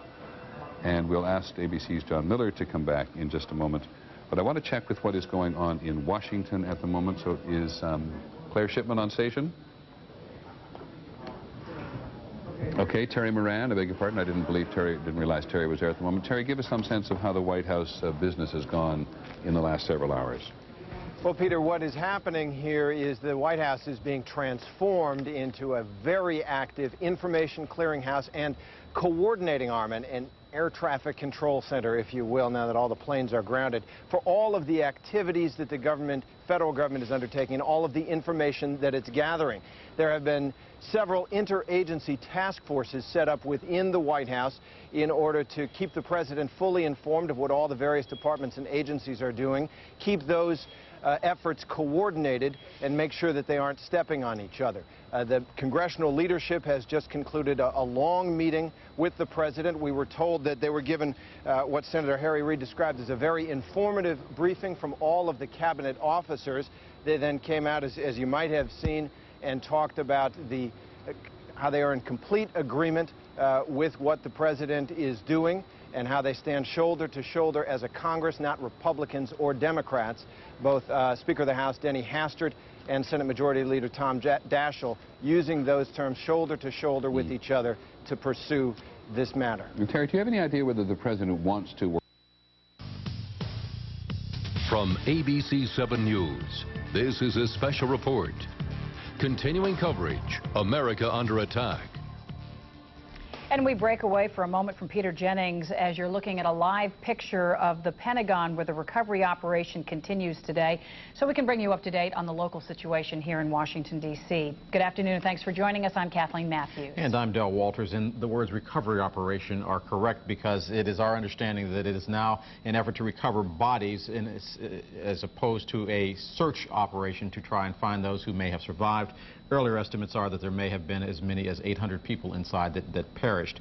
We want to go live right now to ABC 7's Nancy Weiner, who's live at the scene right now. And Nancy, about a half an hour ago, we said that there may have been an evacuation underway. Do we have more clarification as to just what happened?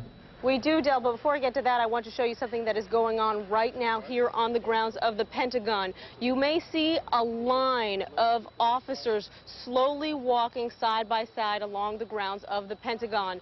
Those are FBI agents, possibly agents and officers from other law enforcement jurisdictions as well, but this is something that they have been doing all morning long. They have been searching the grounds for any evidence that may have fallen from that plane before it crashed into the Pentagon. They have been searching an area that they believe is within the flight path of that plane. It has been a very tense morning here at the Pentagon, culminating with, as you said, yet another terrorism scare about an hour ago. And we do have some video to show you from that.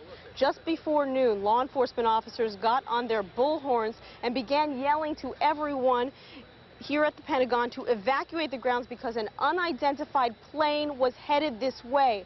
Hundreds of them began streaming towards where we're standing, but a few minutes later, we and they were told to stand down, that this was in fact friendly aircraft, an airplane from FEMA. But this is the type of scenario that is likely to play out several times in the coming days as military personnel remain on edge and, of course, on a heightened state of alert. There you see some video from earlier this morning as FBI agents combed yet another area of the Pentagon grounds looking again for any evidence. Reporting live from the Pentagon, I'm Nancy Weiner, ABC 7 News. Back to you. Just before you go, Nancy, ordinarily if you were standing there at the Pentagon, there'd be a lot of planes flying overhead. Obviously, we're not having any flying into National, but how about those Air National Guard aircraft? Are you seeing any of those in that region? We have not seen any airplanes this morning at all, and that is why that one FEMA airplane caused such a stir here. We have seen a number of helicopters, law enforcement helicopters, coming and going throughout the morning, but as for larger planes, certainly no, none of those. Nancy, that would fit into the category of understandable edginess. Thank you very much. Well, we also want to bring you up to date on the metro situation because a number of stops were closed yesterday, and here's the very latest on that. First of all, the Pentagon station is now open. However, it's open only to Pentagon employees who are carrying a valid ID. And the National Airport station, which was closed starting early yesterday, is expected to finally reopen at 3 o'clock this afternoon. And that is when people will be allowed to go go and reclaim their luggage. No word yet on the airport itself when flights will resume. We also want to bring you up to date on a conversation that we had about a half an hour ago with D.C. Mayor Anthony Williams. And I guess the two bullet points from that conversation were that he does not yet know just when the state of emergency will be lifted, and he wants the children to go back to school, though, as early as tomorrow. And he said he did want the state of emergency lifted as soon as possible so that business could return to normal in the District of Columbia. He pointed out there is a high sense of security downtown, as you see here right before the Reagan Trade Building. Cars being checked extra carefully today, and also that traffic was generally down quite a bit in the city as a result of people choosing to take advantage of some of their leave policies and stay home. We also pressed the mayor to see whether he would like at this point to postpone the upcoming IMF World Bank meetings, which were expected to bring in a huge number of protesters. He's going to push for that. Ultimately, it's up to the World Bank and IMF to make that decision, but he certainly is pushing in that direction, largely because he says it's going to be more than this city could handle. And also, they had expected to get a lot of people from New York, police from New York, to back them up, and he says that would be more than New York City could bear at this point. On a personal note, he said his heart goes out to the mayor of New York City and the people there, and our hearts go out to them as well. We are going to return now to ABC News coverage of the continuing crisis across America. It wasn't an earthquake. It was something that apparently involved only the towers, and at that point we decided we just needed to get out. I don't think I've ever asked anybody from the Trade Tower this before, but I've made several visits to the Trade Towers over the years and have been there on those occasions when it swayed as it does in the winds. I don't know how people work there. The psychological impact of working in a building that was so tall and moved so much. Did you ever get used to it? I don't know if you get used to it. You forget about it. You know, you go there to go to work, and you probably think about it more often as the elevators climb and the elevators drop every day. But once you get in there, it's just another office building, or it was.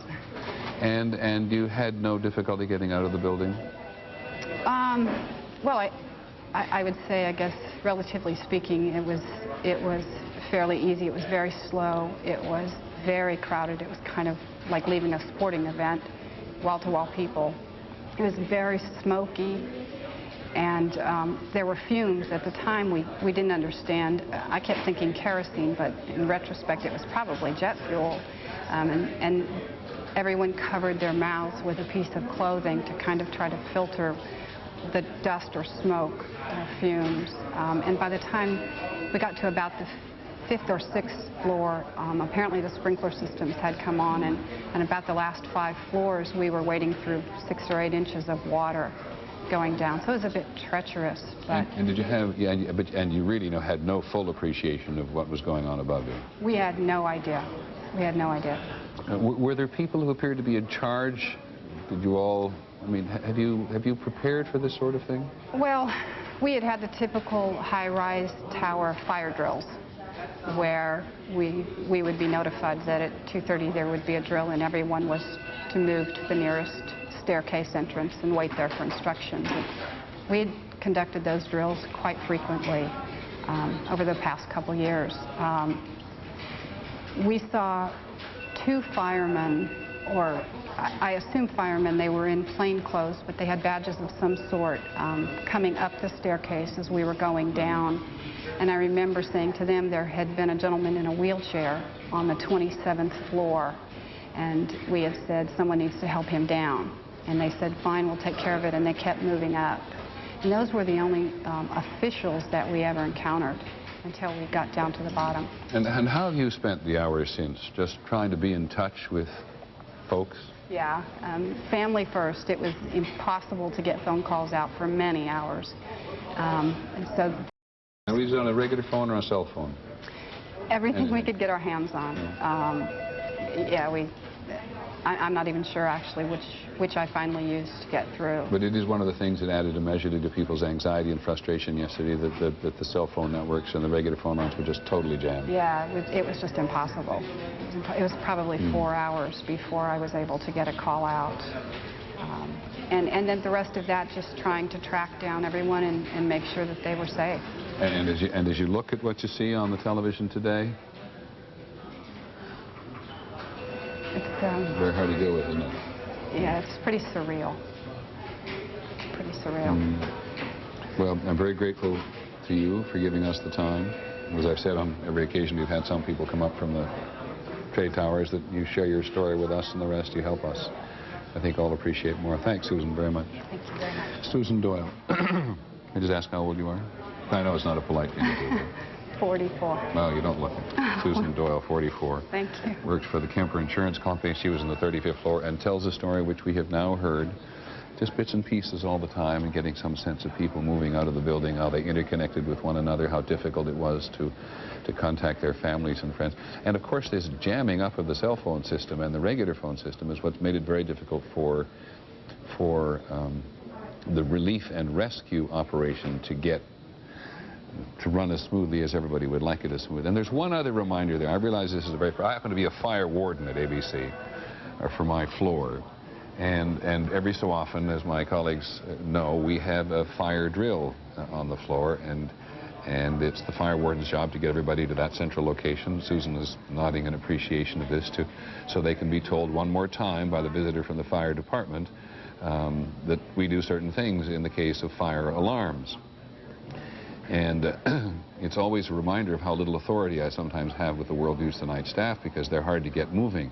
But on an occasion like this, listening to this story from Susan, who says that they conducted fire drills, high drills on a regular basis, is a very good reminder. Take your fire drills seriously, and don't ever make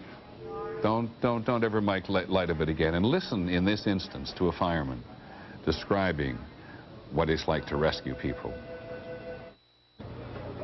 The initial search started probably about 11 o'clock last night, when we started searching the pile after all another building had collapsed. Chief kept us all out of there until it was safe to go on. We started initial search. We found 2 Port Authority workers were trapped. We got one out alive about 1 o'clock this morning, and then we got another one out about 5:30 this morning. Could you describe the conditions for me that you're facing inside there, John? Right now, it's not too good. You got a lot of heavy debris. We're really just on top of the pile. We can't even, there's just a lot of crevices and holes, things you can look down into. You really can't see. The visibility is real poor. A lot of smoke, a lot of heat coming off of the debris. John, a question that's very difficult to ask, but we know that there are so many firefighters who may be inside who are helping in the rescue effort, and all of you may have lost so many of your own. How are you all dealing with that, knowing that you are also putting yourselves in danger now? We're just doing our job out here, but the brothers that are trapped in there, we're hearing names. We haven't really heard positive names yet, but it's not a good feeling right now. Could you hear any voices? Were those officers able to say anything to you, and how were you able to contact them and know where they were? Supposedly the 2 guys last night were up on top of the rubble. They got trapped. One guy fell down about 40 feet. Another guy was down about 30 feet, and they pulled them 2 out. Like I said, one this morning, and then they got one out about 5:30. Supposedly there was other bodies that had come out. I'm not sure of the number. I'm not sure, who and what, but I do know right now they pulled us back off the pile again, so the cranes could come in and start lifting all the heavy metal and get some heavy stuff out of the way, so we could start digging deeper. Firefighter number 9468 on the job for many hours today, and as you have heard us say before, the fire department in New York has suffered grievously, has lost 200 perhaps of its own men. Now we're looking at a live scene from Copley Square, and that's the Westin Hotel in beautiful Copley Square in Massachusetts, and a fairly large number of police officers, dozens of them, pulled up outside the Westin Hotel not long ago. We know, of course, that FBI teams are searching for suspects in New York and Washington and Boston and a variety of other places. But a couple of dozen officers just showed up here a while ago wearing bulletproof vests and carrying shields, and were seen bringing fiber optic equipment. I'm not quoting the Associated Press in this case, bringing fiber optic equipment into the Westin Hotel. And we don't fully know what that means. There's been at least one report in Boston that they were using it to check under hotel room doors on one floor in the Tell.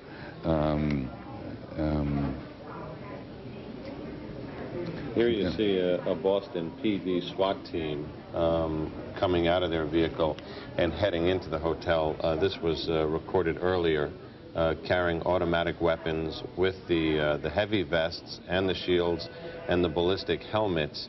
What do you mean by a ballistic helmet? It's a bulletproof helmet, or as close as you can get to that, and it's standard gear for a SWAT entry team. In fact, what you saw there was a fairly heavy special weapons entry team.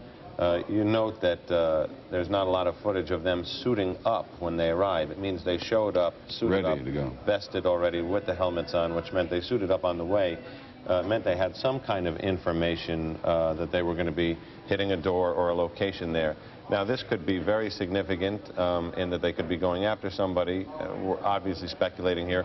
Or it could be anything from an anonymous tip that a suspect is there to the much more mundane, and I would suggest more likely, which is the FBI and the local police in the Boston area have been ticking through leads all day. They have the name of one suspect, which we've now confirmed, but not anybody they expect to find alive. The man that they believe was sitting in row 10 of that plane, right. the man the stewardess named on her phone call, Satan Sugami.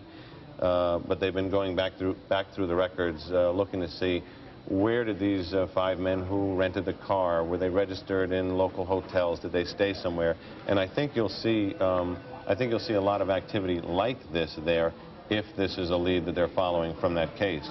You also notice that there's an ambulance on the scene standing by. And now that we're talking about the FBI and SWAT teams and what you and I were noting just a short while ago, that in fact I think we noted it at first yesterday, that one of the people who's missing in the trade towers is a former FBI official who was hired by the World Trade Towers very recently in order to beef up their anti-terrorist activities, or their security, I suppose, in more general terms. Talk about John O'Neill for a sec.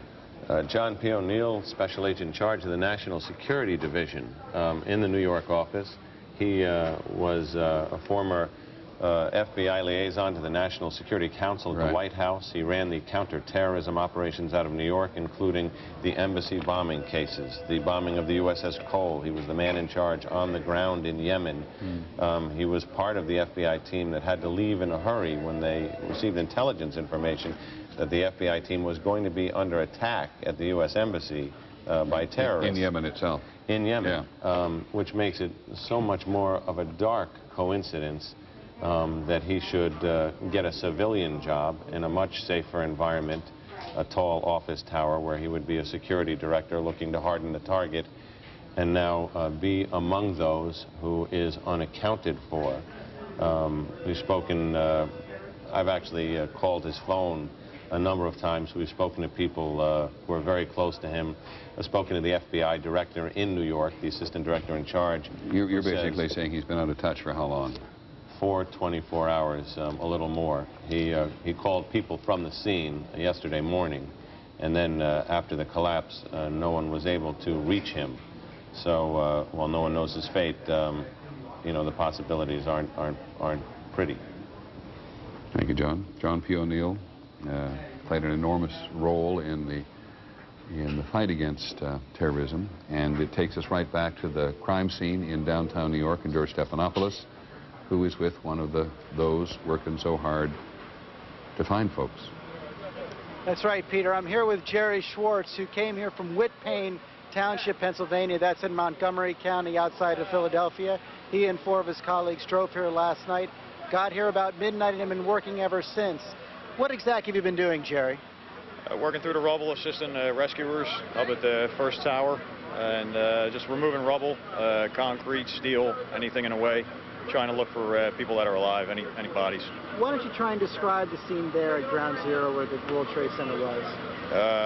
It's devastating there. It's just twisted metal. It just looked like there was a giant explosion. There's just concrete laying everywhere, twisted metal. Nothing's normal there. Everything is just blown apart. And there have been some rescues, but you haven't found many bodies, have you? That's correct. Do you have any idea why? No, not right now. There's so much rubble, and some of the steel is so heavy, there's just no way a human being can pick it up. You have to get heavy equipment in there. It just takes time. And you're actually picking it up by hand? Yes.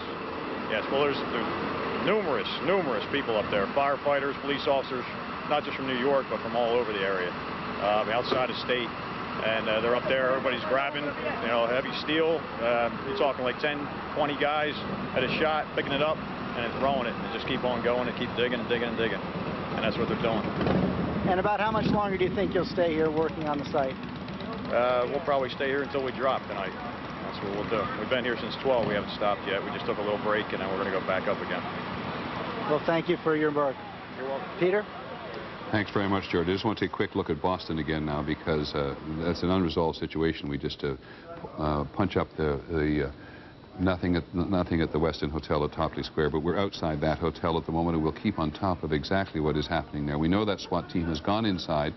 We have no serious appreciation of what has happened inside, but as John Miller was just pointing out, these guys have gone in, have been ready before they arrived on the scene, and have gone in either on a legitimate tip or on something else, or maybe even the suspicion of something else. What I find interesting is so many people so close to the hotel.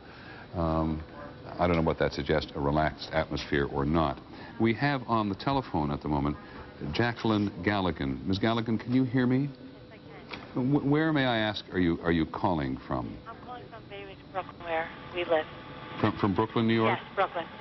And I gather they're still looking for your husband. I'm still looking for him. He worked on the 104th floor at Cantor Fitzgerald's, and I've recently heard from people on the floor that they know of 3 survivors from his floor in Jersey hospitals, but I don't know which hospital. And have you tried to get in touch with the hospitals? I have a wonderful neighborhood, and they're all calling the hospitals, and nobody seems to have my husband's name or anyone else's name. And have you been able to see on television some of the hotline numbers which appear that you can call for information? I have called the cancer hotline, and my husband's name is still not listed on that line, on that hotline, and I've been calling everything possibly, but there are a lot of busy signals, and it's very hard to get through, and I just really want to know if anyone has any information on cancer people, because they were up on the hundreds in the first building that was hit by the plane, and I just want to know that a lot of people from those upper floors made it and which hospitals they're in. Well, Ms. Galligan, I am in the dreadful position of not being able to help you very much, and I know you know that, and I wonder if it's, I hope it's of benefit to you and other people of deep concern, deeply concerned at the moment, to at least have your names on television so that somebody may be aware, based on what you said, that your husband is missing. Have you got a pencil handy? Yes, a pencil? I have... we have some numbers. I'm going to ask our control room to look. I have only one number in my notes at the moment, and I know there are other numbers. We'll get them up for you and other people. But 1-800-331-0075 is a number that I have in my, well, actually, are you anywhere near a television screen at the moment? I didn't know if I could put it on. I could put it on? Well, you can certainly put it on. Okay. Maybe you want to keep the sound down for a second, but you raise a very good point. You raise a very good point. Here is some help information on the television screen at the moment. The first number for victims of crime. This may not be directly pertinent to your husband, but there are two telephone numbers, one telephone number, because unless you're giving a tip to the FBI, you don't want to be using the second one. But I think perhaps by getting your husband's name I know is Donald. Donald Gavagan. G. A-V-A-G-A-N. And the two of the people that supposedly are in Jersey hospitals, Mark and Stephen Kaleo, you know, they were really close, all 3 of them. So I'm hoping my husband didn't have a wallet on him, and he is with Mark and Stephen. because knowing those three, they wouldn't set free. You know, so I'm hoping they found Mark and Stephen Kaleo, and they'll find Donald Gavigan. Now, do you believe that they have found Mark and Stephen safe? Stephen is listed as critical. Mark is listed as injured. Well, Mrs. Gavigan, I'm glad you called in, because you certainly remind, and I'm glad you called in. Can I give my number out if anyone knows of other cancer survivors? Well, we'll get someone in the control room to take your number, Mrs. Gavigan, because I think if you put it up on television, you may be bothered by any number of people you may not want to talk to. Okay. But when you and I are finished, but you keep referring to cancer. Cancer. Would you spell that for me? C-A-N-T-O-R. Cancer. Is that the name of a company? Yeah, Cantor Fitzgerald. Okay, Cantor Fitzgerald is the name of the company for which your husband worked. And if you give your Cantor, K-A-N-T-O-R. No, C-A-N-T-O-R. C-A-N-T-O-R, Cantor Fitzgerald. Yes. On the 104th floor of the World Trade Center, and you know of at least 2 of your husband's colleagues who have been located. Actually, 3. 3, okay. Yes. Well, I really do hope that it has helped that you've made contact with us, and I know, gosh, I know how frustrated you must be at not being able to get through. I'm 7.5 months pregnant, and I have a set of twins at home, so I really need him home. I understand that. Thank you. I understand that completely, Mrs. Gavigan. I think everybody in the country understands that. And thanks very much. Thank you. Jacqueline Gavigan, 3-year-old twins at home, and telling us that she is 7 months pregnant and is like so many people in a desperate search for a relative or a colleague. And it's just so hard.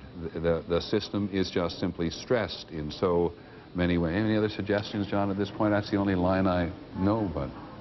Actually, while you were working that, I was working something else. I don't have the same pad as yesterday where we wrote those numbers. Yeah. In conferring with Boston police sources, they confirmed that they are at the Westin Hotel to assist the FBI. The FBI's major job in Boston today, of course, is this case. The SWAT team is there to back them up if they want to search 1 or more rooms. The fiber optic equipment, as you described, is used to either go under doors or through walls to take a look in a room before you go in it for the safety of the officers. So it looks like they're prepared to take a look in 1 or more of the rooms of that hotel to see if either people they're interested stayed there or may still be staying there. Very interesting. One of the best hotels in Boston. Westin Hotel on Copland Square. Right in the middle of town, just off Boylston Street. Right in the middle, close to the Back Bay, and a very posh hotel. ABC's Bill Blakemore is downtown. Bill? Peter, up on the roof here, I have a very strong impression of 3 parallels with the major earthquakes we've covered. First, Bill, hold it. Well, I apologize. What roof are you on, and where are you? I'm on the roof of 40 Harrison. It's just above the staging area of the search and rescue operation. On the west side, that's the rubble just down to the south of us here. And as I was saying, very strong impression when I arrived. I'd left just before dawn, but in the sight of day now, 3 parallels to the major earthquakes we've covered. The acrid smell and smoke and dust in the air that we usually see in earthquake rescue operations. The sight of all of this twisted metal, which, as we know from so much experience, is the kind of rubble that in earthquakes we've seen them pulling people alive a week or 2 weeks after the event. And thirdly, the eerie feeling of an enormous city normally bustling all around us here, virtually a ghost town. What's not like an earthquake is the sound of these military jets circling overhead. That feels more like a war. Thanks, Bill. And let me just, before you ask you a couple more questions about the possibilities of rescue, because Bill knows an awful lot about it, says he's covered any number of earthquakes. We've covered a couple together. Is the F-15s and F-16s literally flying through New York airspace? They're the only thing that are flying through New York airspace, or any other airspace in the country at the moment, for that matter.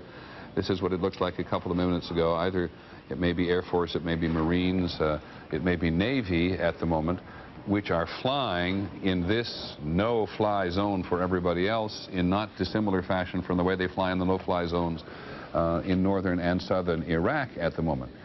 This is a precautionary measure which the Department of Defense instituted almost immediately yesterday after the first and then second attack on the trade towers. Nobody had any idea what was going to happen next, and so this was put into place very quickly, and they continue to monitor this airspace lest there ever be another attempted incursion. Now, Bill, let's come back to the question of rescue, because you've had an awful lot of experience. And we both know that it is true that you can go, I think we once went 2 or 3 weeks in Mexico City or somewhere, and they still found people under the rubble. But what is the process now? What have they got to do in order to make the rescue an effective operation? The tricky thing to do is to take a collapsed building apart carefully enough so that if there are any people alive inside, perhaps in a coma, which can help them live longer, they won't get further hurt by shifting rubble. That's why they can't go in just with a bulldozer and bulldoze it out of the way if they have any suspicion at all that there might be people alive in there, such as the firemen who are in the midst of trying to rescue people or the thousands of civilians. So they put in sniffer dog teams that are specially trained to tell their handlers whether they indicate that they detect dead bodies or living people. They have listening devices if they can get quiet enough around them.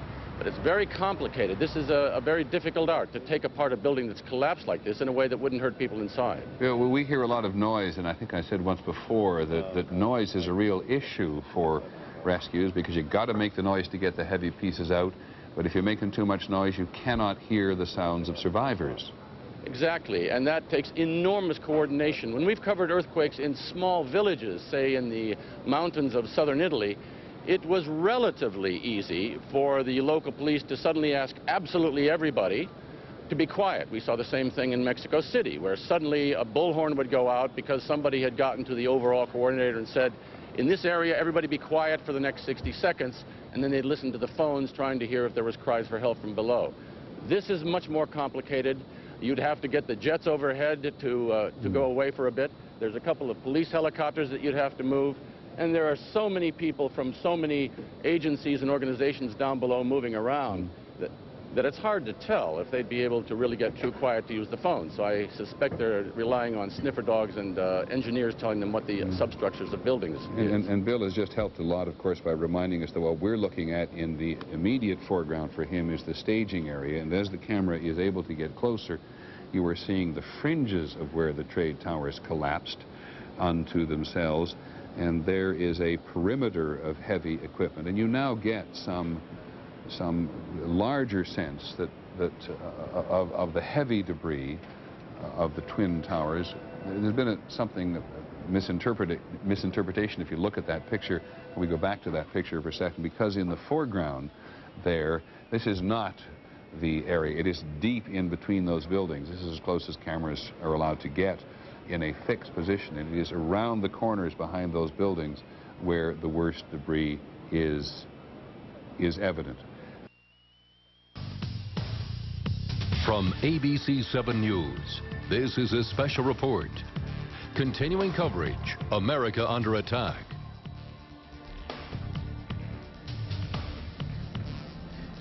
We're going to go back to ABC's coverage in just a moment, but first we want to bring you up to date on the situation locally, specifically with regards to the recovery efforts that are taking place at the Pentagon at this hour.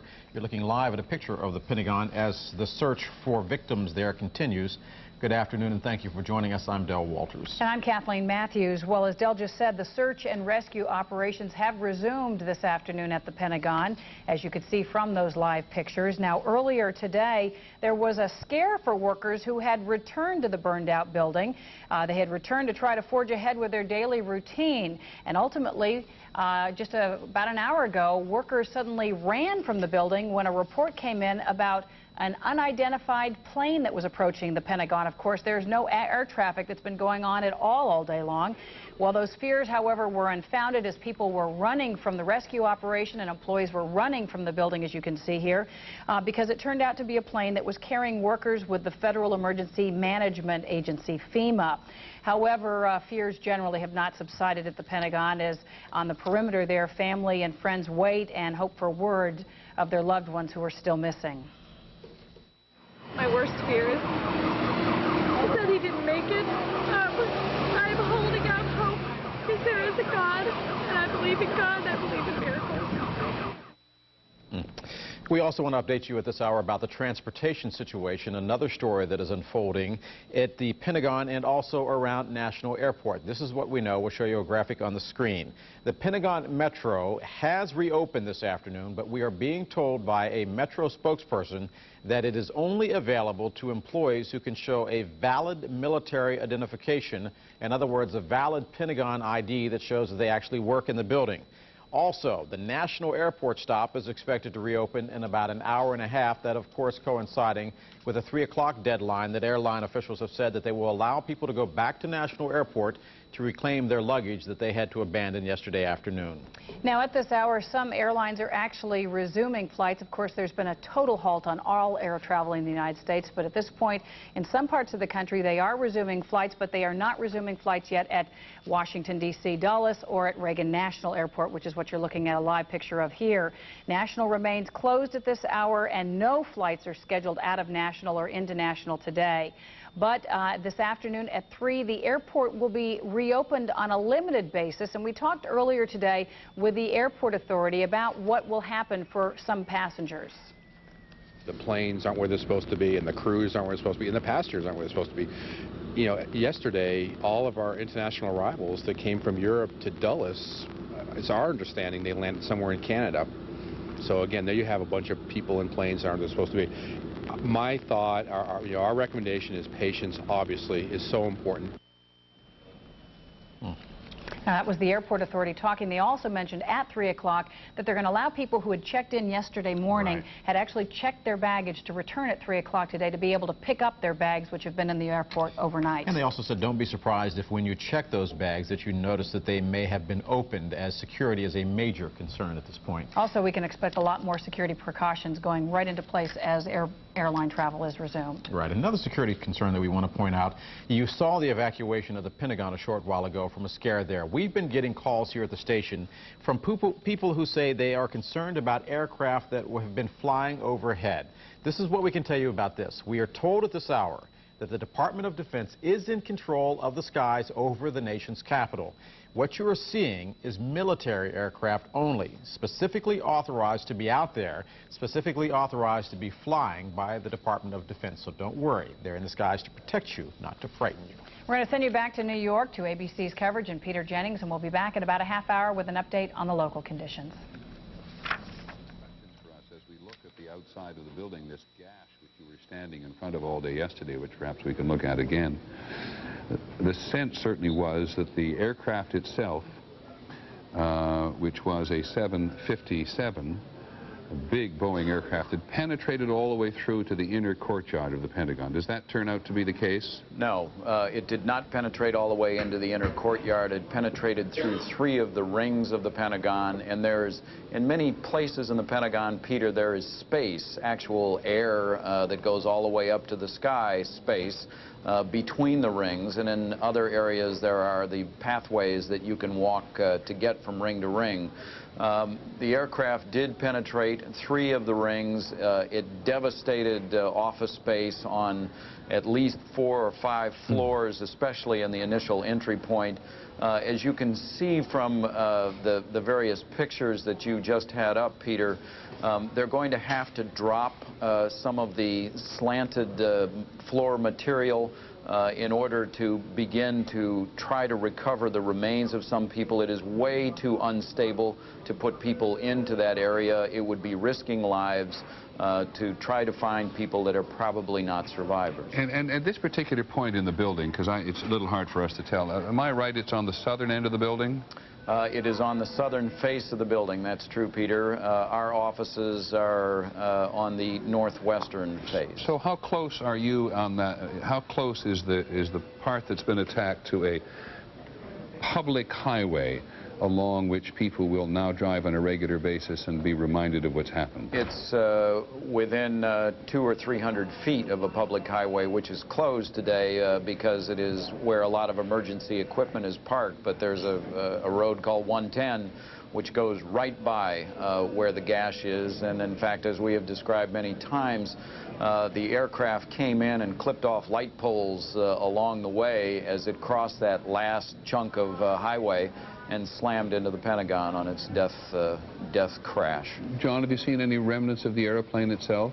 I have not, Peter. They are not allowing us close enough inside the Pentagon, but I am told that there are chunks of the aircraft, not large chunks, small chunks of the aircraft scattered throughout the debris area inside the Pentagon. Okay, John, thanks very much. John McWethy at the Pentagon. I want to talk to a couple of people now. We'll get in just a minute to the former CI Director, Admiral James Woolsey, who we had on the air yesterday, who was very helpful in understanding on this. Steve Osunsami reports from Atlanta that Hartsfield Airport has now announced that that airport will stay closed throughout today. Another reminder of the delay in both national and international air travel. Terry Moran of the White House was talking about the White House being open to tourists again, and the tourists being given American flags as they went through. That's sort of the good piece of news today.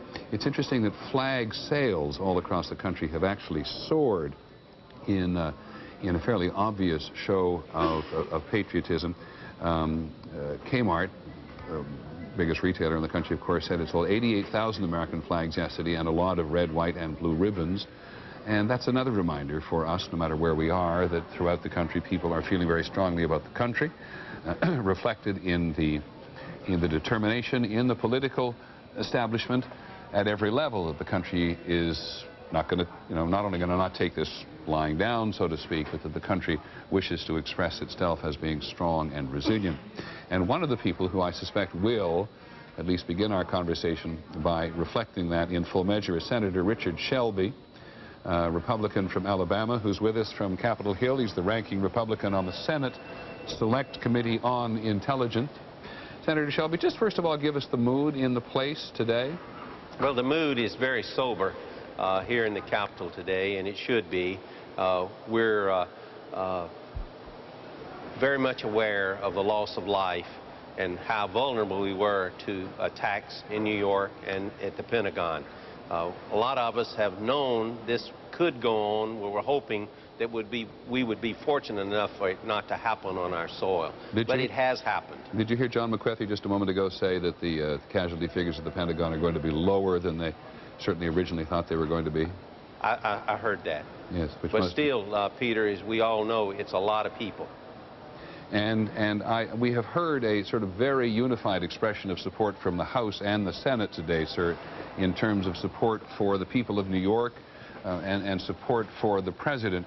How long do you think it will be before those of you, not only on the Committee on Intelligence, but on other committees as well, get deep into the issue of what must now be done and what now can be done? Peter, that's a good question, and we're already getting into it in a deep way. A lot of us on the Intelligence Committee have been involved in it for years. We have been saying all along that we have to beef up the expenditures for NSA because it was going deaf.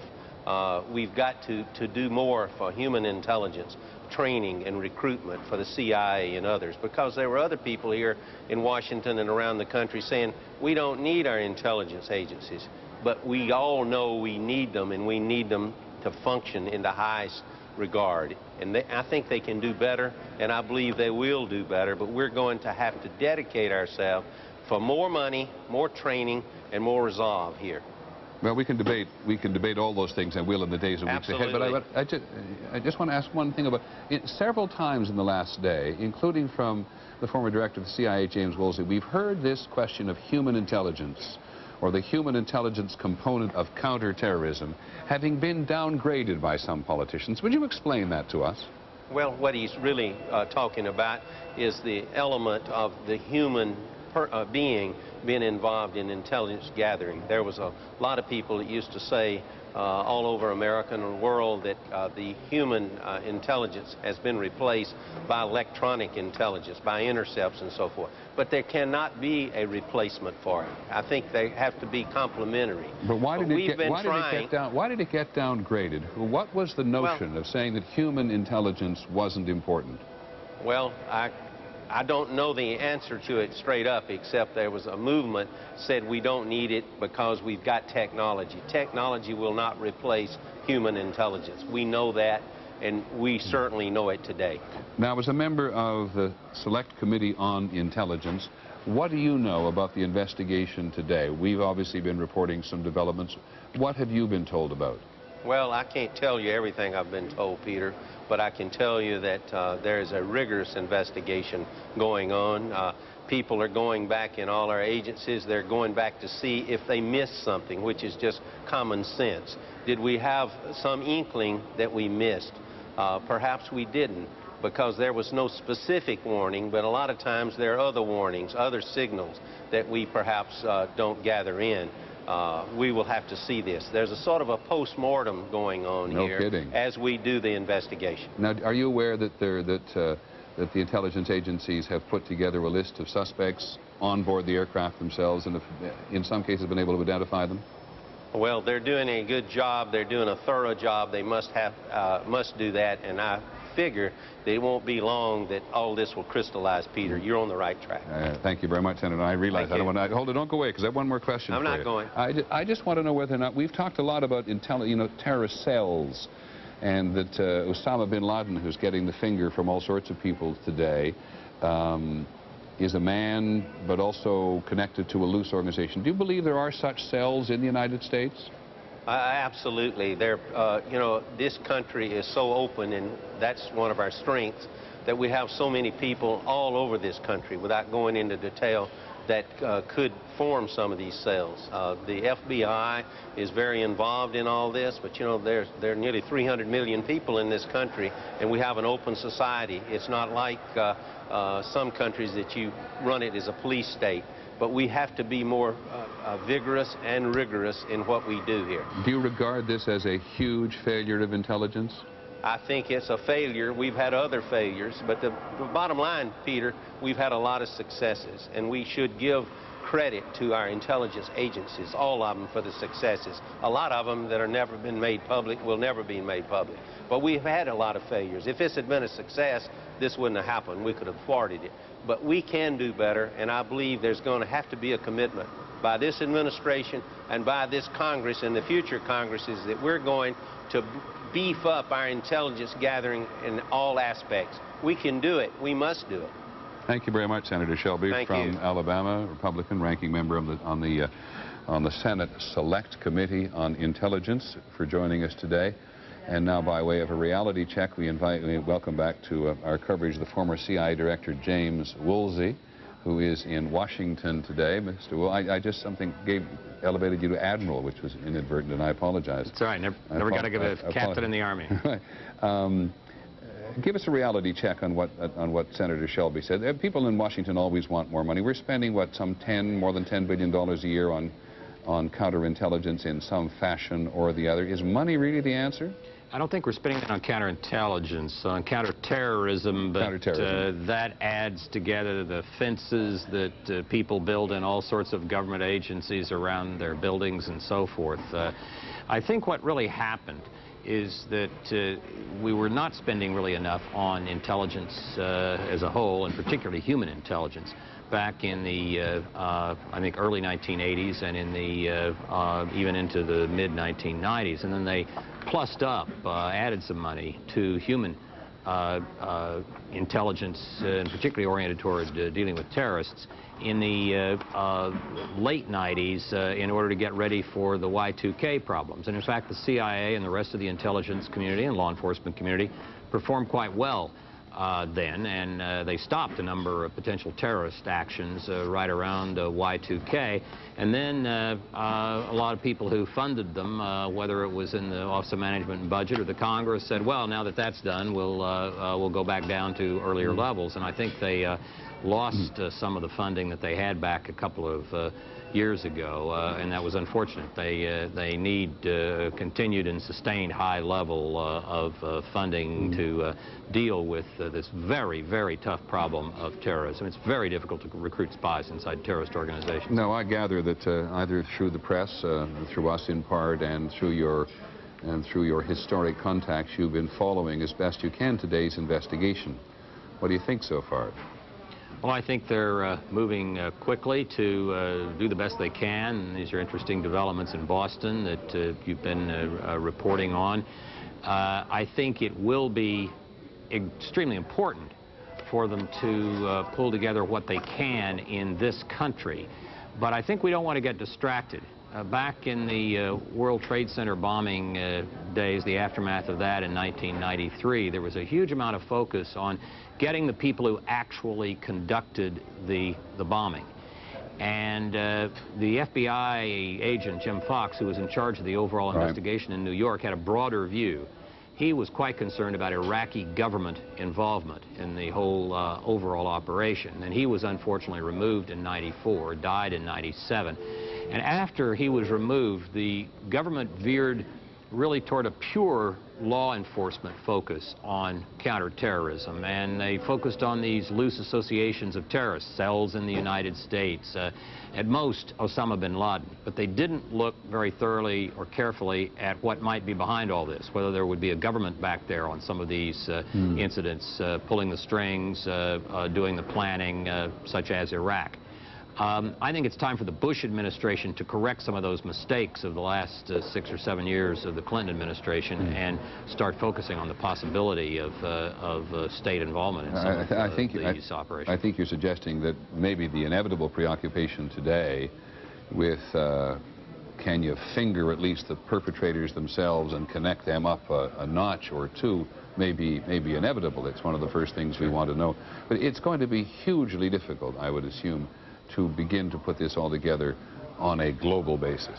Very difficult, but whenever I hear people talk about bringing the terrorists to justice, I wince a little bit, because some may be able to be brought to justice, but if Saddam Hussein was behind all this, you're not going to bring him to justice. That's the head of state.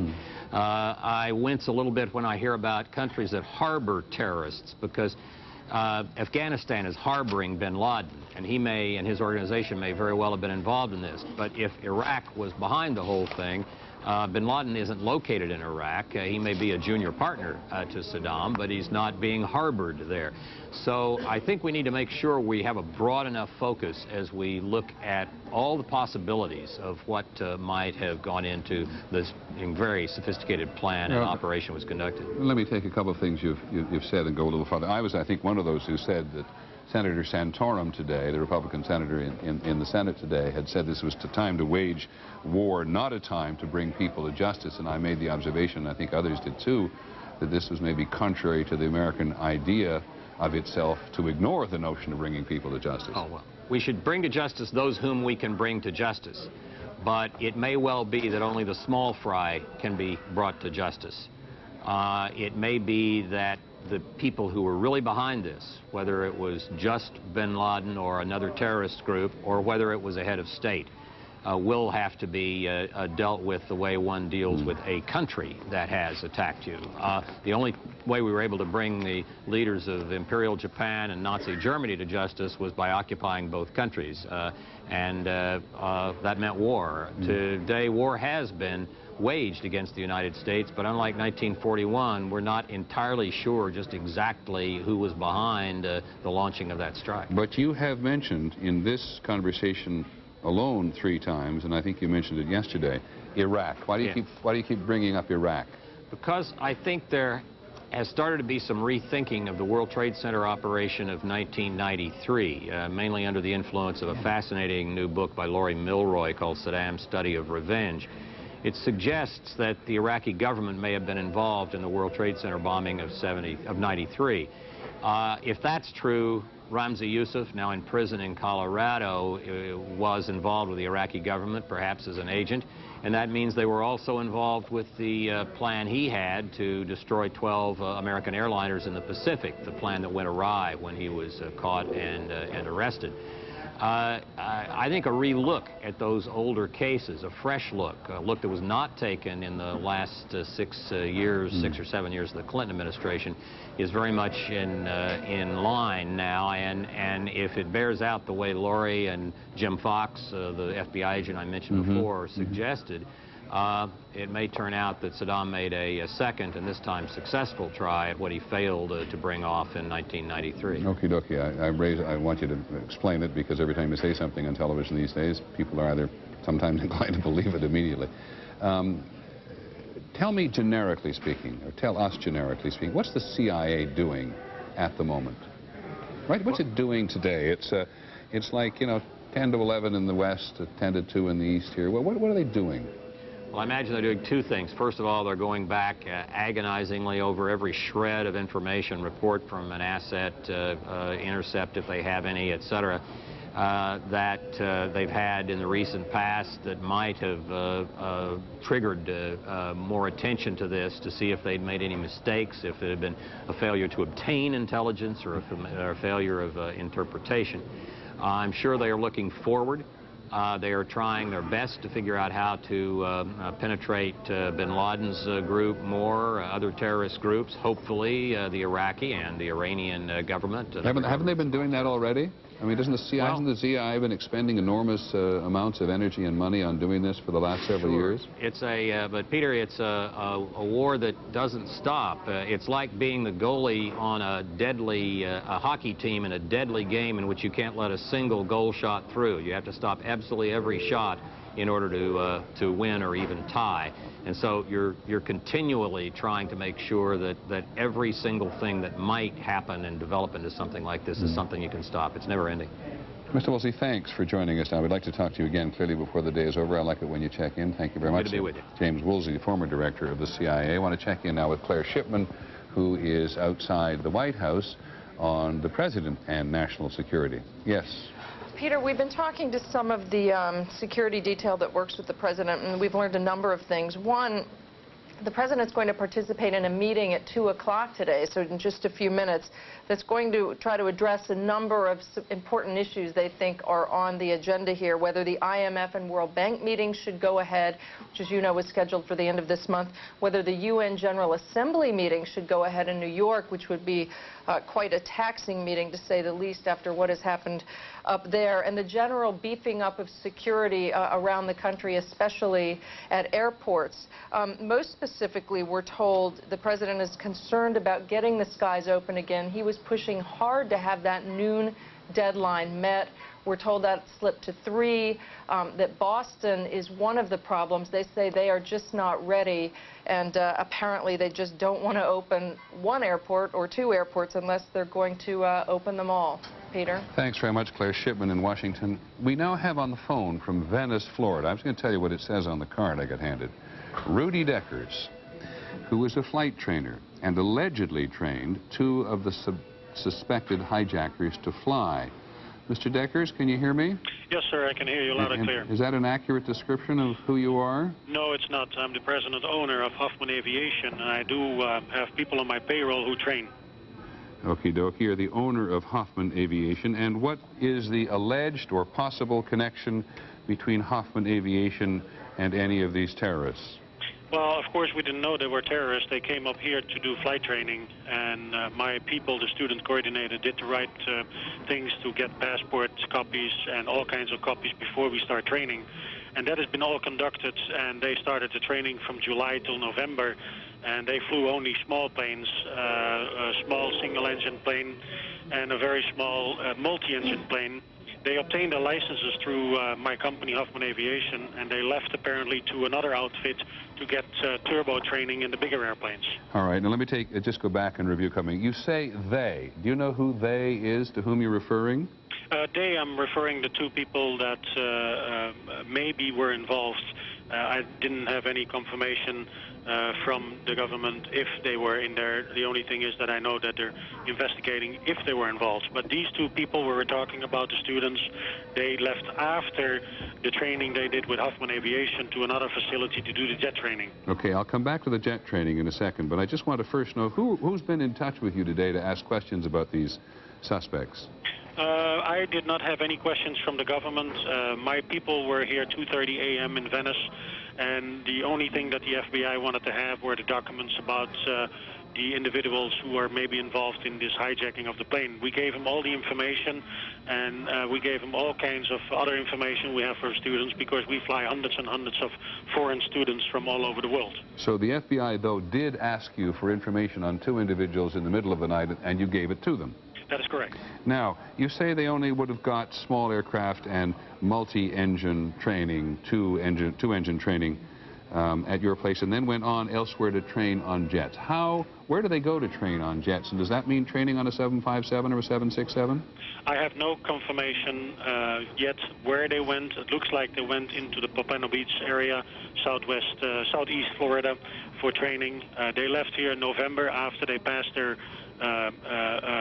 multi-license, and the multi-license was obtained in a Seneca. That is a small, very small, two-engine plane, and is nothing to compare to the big boys. And they need another license before they can fly the big jetliners.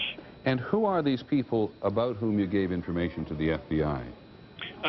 They talked to my office manager here last night, and I don't know what kind of questions been asked to my managers, other than the paperwork from these students and how did they get here, and that information was all given. Were they students from overseas? Yes, sir.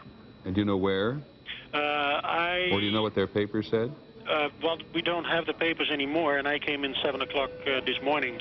I didn't see the paperwork, and I don't know every student, but I have heard Afghanistan and another country. One of them was from Afghanistan and one was from another country? Yes. Okie dokie. Anything else you can tell us about them as individuals?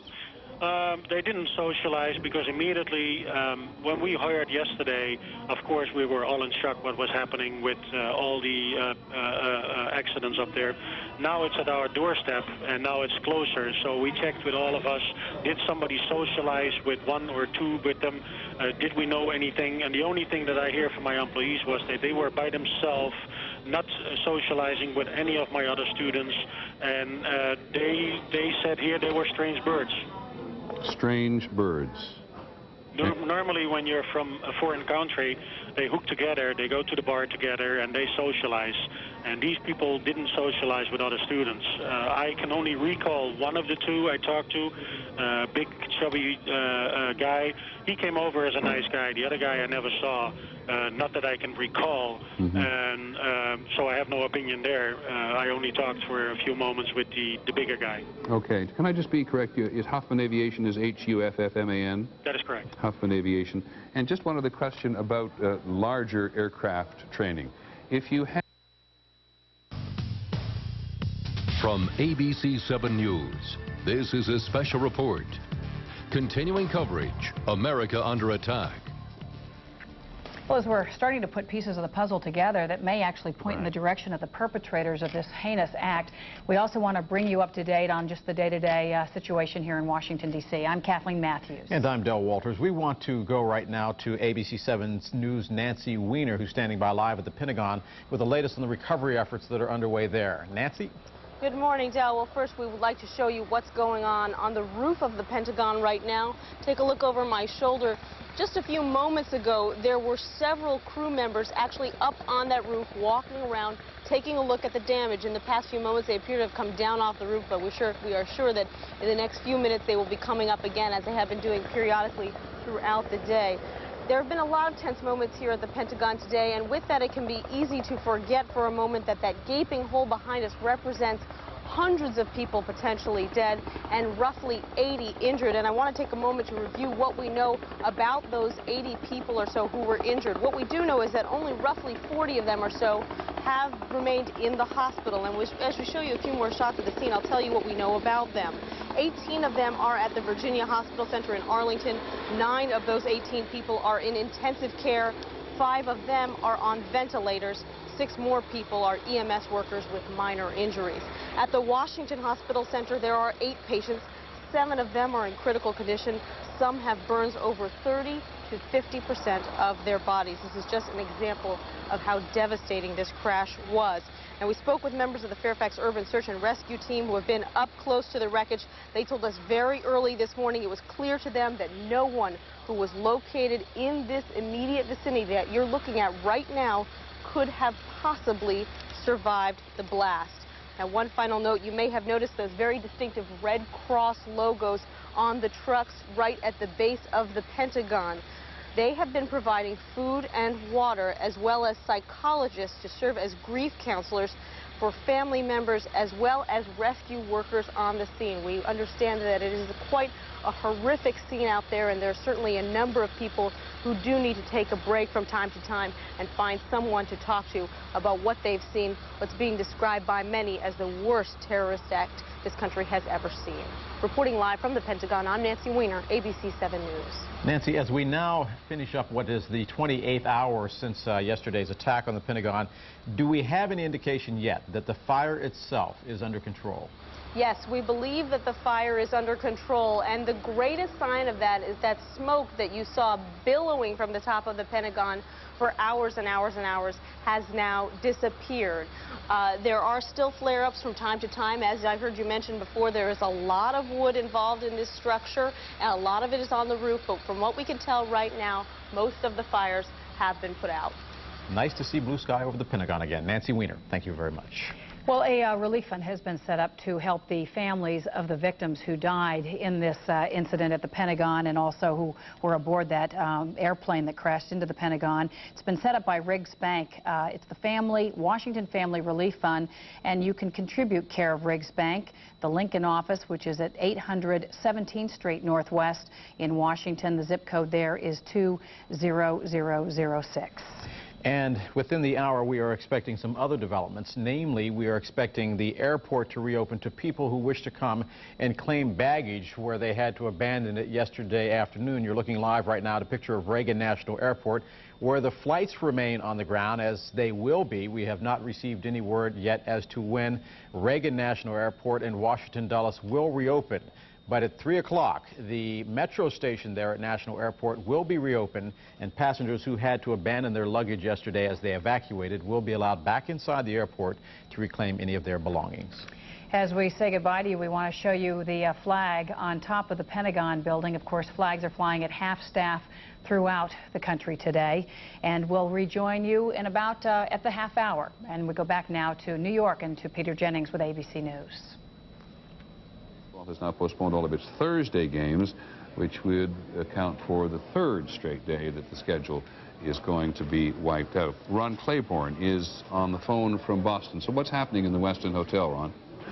Well, Peter, I am outside of the Westin Copley Plaza, a 35-story hotel and shopping complex which has been evacuated, and the crowd which is gathered outside is being pushed back further and further from that hotel. The bomb squad, or a bomb squad vehicle, is in front along with 2 ambulances. And the police here are not saying anything, but in talking to a number of people in the crowd, they say they saw what appeared to be an individual being hustled by a large number of heavily armed police officers into a vehicle and driven away. Several other people said they have seen a civilian taken away on a stretcher about 45 minutes ago. One person I spoke to, with the caveat, of course, that this person is not among the authorities, says he heard 2 police officers speaking among each other, saying that they had taken into custody one suspect, and that, in the words of this person, the other one was dead or wounded. And he added that one of them had driven a cab for 15 years. That is an important remark, if that is indeed true, because we know that the authorities were looking into the Boston Cab Company, where 2 former associates of Osama bin Laden had worked in previous years. One of those people was subsequently killed, and the other is now in jail. Okay, thanks very much, Ron Claiborne in Boston, who will bring us up to date. In terms of these cab drivers, we assume that these are alleged associates of Osama bin Laden, and Ron Claiborne quick to point out there that these are overheard conversations involving one man dead and another man wounded being removed from the Westin Hotel in the Copley Plaza. Just keep a break on all of the things that keep coming in from other places. No reflection on reporters. We just have to remind ourselves all the time that we are talking about, in very many cases, second-hand and third-hand information. Try to tell you when it is. And when we get our traditional 2 or possibly 3 sources, then we're a good deal more confident of the information that we have. Cynthia McFadden is at one of the hospitals now, and I know you've been talking to the doctors, Cynthia. I have, Peter. Dr. Andrew Feldman is one of the few doctors who has actually been at Ground Zero, one of the few to come back out and brief the press. He is an orthopedic surgeon. He tells me it is Beirut. He says there are military in the area. He says he saw no survivors in his several hours there. He says he is doubtful that the rescue attempts can result in any kind of massive, effective rescue at this point. He went down hopeful and came back with very little hope, Peter. We will be able to talk to Dr. Feldman a little bit later. He'll make himself available to us, so we'll be able to tell you more about this. Let me tell you a little bit, Peter, if I might, about some of the other issues. We've talked to some of the doctors who have been treating the rescuers, and they say that many of the rescuers have injuries to their hands and knuckles. These injuries sustained as they tried with their bare hands to dig out victims in the rubble. They say one of the major issues at this point, besides, of course, just trying to get through the rubble, is the quality of the air downtown. There is an extreme dust problem. The dust problem is severe. Dr. Feldman is standing by here. Dr. Feldman, is it possible we're live? Could we speak to him for one moment? Yeah, take him right now. Okay. Dr. Feldman? How are you? Dr. Feldman, can you relate a little about what you saw? Well, it's like a war zone. I mean, it really is. I think it's much worse than you could see on a television camera. The amount of damage to the collateral buildings is monumental, and but I'm very, very happy that there's such an organized effort, and the people who are the rescue workers there are incredibly calm and efficient. But nonetheless, this is horrible devastation. There was really nothing for you to do medically? Well, we were trying, but there weren't a lot of people they were pulling out, and the people they were pulling out, you know, were not doing well. So. You described it to me as Beirut earlier. Try to set the scene for those of us who haven't seen it. Well, firstly, there's dust everywhere. There's a lot of asbestos. It's difficult to breathe even with a mask. If you can see by my boots over here, there's probably 6, 7, 8 inches of soot, you know, soot on the ground, and all the buildings are covered with dirt. And as you get closer to the scene, obviously there's more devastation in terms of the gnarled buildings and you know, we saw cars that were blown out. I saw several fire trucks that looked like they were twisted in half, and clothing, papers from the buildings. It's kind of a very odd scene when you're picking up a Merrill Lynch paper and reading what the guy had on his desk that morning, and there it is burnt on the ground that afternoon. It's very tough. Having talked to the rescue workers down there, what are the opportunities at this point for rescue, do you believe? Well, I mean, we're always hopeful, obviously, and everybody down there is trying their best to do what they can do, but the sheer magnitude of the burnout in the buildings, I don't have a lot of hope. We'll do our best. At this point, can you tell us, I mean, the fact that we have empty stretchers here at all the hospitals in town, it's not an optimistic. Well, you can use your own judgment on that one. I mean, if there were people coming out, they'd be coming here, and pretty slow at this point. Dr. Feldman, thank you very much. Thank you. Thanks, Cynthia. So, Peter, that's the situation down here. Yeah, I very appreciate it. That's a very discouraging report, of course, from Dr. Feldman, who's been at the site. He said, and we all knew this was the case. It was worse than you see on television. There's been a lot. We'll ask Cynthia, if she can still hear me, to continue to try to pursue this notion. A lot of damage to collateral buildings. He says it's hard to breathe with a mask. Not a lot of people being pulled out. These are the really most discouraging remarks we have heard in some time. And he said something else about the degree of burnout in the buildings, and there is not a lot of hope. I think, Cynthia, if you could try to put together that in the next couple of minutes, we'll come back to you, because that's the most dispiriting report I think we've heard from the scene itself. But I want to go right now to John Miller, who has been following this Boston incident at the Westin Hotel very carefully. What do you know, John? If we can bring those pictures back, it might be helpful. Okay. This was the FBI terrorist task force made up of FBI agents, Massachusetts State Police officers, working the Logan Airport leads from this terrorist case. A paper trail led them from the Logan Airport to the Westin Hotel, where they believe one individual had rented 2 rooms They were very interested in looking at those rooms to discern if they could get evidence there. That would be rooms 1403 and 1404, both on the 14th floor. The FBI agents and Massachusetts State Police arrived. They got hotel security to get the keys for both rooms. As they made their approach on the 14th floor to the two rooms, suddenly 3 individuals came out of one of the rooms. The agents backed off, let the people go by them, and at the elevators they took them down. At that point they say... you don't mean took them down the elevator, by the way. No, I mean took them down as in felony arrest style. Right. Put them down on the ground, placed them in custody, 2 females, 1 male, and they began screaming in Arabic, according to people on the scene. So at that point, they hustled them out. Then they wanted to look in those rooms. Hotel security opened the rooms. The agents walked in and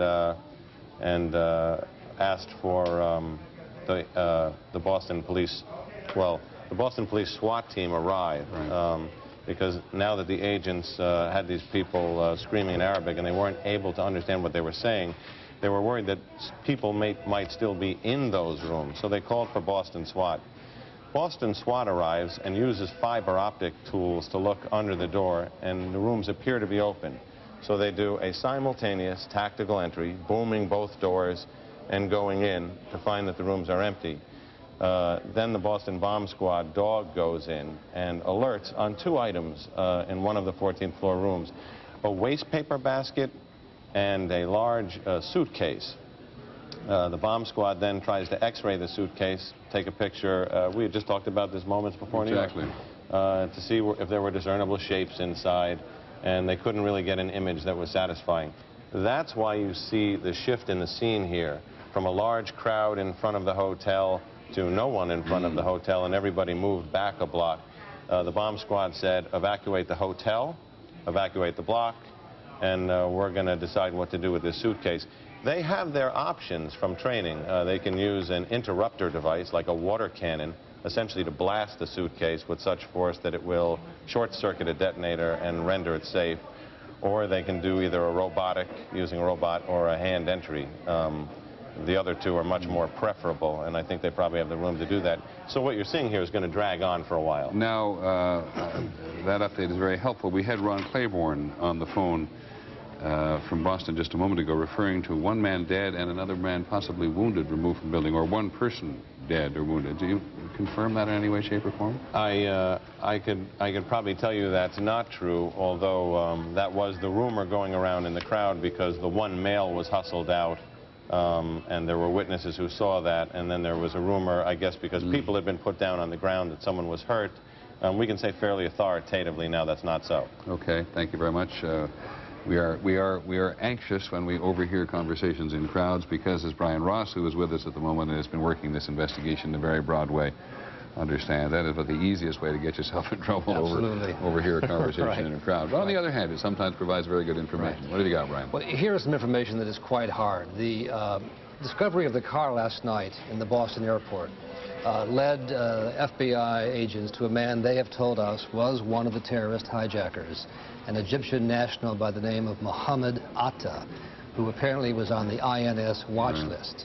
It was Mr. Atta who spent the summer of 2000 in Venice, Florida, with another man learning how to fly at the Huffman Aviation Service in Venice. Right, that we've just been talking about. Yes, and Mr. Deckers was on the line there talking with you.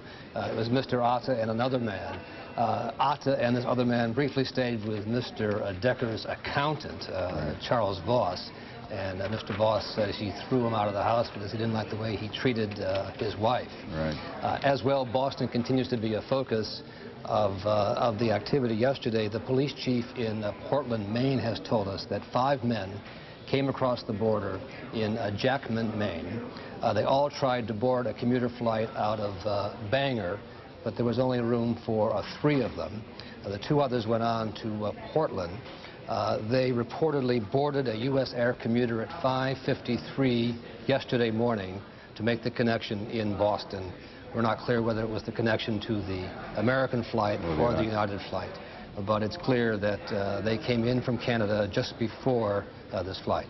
I don't know where precisely Jackman, Maine is, but this is up on the border of It could be New Brunswick, up on the Canadian border, which is just a part of the world that simply doesn't have, to the best of my knowledge, very much good surveillance on it, does it? No, they can come across and people go back and forth quite easily there. Yeah. What else you've got, Ryan? That is the latest. The information in Ottawa, though, is the first solid indication of what FBI authorities have told ABC News is definitely one of the terrorist hijackers who apparently was at least a year ago learning how to fly at a small airfield in Venice, Florida. And just one last question for both of you. Do we now believe that in terms of the immediate investigation, the former CIA Director James Woolsey pointed out this is not the important investigation if these are the guys who are dead, but that we're talking about 12 people on the 4 different aircraft in a configuration we don't yet know, but we're talking about 12 individuals about whom they now have some knowledge. They have some pretty solid leads, in large part because of the information in Portland, and then this dispute some of them had yesterday at the parking garage in Boston. And the man with whom they had a dispute later called the state police, and that led them to this car, which led them to Mr. Atta. It's, you know, there's a lot for police work, but it's sort of like the traffic stop. This was an argument in a parking garage that gave them a significant lead. Many thanks. Let me just interrupt you for 1 second, because Lisa Stark, who's in Seattle, has some news about the state of aviation at the moment, and I have a feeling it's not going to be very encouraging either. Lisa? No, I'm afraid it's not, Peter. Transportation Secretary Norm Mineta has just announced that the only planes that will fly today are those that were diverted yesterday to places other than their intended destination. Those planes apparently will be allowed to fly and return to the airports they were supposed to go to. We don't know how many flights that is. The FAA could not tell us. We believe about 120 international flights put down in Canada. We don't know how many flights domestically went to airports where they were not supposed to go.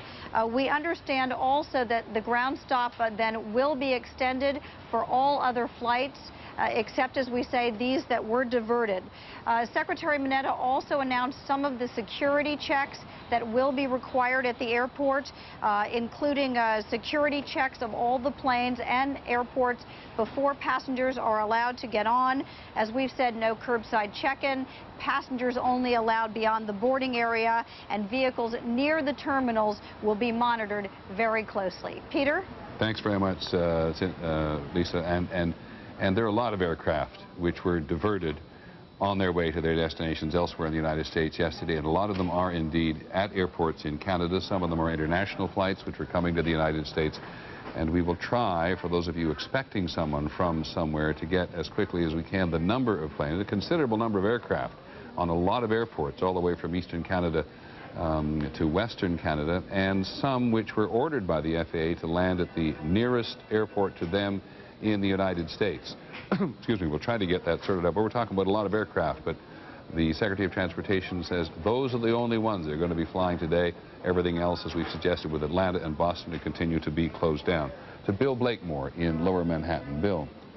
Peter, there's a couple of new wrinkles here. First, a shift in the wind just a few minutes ago is giving all of Midtown Manhattan now a taste of what the firefighters, the rescue workers are up against. An enormous cloud, even up on the 40th floor above the Rescue Operations Control Center. We can taste it and feel it. It's gritty and in our eyes, and the Empire State Building is now almost completely blocked out because of this great cloud of dust and smoke moving uptown. Secondly, the building that we're standing on has now been locked down. There's a suspicious object down on the corner, and the police have moved everybody back a good 100 yards from that suspicious object. They're not letting crews leave the building either. Very much, Bill. And I want to go now to Cynthia McFadden, who has just recently been talking to one of the doctors who's been closest to the scene, who I think can fill out that report she gave us a moment ago. Cynthia? Yes, Peter, I can tell you a little bit more. We had the opportunity to talk in detail with Dr. Andrew Feldman, who is an orthopedic surgeon here at St. Vincent's Hospital. Earlier in the day, they asked a team of doctors to go into the actual ground zero location. Right. He's the man you've just been talking to on television, right? That's right. What he said was this, Peter: 2 to 3 buildings are still on fire that he saw, 20 buildings affected that he counted. He could reach no one who was alive, nor could any other medical personnel that he contacted. He said that he saw numerous Humvees driving around with men, soldiers, with machine guns patrolling all of the streets that they traversed.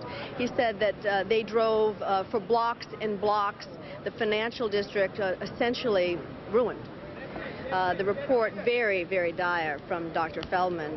Dr. Feldman hopes to go back downtown. He says there are still medical personnel in the area, but the heartbreak, he says, is that there seems to be nothing for the medical personnel to do, at least at this point. Now, Cynthia, I want to understand there's clearly nothing for the medical personnel to do in the immediate area of the trade towers or in a wider area. He says that from the time they entered the area, and he describes it as essentially a 10-block area, they saw no one who they could aid. He says that though they are making valiant efforts at evacuation, at trying to dig through this rubble and to get to people who are presumably trapped, that no one was rescued in the time that he was down there, which was the last several hours, and that he was able to talk to no other physicians, no other EMTs who were able to get to anyone. Thanks very much, Cynthia McFadden. Having talked to Stephen Feldman, it is indeed about as discouraging news as we've heard so far, and it may, in fairness, not be definitive. We've talked to one doctor who's made a tour of what he describes as a 10-block area. We caution ourselves that in circumstances like this, there are often in earthquake situations people buried beneath the rubble who indeed may have survived. The mayor of New York has made that case several times. So has ABC's Bill Blakemore, who's covered so many situations similar but not like this before. But Dr. Feldman's remarked that they are not reaching the living, and he has not managed to talk to anyone who disagrees with him in that 10-mile area, and this constant stream of pictures giving us a greater sense of clarity as every hour goes by. That's very touching. I'm not quite sure what he's going to do with that American flag, but maybe we just follow him as far as we can for a second. We noticed on the Pentagon early this morning that in the particular part of the Pentagon which had been attacked, the rescue and research workers, it's up there on the upper right-hand side above over that gash, someone had raised an American flag. I don't know whether we saw it last night or tonight. We're joined now by Dr. Stephen Warner, who is the beg your pardon, my notes say differently. Dr. Stephen Garner, who is the Chief Medical Officer at St. Vincent's Hospital, and St. Vincent's is a hospital that just has gone flat out since the very beginning of this. Am I right? It's Dr. Garner? Yes, Dr. Steve Garner. Hi, Dr. Garner, and thank you for taking the time. We haven't had a chance to talk to you before, so would you mind very much just going from the beginning? You heard the blast. Yeah, we actually were in a room discussing what we thought were, at the time, very serious matters, financial matters, and as the discussion ensued, we heard a droning engine very close, almost like a helicopter that was maybe a few feet overhead. And then the next thing we heard was screams, people running in the streets screaming help. The executive team ran outside on 7th Avenue and looked. We saw a gaping hole in the trade tower, and immediately the triage disaster plan went into effect. Would you mind explaining to people again, lest they forget precisely what triage means? Yes. Triage is an approach to a large-scale disaster in which we attempt to save the most number of patients. So, for example, those mortally wounded, those who have little likelihood of resuscitation would be given the lowest priority. We go after patients who we feel that with medical treatment we can stabilize and save. So we triage them, either the minor injuries, the cuts, the scrapes, and so on, the heart attack, people that we think we can help with stabilization, and those that are just basically beyond, we feel, those who we can help. And based on those who you're trying to help in every regard, how bad is it when you come face to face with it? It's the most frustrating process that, you wish you're trained to help people that are hurt, to help people and not to give up, not to play God, that anybody can be saved, and you have to walk away from people who are living, and you just have to, you can't think too much of the process. I think the whole idea of a disaster plan and a triage system is to take the emotions out of the process. It's a very key component of getting your job done, right? Yes, you cannot, and you think about it a few days afterwards, and that's the time when the shock sets in. And how many people have been through your facility in the last 26, 27 hours? We have 8 facilities throughout the city, and we've had about 600 patients. Unfortunately, many of the patients have been the cuts, the scrapes, the burns. The patients that we could really help, that we've admitted, have not made up the majority of that list. We've admitted about 50 patients, and we've seen some horrific things, and actually the great majority seem to be tied to mental anguish associated with this type of tragedy. We had a cameraman yesterday who witnessed the event and had an MI, a heart attack. We had another person who had an aortic aneurysm that was precipitated by hypertension, high blood pressure from the episode. We had a woman who walked all the way from the site to Queens. It's about probably a 20-mile walk into Mary Immaculate Hospital. Had no idea how she got there, walked in just in a daze with abrasions. And this soot, the one common denominator, everybody comes in with this thick white soot, which we have to decontaminate the patients. One of the first things we do is to wash the patient down and to wash the eyes, to wash the face, and to clear the nasal passages. We have heard many references to people suffering either minor or very serious burns. Have you had a lot of burn patients, and have you got the capacity to treat them? We send the serious burn patients, and we've had about 8 of them, people who have third-degree burns occupying most of their body, to the Cornell Burn Center. Each person has to know how they can help best in these situations. I know many of our administrators that wanted to help, and they realize that you have to allow the process to go through. There is a plan in effect, and the plan runs smoothly when it's allowed to run.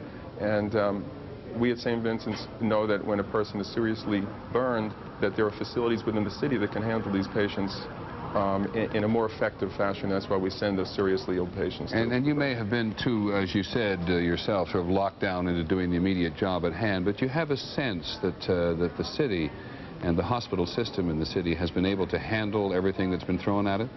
They have been able to handle, and the amount of the number of volunteers have been incredible. The ambulances that have shown up, and ambulances of all faiths. We have the Hutz-Solar ambulances, which is the very orthodox group that runs an ambulance, coming right down with bringing 100 nurses and volunteering ambulances. I think in one respect, well, we don't know the full magnitude, how our system would be able to handle the full magnitude had thousands of unaccounted for patients been in the category that we could have helped. That's something that's scary and something that I think we have to address as we go forward, as we see new types of situations that we never dealt with before. How does the city merge all of its resources into one collective approach to a disaster like this? Dr. Garner, you heard Dr. Andrew Feldman. I think you may have heard him just before we come on saying it's worse than you see on television. I think we all know that to be the case, but is that particularly true in your case? It is worse. There's a smell in the air of burnt flesh, a smell of death that everybody talks about, and the people that have gone home, it's hard to wash it out. It leaves this memory of you see people with arms severed, with a chest totally, you can't recognize it because of blunt injury to the chest, and they've developed collapsed lungs. And then the emotion, when you add that, you know, we have a center of 500, we have a center right now we set up at the New School for patients and also for families who want to find out about loved ones. And the scene at that center is just horrific. They give the name, we look, we can't find the name on the list, and they walk aimlessly in the street. They don't know where to go, and they come back. What should we do? Dr. Garner, in just about 1 minute, I'm going to have to leave you because the Secretary of State is going to show up and say something. I just have one last question. As you see what you have seen, do you concur with Dr. Feldman that the news is going to get worse, not better? Unfortunately, the news will get worse.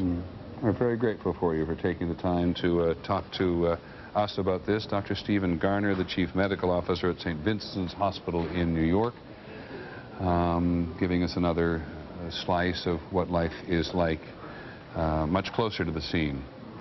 And you can feel the tension, I think, in Dr. Garner and the depression in Dr. Garner at what he has seen. Clearly a man who has never, as so many people in New York, and outside Washington, never seen this thing before, never encountered a disaster of this magnitude. So now the Secretary of State, Colin Powell, who has already on the record, as is the President today, saying the United States is involved in a war, is going to speak and perhaps answer questions on what the status is of the United States vis-a-vis its international relationships. He may have something to say about the investigation. We simply do not know. He's going to speak at the State Department. Can I just go to the State Department room, give me some hint of when he's exactly? There's the reporters gathered at the State Department, including ABC's Martha Raddatz. Mr. Powell came back from Colombia yesterday, a man who's been part of the Bush team from the very beginning, but about whom there have been any number of questions in the last week or two or longer as to what role he was really playing on the Bush team and what kind of a man Colin Powell really was. Now we're going to get some examples. Well, good afternoon, ladies and gentlemen. I thought what I would do is to update you on the activities of the last several hours since I spoke to the press this morning. Let me begin once again by saying that our hearts go out to all the victims and to their families. It is a tragedy, but as the President has made clear, it is a tragedy that we are strong enough to overcome. Our spirits will not be broken. The resilience of this society will not be broken. We will find out who is responsible for this, and they will pay for it. We are undertaking a full-court press diplomatically, politically, militarily, and in the course of the morning and early afternoon, I have been in touch with a number of foreign leaders and international organizational leaders to coordinate the diplomatic approach to this.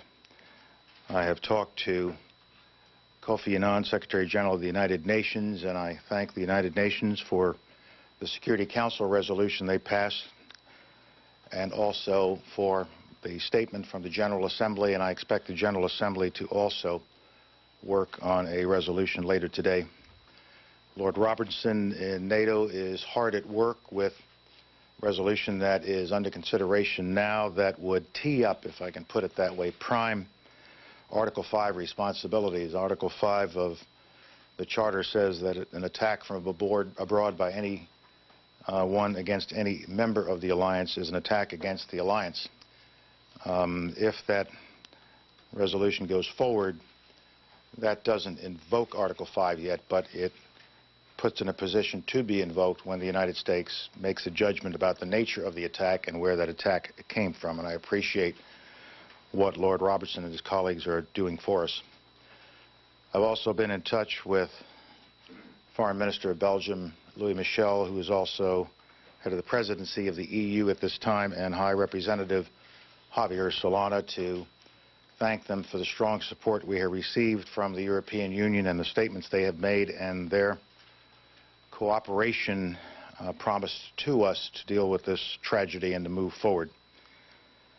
I've also attended, along, of course, with my other colleagues, a National Security Council meeting with the President where we reviewed all that has happened and began to make our plans for the efforts we will be taking in the future, not only to bring these perpetrators to not only justice but to the punishment they deserve, but at the same time to undertake a worldwide effort to build a coalition against all forms of terrorism, wherever it may occur and however it rears its ugly head. This will be a major priority of the administration, and I can assure you it will therefore be a major priority of the State Department. I have also, in the course of the day, spoken to the Foreign Minister of Great Britain, Germany, Canada. I have spoken to Foreign Minister Perez twice, Prime Minister Sharon, Chairman Arafat, and Foreign Minister Manley of Canada, if I didn't mention that, Foreign Minister Ivanov of Russia, Foreign Minister Ruggiero of Italy, and I have another number of other calls that are in the process of being made so that we can bring all of this together. And I must say I am deeply touched by the expressions of support I have received from my colleagues. And as I think you all know, the President has been very busy, and I'm sure the White House has announced his 2 phone calls to President Putin as well as to Mr. Chirac, Jiang Zemin, President Jiang Zemin, Prime Minister Blair, Chancellor Schroeder, and Prime Minister Chrétien. So he's spoken to all 5 members, other 4 members of the Security Council, permanent members of the Security Council, and I will leave it to my other cabinet colleagues to talk about the issues under their purview over at Defense, Justice, and FBI. There are, of course, lots of reports and rumors out there, and I think it is wise for all of us to take many of these reports and rumors into some context and perspective. This is also a time, of course, in that regard, for the American people to try, in this time of tragedy, to restore the society to a sense of normalcy.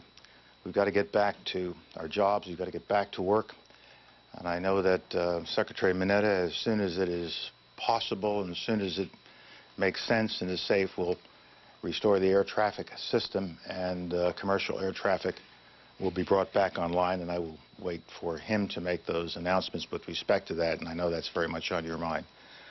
Once again, we're building a strong coalition to go after these perpetrators, but more broadly, to go after terrorism wherever we find it in the world. It's a scourge not only against the United States, but against civilization, and it must be brought to an end. I will be delighted to take a few questions. Secretary, the State Department has been advocating restraint in response to terrorism, with the argument that violence only provokes more violence. It's an endless cycle.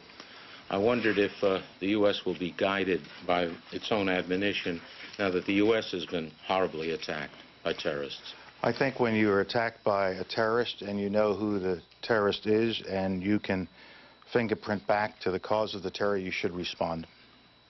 But Andrew? I mean, should it be a limited response, or? You should respond, whether it's limited or other than limited. You should respond to those who did it, and if you were able to stop terrorist attacks, you should stop terrorist attacks. Andrea? Secretary Powell, one country you didn't mention was Pakistan, and I understand that your deputy has spoken with the ambassador to Pakistan, and that this evening the U.S. ambassador to Pakistan will be meeting with General Musharraf. What specific steps are you asking Pakistan to take, and have you at all insinuated that if all signs do lead to bin Laden, that the U.S. would take military action against Pakistan and Afghanistan? Our ambassador is going to be seeing going to be having that meeting that you made reference to. It'll probably not be this evening, more likely tomorrow as a result of schedule problems. But Ambassador Armitage, Deputy Secretary Armitage, did meet with Pakistani officials today, and really to share views. We have not made a determination yet as to who is responsible for yesterday's attack. But we thought, as we gather information and as we look at possible sources of the attack, it would be useful to point out to the Pakistani leadership at every level that we are looking for and expecting their fullest cooperation and their help and support as we conduct this investigation and as we generate more information, and to see if they can be helpful in generating information, as well as how helpful they might be if we find a basis to act upon that information. So yes, we are doing what you described with the Pakistanis. Robert? Just to clarify, when you say you're building a strong coalition to go after the perpetrators, does this mean that you are expecting or hoping that other countries will participate in some kind of military retaliation? Under Article 5, if we go that far and it actually is executed, then there is an obligation on the part of our NATO allies to assist if we go in this direction. It doesn't mean that they necessarily will participate in the attack, but it makes it easier to obtain support in the way of overflight rights and things of that nature. So but I don't want to get into what we might or might not do and who might go with us and who might not go with us, because that's just too speculative at the moment. Can I follow that? Having been through the Gulf War as you were, would you hope to build a kind of coalition that extends perhaps beyond NATO and includes perhaps Muslim nations from different parts of the world? It should include Muslim nations. Muslim nations have just as much to fear from terrorism that strikes at innocent civilians. And I do have a number of calls, and I just haven't connected yet with other leaders in the world representing Muslim populations As I was coming down, I was waiting to receive a call from Amma Musa, head of the Arab League, and I'll also be talking to my Egyptian colleagues and Jordanian colleagues before the evening is out. Yes, sir. You have not yet mentioned the point that President Bush made last night, the idea of holding other countries responsible. Yeah. This seems to be a dramatic escalation in the U.S. view on how it responds to terrorism. Is that a correct interpretation of it? And as a follow-up, you talk about returning to normal, yet there have been all these mentions of acts of war, the idea that the country is in a war. How can we just return to normal when in a situation like this? Well, on your first point, I mentioned in my earlier statements, and I will mention it again, that it's not just a matter of going after the perpetrators, but it's going after and dealing with the sources of support that they have, whether that source of support might come from a host country or other organizations that provide them. We have to make sure that we go after terrorism and get... We wouldn't break away from the Secretary of State unless there was important news to report. ABC's Terry Moran is at the White House, and the President's spokesman, Terry's just gone on the record to ABC News, believing what? That the plane which crashed into the Pentagon was intending to go somewhere else? Well, Peter, it is a remarkable on-the-record statement from White House officials, White House Press Secretary Ari Fleischer saying, quote, "We have reason to believe the plane that hit the Pentagon," and that was United Airlines 93 bound for San Francisco from Newark. "We have reason to believe that the plane that hit the Pentagon, its original target was the White House," according to Ari Fleischer, and that Air Force One was also a target. Now, if you recall yesterday's flight that the President took from Florida to Louisiana to Nebraska and back that Ann Compton was on, you recall those very dramatic pictures of the plane Air Force One being accompanied by fighter jets. Apparently they had credible information that Air Force One was also a target, but the information we're being given now that the investigation has developed, according to the White House itself was targeted. Thank you very much, Terry. We'll come back to this in fuller detail, but I want to go back to the State Department briefing, and maybe I can get a word. Let's have a look at the State Department briefing room then, please. Let's go back and see if we can get a word into Martha Raddat's ear, who is our correspondent at the State Department, to see if she can ask, if we've got anybody in that briefing at the moment, can we get them to ask the Secretary, if anybody's inside, I repeat, working for ABC News, can they raise this question with the Secretary? We'll listen to him for a moment.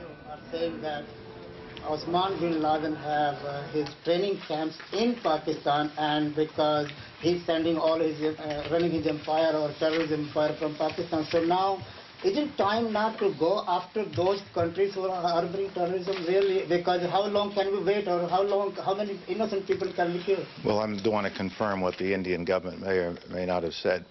But as the President said last night, we will be directing our efforts not only against terrorists, but against those who do harbor and do provide haven and do provide support for terrorism. Jane? Deputy Secretary Armitage heads a task force with the Russians on Afghanistan, where the United States and Russia seem to share some interest. Can this be used as a platform in the coming days? Yes, we're planning to do that. In what way? As you know, it's a little difficult to travel right now, but we're looking at ways that he and Deputy Foreign Minister Trubnikov can pursue this. Yeah. Secretary, with a country like Afghanistan, with whom we don't have diplomatic relations, there's less leverage that we have against that country. What kind of things are you thinking of using now when you talk about going after the entire country? Is it food aid? How else? We haven't singled out any country to go after. What we're trying to do now is gather the evidence and the information so that we can make a judgment as to who is responsible for this act. And once we do that, we will go after that group, and we will determine what kinds of support they've been getting from what host countries or other supporting agencies, and we will go and deal with them as well. Mr. Secretary, there are some 25 organizations on the list of FTOs, the State Department's list. Should all those organizations consider themselves targets of this global campaign against terrorism? And secondly, when you speak to the Arab leaders, and will you be asking for specific acts of support, of material assistance in this campaign? On the first question, just the very designation that they have been put on that list of foreign terrorist organizations suggests that the United States will be taking action against them, and we just identified another one this week, the AUC in Colombia, and we take certain actions against them. It doesn't mean we go in and attack them with military force, but there are a variety of political and diplomatic and other and legal actions that you can take against them. With respect to conversations with Arab leaders, I'm sure I will discuss with them a full range of possibilities as to what kind of support they can give us of a political and diplomatic nature. I don't know of any other kind of support that I would ask for at this time. I might mention that in the context of my discussions this morning with Shimon Peres and Chairman Arafat and also Prime Minister Sharon, I encouraged all sides to do everything they can to get this process of meetings started that we have all been waiting for Mr. Arafat and Mr. Peres to find an opportunity in the very near future to meet and not have protracted discussions about where to meet. It's more important to meet. So in this time of tragedy, in this time of heightened tension throughout the world and especially throughout that region, let's seize this opportunity to see if we cannot start... As we're listening to the Secretary of State, bear in mind what we have just reported, that Ari Fleischer, the President's spokesman, has told ABC News the following. We, the White House, have reason to believe that the plane that hit the Pentagon as an original target was not the original target, but the original target was, in fact, the White House. And we also have reason to believe that Air Force One was a target. As soon as the Secretary finishes, we'll explore this in greater depth. This current intifada. And secondly, do you believe that this bombing will somehow serve as a problem for moderate Arab governments whose peoples seem to be more enthusiastic about this bombing than their governments who have condemned it? The governments have condemned it. I think that when it is realized throughout the region what a horrible act this truly was, I think it'll be sobering for the region. And I hope everybody will realize that no matter what you might think about the crisis in the Middle East, this is not the way to solve it. This is not the way to express your views about that by killing hundreds and thousands of innocent civilians. I hope that is sobering to anybody who has any civilized drop of blood flowing through their body and who believe in an almighty of some form or another. This is not the way you do it. There's no religion that would condone the kinds of action that we are seeing. And so I hope this will be a sobering experience for the world, and especially for those in the Middle East and in the Persian Gulf. Yes, Steve. Yeah. Mr. Secretary, we know you have said that you don't know who's responsible, but your comments this morning on television and the President's comments about harboring terrorists do seem to indicate an organization such as Osama bin Laden, and also about harboring terrorism point to Afghanistan as a country that harbors terrorists. What did you make of the comments by the Supreme Leader of the Taliban yesterday about the attack? And do you think that that the Taliban are still harboring Osama bin Laden? And if he is deemed responsible for this attack, do you think that the Taliban will expel Osama bin Laden and help the U.S. bring him to justice? I'm sure that the Taliban leadership providing protection and opportunities and facilities for Osama bin Laden. But I don't want to get into the hypotheticals as to whether or not he is responsible for it. A body of evidence is being developed, and in due course we'll make an announcement, but I don't think it's useful to say, well, we're 50%, 60%, 70% sure it's this organization or that. That just leads to very often incorrect answers, and I don't think it's helpful during this time. So as the evidence builds, and it is building, in due course we will make a judgment, and we will act upon that judgment in the way the President has indicated.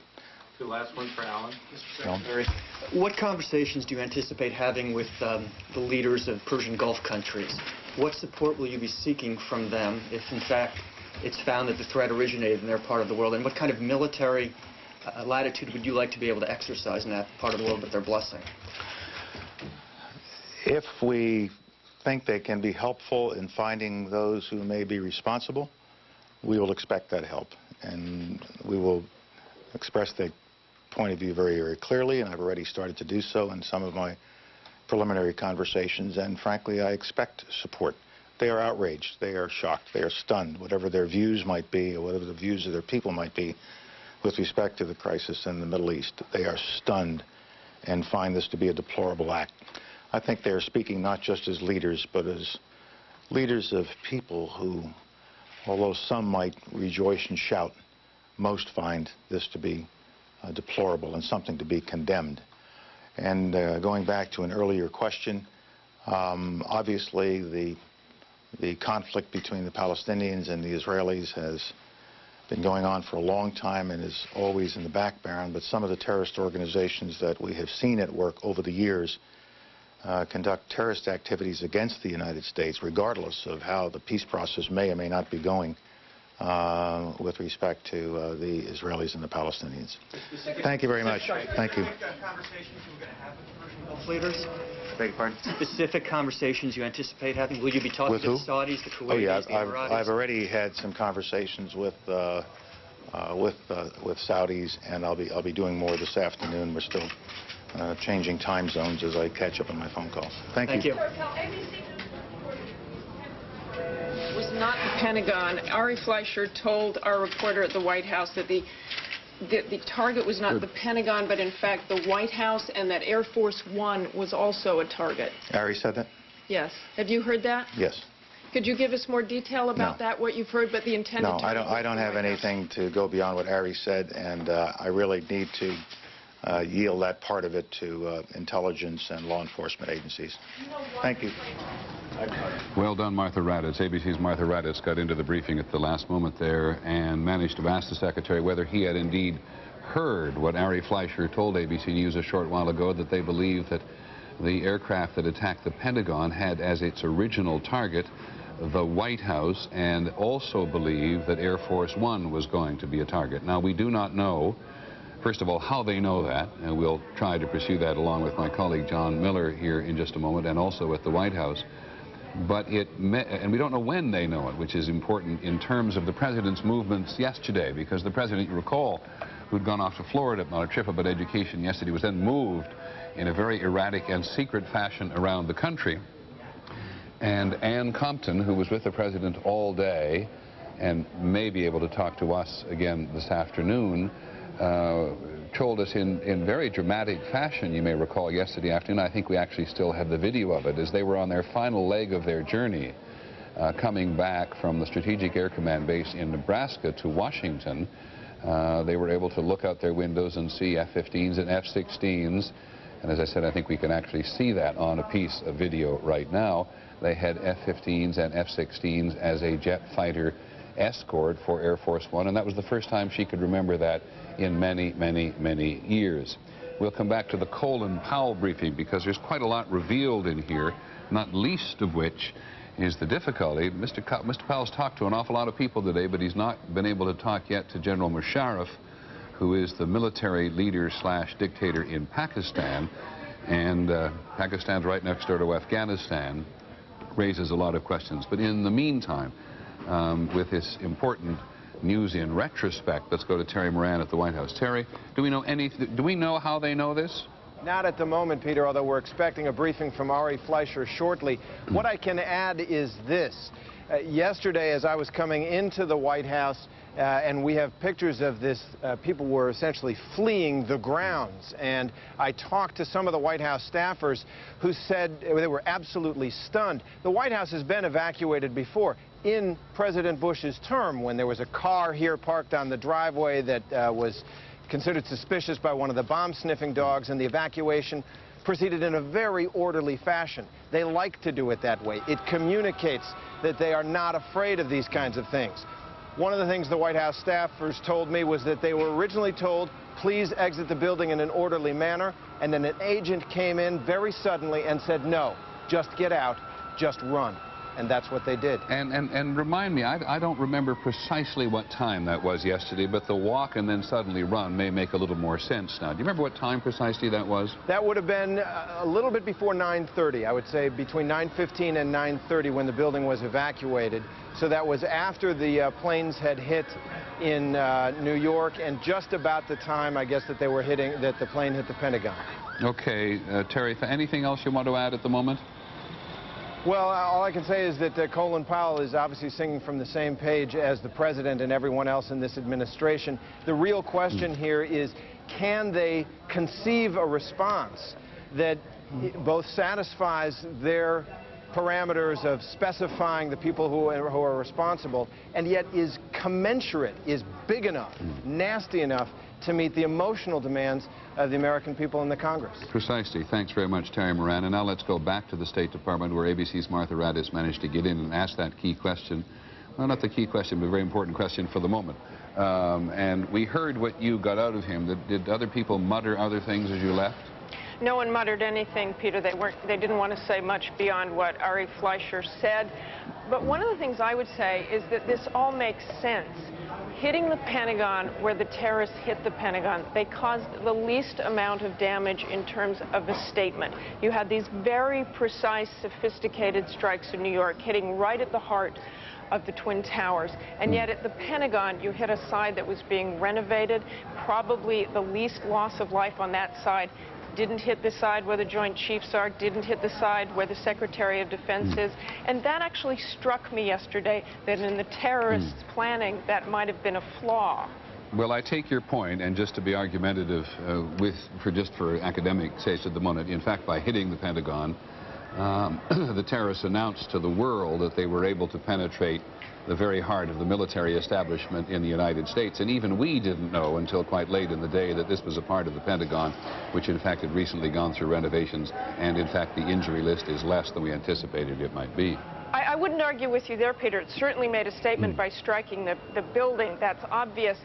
But it's very easy to find out where the Secretary of Defense is in that building. They're on the riverside. Everyone knows that. There's a parade field right next to it. It is a very prominent place in the Pentagon. And if someone really wanted to make a bigger statement, it seems that's where they would try to hit. Okay, Martha, I'm going to come back and talk, if we may, about Colin Powell and the country's dilemma in terms of the rest of the world in just a minute. But first to Capitol Hill and Linda Douglas.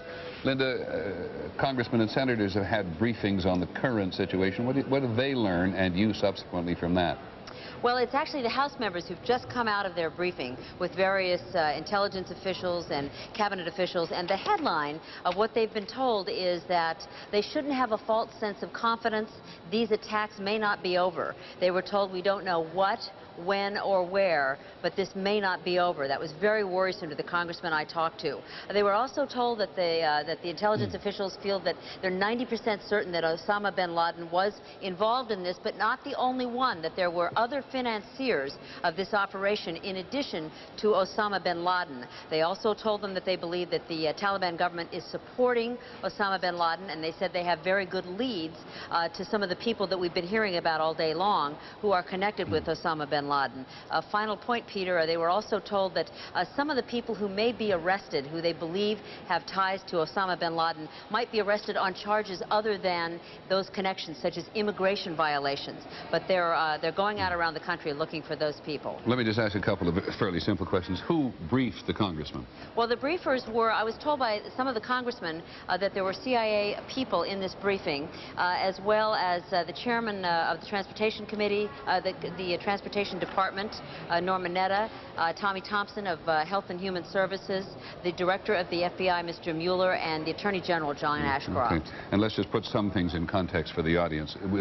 We have known for some time that the Taliban government in Afghanistan has been giving protection to Osama bin Laden for some long period of time. We also know that the leader of the Taliban did his best today in a statement to a Pakistani newspaper, as did Mr. bin Laden, to try to place some distance between his regime, his government in the capital, Kabul, and Mr. bin Laden. Say they had no idea what he was doing and he operates as an independent. But the Taliban's been under tremendous pressure. From ABC 7 News, this is a special report. Continuing coverage, America under attack. As we break away from New York and Peter Jennings, you're looking live at a picture of the airport right now at National Airport. And at this hour, the airport is reopening on a very limited basis. I'm Kathleen Matthews. And I'm Maureen Bunyan. We'll go back to ABC News in just a few minutes. But first, we want to tell you what is happening at National Airport. As we said, the FAA is now allowing some airplanes to take off across the country. This is not happening at National Airport, however. The only people who are being allowed to fly today are those who were in the middle of air travel yesterday. Let's go to ABC 7 News reporter Daryl Carver, who is live at National Airport. Well, Maureen, this is a sight we never thought we'd see out here at National Airport. You take a look behind me, you see several jets still sitting on the tarmac, sitting there idle, not moving, no one getting on them, none of them moving to the runway for takeoff. That's because at this point no flights have been cleared out of National or, from what we understand, out of Dulles. Just moments ago, the airport reopened, so passengers who were here yesterday and had to evacuate from this airport and from Dulles can get their luggage, can also get vehicles they left behind. Also, we are awaiting the first metro train to stop here.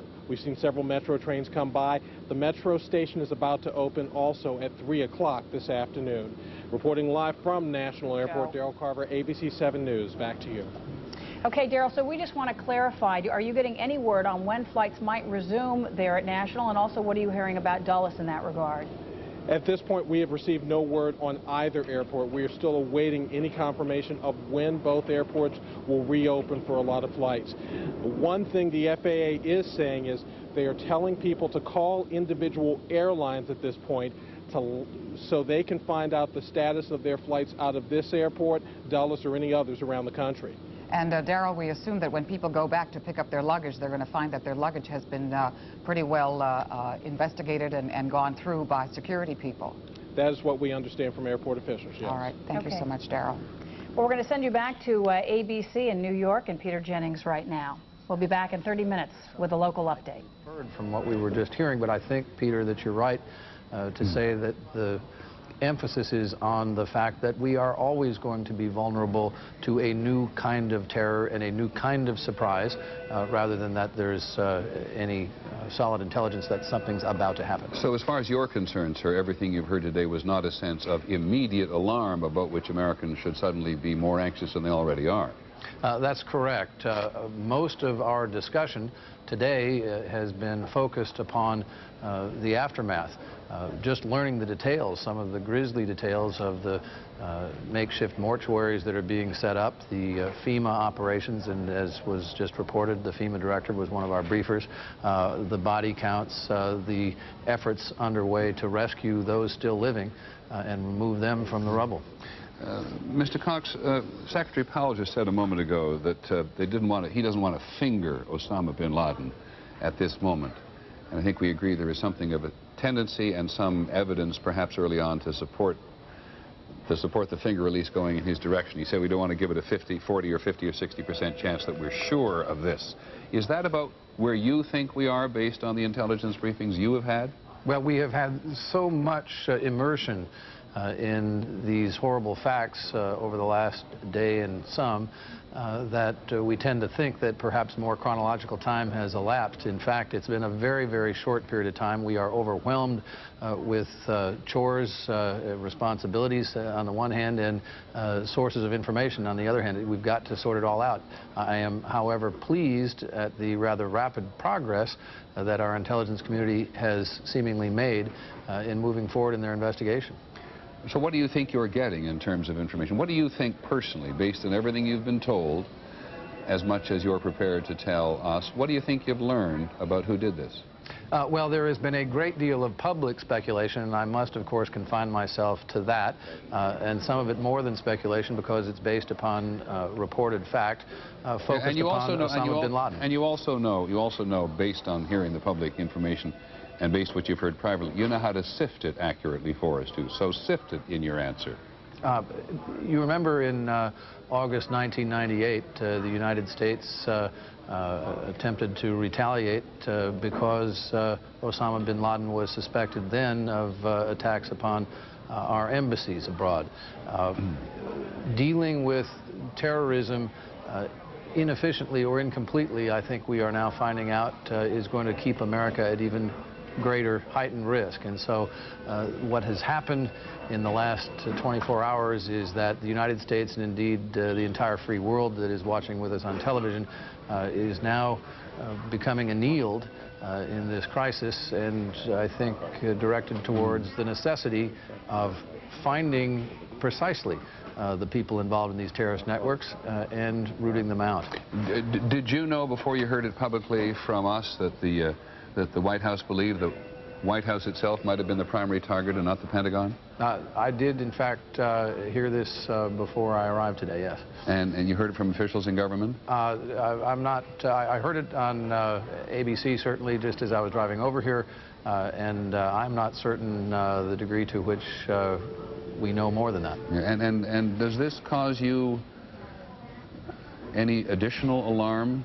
I mean, we're all alarmed to start with. Well, there are some plainly evident facts. Very trained pilots were involved in this hijacking. They took over these aircraft, and they chose a very clear day. So obviously they could operate on visual and improvise. Can I have a short answer, if I may, to one last question? Forgive me for putting it that way. Do you believe the Congress is going to stay the course? The United States is under tremendous, the administration is under tremendous pressure now from the public and from politicians to do something, find somebody and do something. If it takes time, if it is complicated, do you think the Congress will stay the course? I think that there is no question. If one is looking for silver linings, there are many. There are many acts of heroism, as we are beginning to learn. People react sometimes very valiantly in these horrible circumstances. Our political system and our government, I think, is also becoming something of which every American can be proud. It was a little bit, or it would have seemed to me in other circumstances in any case, surprising, if not indeed corny, to have the entire United States Congress on the steps of the Capitol without prompting break out in a rendition of God Bless America, but it was that kind of a moment last night, and I certainly happily joined in, and I think most Americans were proud to see that their government is working together in this way. We will stay the course. Indeed, one of the questions is whether or not we will have sufficient patience to do the job right and not just lash out to try and show immediate results when what's required this time is to do the job thoroughly. Many thanks, Congressman Cox, Republican Congressman of California. You also answered one additional question for me. I think many of us in the country were very moved by that rendition of God Bless America on the steps last night, but we were never absolutely sure until you told us now that it was without prompting. Thank you very much indeed. Well, indeed. Congressman Chris Cox, Republican of California. And let us now return to Colin Powell just to do a quick retake on... You want to add anything to this story, John Miller? We've heard from the White House in terms of this change of targets. Does it make sense to you? Do you know how you figure this kind of thing out? Where might they have heard it? Actually, I'm confused that they believe that the plane that hit the Pentagon might have targeted the White House, because there is the plane that went down in Pennsylvania that would have had an available target, a mystery target. Certainly the White House, if you were a terrorist, would have been a nice target to complement the Pentagon. And as you've instructed us, we're going to go to work and try and find out what the basis for that information is and how they know that. Okay, many thanks, John. Now let's go back to Colin Powell. What is clear is that on behalf of the United States, and certainly of the administration, he's talked to just about everybody, with the notable exception so far, maybe others will not note this exception so obviously, of General Pervez Musharraf, who is the military dictator in Pakistan. And U.S. officials are in the process of talking to General Musharraf's representatives, but there is and has been a deep connection with some elements in Pakistan, notably the security services and what goes on in Afghanistan. And it has been the case since the United States and Pakistan were even more closely involved in the war to expel the Soviets from Afghanistan. There's a very ugly history here of violence and changing relationships between the United States and the former superpower of the Soviet Union, and we don't quite know how to figure that one out. We're going to keep coming back to this, but the mayor of New York, Rudolph Giuliani, is going to give a news conference. Let's listen.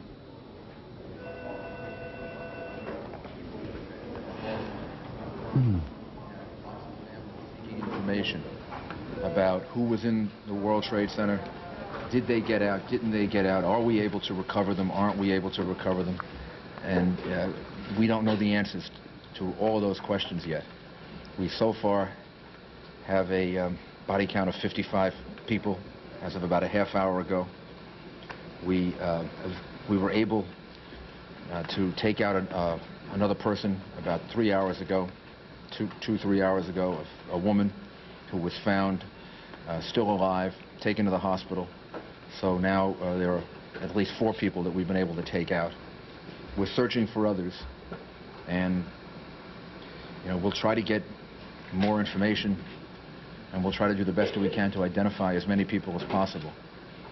But I really think this is the situation we're going to be living with for a while, which is we'll only know whether we've saved someone or recovered someone's body when that actually happens. But we'll try to get as much information as possible.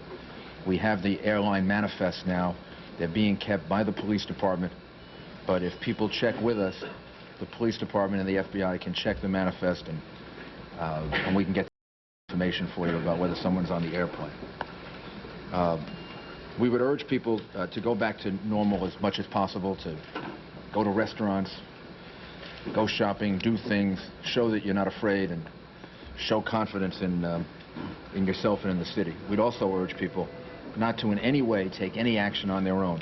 We've had a few, not many, but we've had a few incidents that appear to have been directed against people because they may be regarded as Arab or Asian or Indian or whatever. The police department has a few reports like that. I emphasize not many, and there was only one situation of anybody trying to steal anything last night. So we haven't had looting, which we're going to certainly do everything we can to stop. But nobody should attack anyone else for racial, religious, ethnic reasons or any other reasons. That's what we're dealing with right now. We're dealing with the insane, sick hatred of people for another group of people because they fit into some kind of group mentality. It would be really horrible if New York has practiced any form of that. So the police department will be in those parts of the city and give the ultimate protection that we can give to people who may be in that situation. One other thing. The generosity of people is really enormous. We have thousands of volunteers. We have people volunteering to give blood. They're lined up on the street in front of Bellevue Hospital and all over the rest of the city. Also, some of our corporate citizens have already made major donations for the benefit of the families of the police officers, the firefighters, the EMS workers, who will turn out to have lost their lives in this situation. GE, the CEO of GE, Jeff Imholt, told us that he is going to donate $10 million to a fund for the families of the police, fire, and other emergency workers that tragically turn out to have lost their lives in this situation. The Cisco Corporation has also offered a donation of $4 million for similar purposes, and we will organize a charitable organization that can be accountable and can make sure that all this money gets in the hands that it's intended to get to, meaning to the children and the families that turn out to be the most direct victims of this tragedy. And again, I thank GE and I thank Cisco and all the others who have come forward in their own way and helped us. Governor? Mayor, thank you. Let me join with you in thanking Governor DeFrancisco for being here and for the extraordinary help we've gotten from New Jersey and the cooperation we've had with the Port Authority. It's been just tremendous, and we appreciate that help. And the mayor referred to us as coming out of a one-hour briefing, but it's really not a briefing. It's a work session. And it's a work session where decisions are made and steps taken to try to alleviate the suffering and do everything we can for those who might still be alive. And I want to commend the mayor for his leadership and for the leadership of his team in these meetings, because it is extraordinary how well everyone works together and how serious everyone is in putting one agenda first and foremost and exclusively, and that is the interest of the people of New York State. So, Mayor, to you and your team, you deserve enormous credit for that leadership. It's not just the leadership, it's also the individual heroes who are out there. And just this afternoon, I was at Bellevue visiting a fallen firefighter who had been hospitalized, and I went up and congratulated him, and he got this smile on his face, and he looked at me, and it was like a line out of a movie, and he said in this thick accent, "What'd you expect? I'm a New Yorker." That's the spirit that is allowing us to get through this tragedy, and it's also the heart, because right after that, he got tears in his eyes and talked about his partner in the fire department who was missing, who had 10 kids. And I told him we would stand with him, we would stand with his partner, the city, the state, the country, to make sure that their heroism was recognized and protected. We have to, in honor of them, get back to business, make sure the states and city and country runs and that people go about their lives. And to that end, tomorrow afternoon, we are going to be holding a special extraordinary joint session of the state legislature in the state capitol, where we'll be having remarks and a memorial for those who, a moment of silence for those who have lost their lives. And the legislature will be passing a bipartisan legislation condemning this terrorist act and commending the tremendous heroism of those who have responded as they have. I want to thank Governor Pataki of New York, who has spoken repeatedly about the spirit of New York and the spirit of the state, but particularly about the people in the city of New York, and who, along with Mayor Giuliani, has repeated how important it was, not only for New Yorkers themselves, but for the rest of the country as a whole, that New York show itself as New York. Has a lovely story about going to visit someone in the hospital and said, "Would you think I was a New Yorker?" Which is a nice story, and there's always the use of that accent when people are telling the story. Mayor Giuliani has, you know, some bad news and some moderately and some other news. He points out that they've managed to get 4 people out today. They've counted 55 people. They're still searching for others. He points out that everybody's going to be still living with this situation for a while, and all the reports we've heard today have been very dispiriting about the search and rescue operation. He says that you can find people who were on board the planes because the city now has the airline manifest. We assume the airlines also are responsive to people getting in touch with them who have had friends or relatives on the aircraft. Mayor Giuliani almost every time has to talk about outright prejudice. As I walked through the empty streets of this city last night, I came upon a totally despondent Egyptian in a delicatessen. And I said, "You know, why do you feel like you do, other than for the obvious reason?" He said, "Because I happen to come from Egypt." I said the obvious thing, there's no reason for you to feel like that. Not everybody is against you, but there is a strong feeling of vulnerability in the Arab community in many parts of the country today.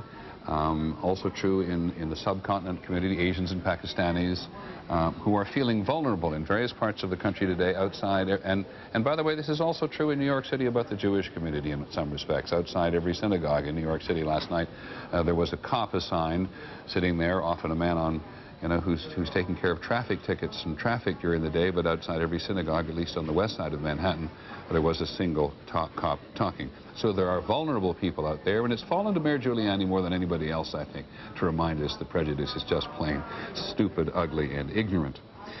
These corporate grants, they'll begin to happen. General Electric, which ironically has been in a big fight with the state and the federal government about cleaning up the Hudson River, has made a grant of $10 million, and Cisco is going to give $4 million to fund for the families of those firefighters, police, and other emergency workers who have died in the struggle. And there are many. There are many. There's just simply no question about that.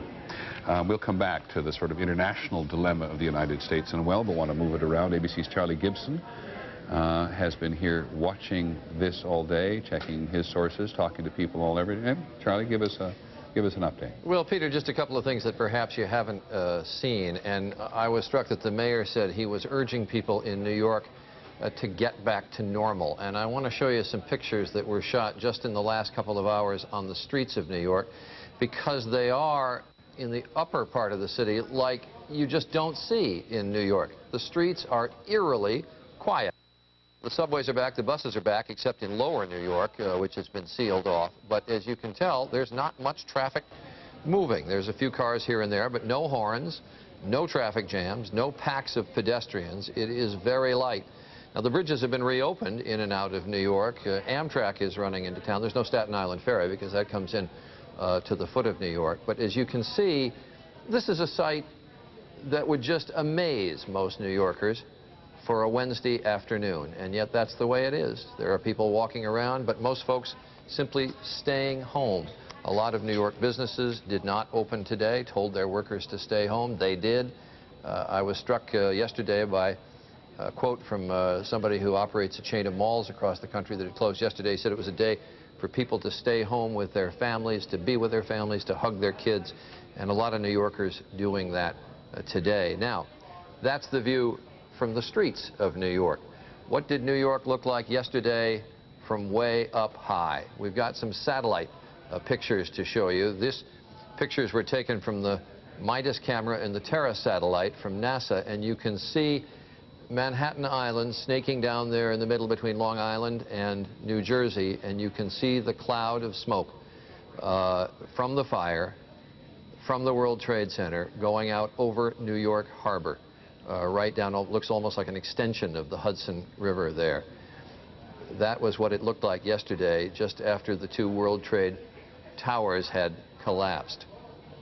And then we have a little bit later here, well, one more picture there that you can see the smoke going across, almost due south across New York Harbor. And then there's one more shot. This was shot by Frank Culbertson. This is one more still photograph, I'm sorry, but there is also some moving video shot by Frank Culbertson. He's the commander of the space shuttle that yesterday was going over New York. This was shot at a slightly different time. You'll see it in a minute. But this was shot at a slightly different time. Okay, I'm told it'll be up in just a sec. Yeah, here it is. This is moving video that was shot by the space shuttle as it went over, and this is at a slightly different time of day when the wind had shifted coming out from the northwest, and the smoke from the fire and from the collapsed buildings was blowing across Brooklyn, there, one of the boroughs of New York. Just one other thing, Peter. You received about an hour and a half, 2 hours ago, a call from a very distressed woman, and I apologize that I have forgotten her name. But she was looking for her husband, who worked for Cantor Fitzgerald, the firm that had offices in the 101st, 3rd, 4th, and 5th floors of the first tower, and she was so distressed that she couldn't get information as to whether he might be in one of the hospitals in New Jersey. There are a number of websites, and I've been looking at some of them, and a lot of messages that have been posted. There's an AOL website and an enormous amount of traffic on that website of people looking for relatives, or actually in some cases people who are okay trying to find their relatives. There's another website on Prodigy.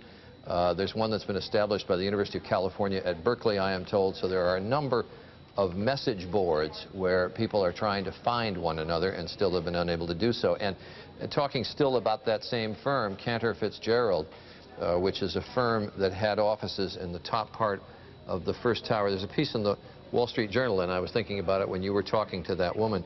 There's a piece in the Wall Street Journal about the fact Cantor Fitzgerald has New York offices and Los Angeles offices.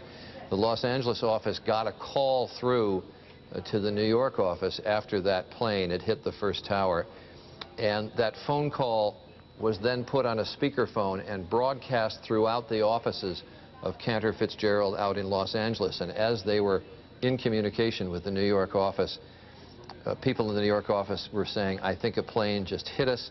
The phone call continued to be broadcast as the office began filling with smoke and people began screaming. They were screaming, "Somebody's got to help us. We can't get out. This place is filling with smoke." Shortly thereafter, the connection was cut off, and Cantor Fitzgerald says they've been unable to determine how many employees were actually in the offices, but those were at the top of the first tower that was hit. And we all know what happened soon after. Peter? Thanks, Charlie. The woman in question was Jacqueline Cavigan, and she was looking for her husband, Donald, who was lost on the 104th floor of the World Trade Center. And she called, telling us, among other things, that she had 3-year-old twins and that she herself was 7 months pregnant. And she was simply looking for her husband because 2 other employees of Cantor Fitzgerald had been located. And she was utterly convinced that her husband and these 2 other guys would have stuck together. And Cantor Fitzgerald has indeed been, you know, one of the many focuses today. ABC's, we're being thrown. We're going to come back to a report on Cantor Fitzgerald because let's go to the Pentagon. Which I understand is Secretary of Defense. Shortly. I'm en route over to another meeting in the White House in the next few minutes, so I thought I'd just stop down and make 2 or 3 points. First,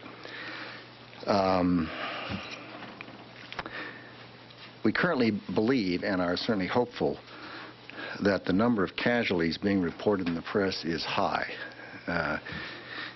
As you know from your own observation out there, the work is still going forward, and we won't know for some time precise numbers, but from everything that we currently know, the estimate that's been widely reported is considerably high, and we certainly pray that that's the case. Second, I do want to again express our sympathy to the families and friends and colleagues of all those who have been harmed by this attack on our country. Also, we're, needless to say, deeply grateful to the many units from all over this area that are out there and have been out there for more than 24 hours. Firemen, ambulances, and different teams and squads of individuals who are doing a very professional job for our country.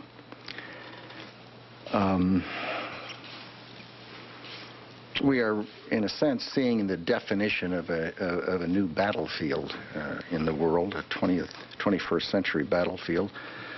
And it is a different kind of conflict.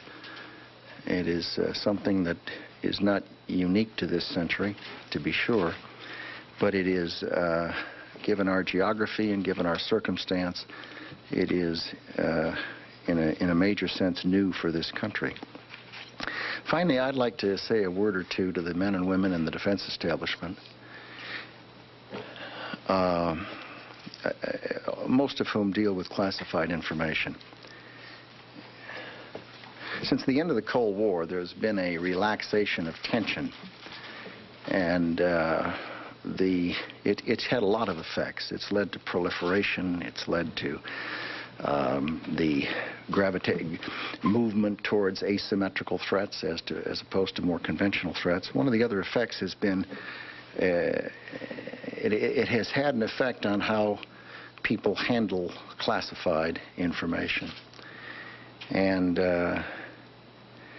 it seems to me that it's important to underline that when people deal with intelligence information and make it available to people who are not cleared for that classified information, the effect is to reduce the chances that the United States government has to track down and deal with the people who have perpetrated the attacks on the United States and killed so many Americans.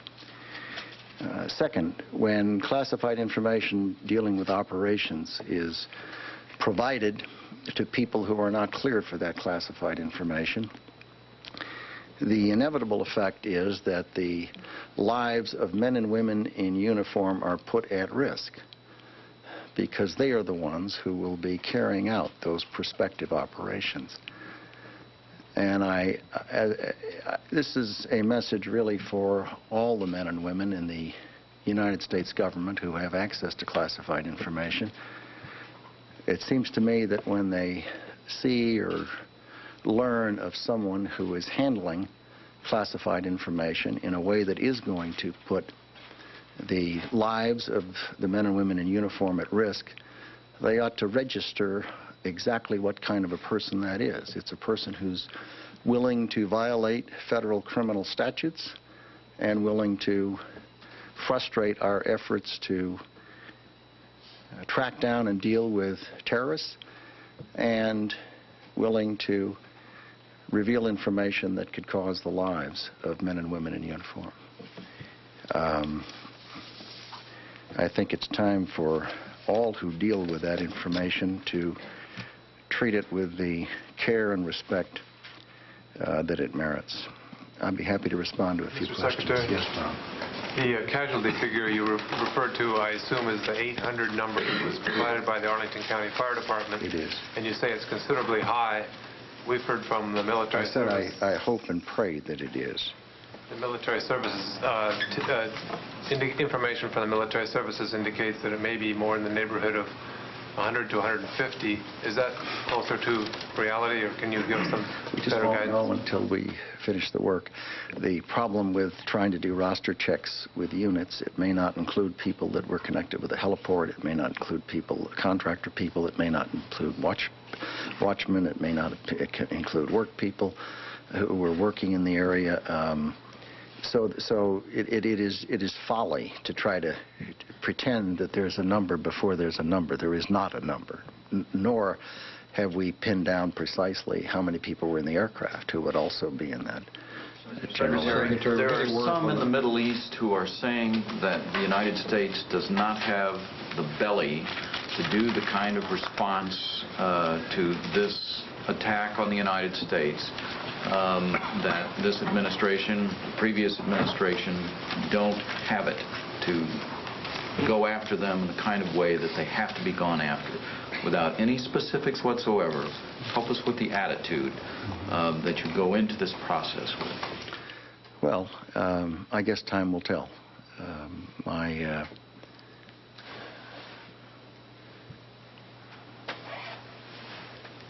guess I'm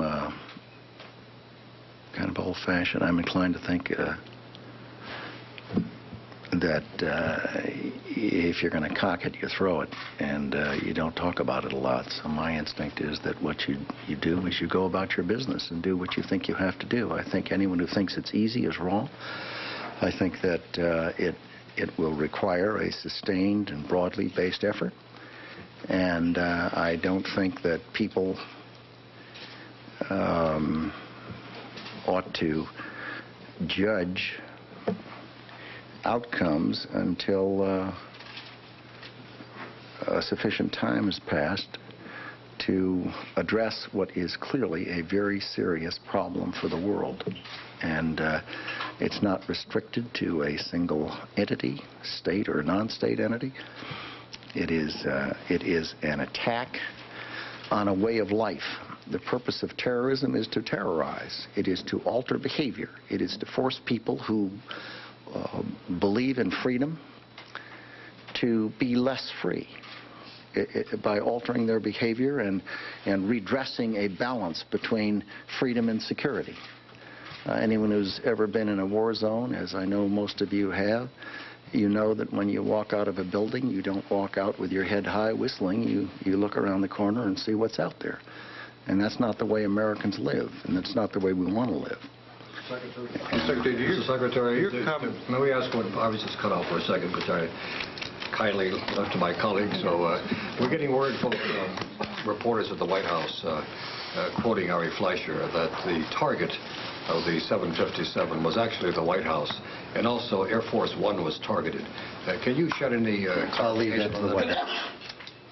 I'll leave that to the White House. Mr. Secretary, your comments on the handling of classified information, are you suggesting that it's time to move to a more secretive government in which there's less transparency about what it is you're doing? And how does that square with the goal of openness that reassures both friends and foes around the world that the United States' intentions are good? We all know that there's a wealth of material that's classified unnecessarily and doesn't necessarily need to be. Well, As I'm sure you've discovered, I do believe in openness, and I think it's enormously important in a free system with a free press and a democratic underpinning to our wonderful success as a country that we recognize that and respect it. I also know that you're quite right. There are things that get classified that ought not to be classified. But what I said is enormously important, and that is that when classified information is compromised by people who ought to know better because they're unprofessional or uncaring and perfectly willing to violate federal criminal law and seemingly willing to put people's lives at risk, their colleagues and their neighbors and their friends, I think it's something that should stop. Yes. Jim's question, folks, he needs to leave. We need to get you across the river. Last question. Was sloppy handling of classified information, did that play some role in the attacks?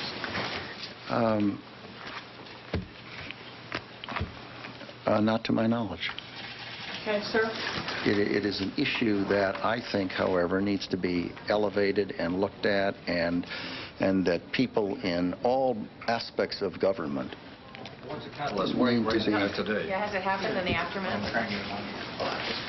It's a little difficult here, to be perfectly honest, at least from this chair, to figure out precisely what the Secretary of Defense, Donald Rumsfeld, is saying in all this discussion about classified material. Just working backwards, he's just asked my report at the end whether classified information or the leaking of classified information, the availability of classified information played any role on these attacks in the United States yesterday, and he wasn't prepared to say yes to that. But he says 3 times, not altogether elliptically, that he is distressed that classified information getting out somewhere, somehow, is compromised because people are not caring, and in some cases violate criminal law, which of course would be the case if someone was deliberately leaking classified information to the press. He speaks in favor of an open press there, but he's clearly frustrated early on about the reporting yesterday in the news media about the degree, the extent of casualties at the Pentagon. And you'll recall that it was a local fire chief working on the operation, working on the disaster zone at the Pentagon, who said to a number of people, including to us, that he thought maybe 800 people would have perished at the Pentagon. ABC's John McCarthy has been reporting repeatedly since early this morning that that number was altogether too high, and believes, based on his Pentagon sources, that it might be closer to 200. It took Mr. Rumsfeld a couple of minutes there to figure out what he meant by too high. Was it the 800 or the 200? In fact, it was the 800 figure that was disturbing him, but he will not comment on whether the casualty figures are 100, 150, or 200. But 200 is an operative figure which sources at the Pentagon have been comfortable with at this stage, while saying all the time, I think everybody we've talked to in every regard in New York and the Pentagon have made the point that we simply do not know at the moment, because it has been, under the circumstances, too difficult to get at precisely what the casualty figures are. And this is a far, far greater problem in New York than is at the Pentagon, which, if anything, is a control situation. The Pentagon is more of one than it is in New York City. But Mr. Rumsfeld making a very brief, unannounced appearance on his way to the White House for yet another meeting. And he would make no comment on this report on the record by the President's spokesperson, Ari Fleischer, which, among others, Congressman Chris Cox of California told us a while ago he had heard earlier was the White House has reason to believe that the White House was the original target of at least one of the aircraft and not the Pentagon. That in itself has been somewhat confusing to all of us, and we're working hard now that they've put that out in the public arena to track that one down. We think I can now, Bob Miller, settle what's been going on in... John, sorry about that. That's all right. I figured we've been here so long, you'd recognize me sooner or later. Only knowing you forever. John, I think we can put Boston into greater context now. Yes, we can. If you saw that, you remember that a paper trail from a car believed to have been used by the hijackers at Logan Airport took police and the FBI to a hotel in the center of the city of Boston, the Westin Hotel in Copley Plaza. as they were going to enter 2 rooms rented by 1 individual, they literally bumped into 3 occupants of one of those rooms leaving. Those people have been taken into custody. They are not charged with anything at this point. They are being detained and questioned by the FBI. But there was concern that there might be other people in the rooms. So a Boston PD SWAT team did a tactical entry into the rooms, found no people, but found a suitcase that a bomb-sniffing dog alerted on, as well as a wastebasket. The wastebasket didn't have anything in it. They could see that by looking, but an X-ray of the suitcase proved suspicious. The bomb squad was able to enter it wearing protective gear. They found it did not contain explosives. What it did contain, according to our sources, were papers and pamphlets.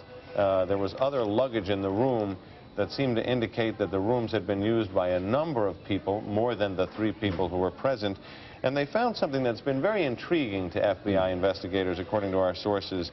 They found hair dye products and other things that could be used to change your appearance if you wanted to. So the FBI has taken over that crime scene now, and the investigation continues. Peter? Thanks very much, John Miller. We're going to the Attorney General of the United States, John Ashcroft. This investigation and recovery is a highly coordinated effort. I want to thank all of the federal, state, local agencies that have worked tirelessly yesterday and today to help the victims of this act of war find relief and to help the United States of America locate the people who are responsible for these terrible acts of war. Immediately after the first report of a plane crashing into the World Trade Towers, numerous federal agencies coordinating with the White House mobilized their resources. Throughout the day, secure video conferences took place among the National Security Council, the Department of Justice, the Department of State, the Department of Defense, Department of Treasury, FEMA, CIA, the FAA, and other federal agencies. Both the President and the Vice President presided over a number of cabinet and sub-cabinet meetings and video conferences. Continuity of government plans were put into effect. Within the Department of Justice, our full resources were put into operation immediately. As I will explain in greater detail in a few moments, these resources have been deployed both to investigate this act of war and to assist victim survivors and victim families. But let me stress that this is not simply a Department of Justice effort. The response of the federal government across the board has been, I believe, from the President of the United States to the rescue workers, magnificent. I'll now turn to the information that the response we have been making has developed. I'll give you the information that we can give you. However, we will give you only facts that we can confirm. You may be hearing things that we have not told you, but some people have the luxury of speculating. We won't speculate, but we'll only give you confirmed facts. And also, we must be careful to protect confidential intelligence sources and the methods of our intelligence so we do not compromise this ongoing investigation or the capacity of this nation to undertake such investigations as this. The 4 planes were hijacked by between 3 and 6 individuals per plane, using knives and box cutters, and in some cases making bomb threats. Our government has credible evidence that the White House and Air Force One were targets. A number of the suspected hijackers were trained as pilots in the United States. The Department of Justice has undertaken perhaps the most massive and intensive investigation ever conducted in America. The full resources of the FBI, the Justice Department's Criminal Division, the U.S. Attorney's offices, the INS, and other components have been brought to bear and will be focused in this endeavor. Throughout the day and into the night last night, Deputy Attorney General Larry Thompson and Assistant Attorney General Michael Chertoff, who is not with us at this moment, and I were present at the FBI's Strategic Information and Operations Center, together, of course, with the director and a number of other individuals. The Justice Department is working closely with investigators, the FAA, and the intelligence community, including the CIA, the NSA, the Defense Intelligence Agency, and the Defense Department. Numerous agencies have assigned personnel to the SIOC at the FBI to coordinate investigative efforts so that information which is received on these premises becomes immediately available to the cooperating agencies. And I might add that we reciprocate with similar deployments in a variety of other settings. The Justice Department's Terrorism and Violent Crime Section is coordinating the response of the U.S. Attorney's offices nationwide. These agencies have a presence at the SIOC here in the FBI 24 hours a day and are coordinating efforts both in the United States and worldwide around the clock. Investigators are reviewing intelligence and have received numerous credible leads. Command posts have been established at all crime scenes. Evidence response teams and the FBI's disaster squad have been deployed to the crash sites. The recovery of bodies and the collection of evidence is ongoing at the Pentagon and at the crash site in Somerset County, Pennsylvania. Investigators are working with the National Transportation Safety Board to recover the black boxes from the crash sites. The crime scene at the WTC has been secured, but is not yet a crime scene accessible to investigators.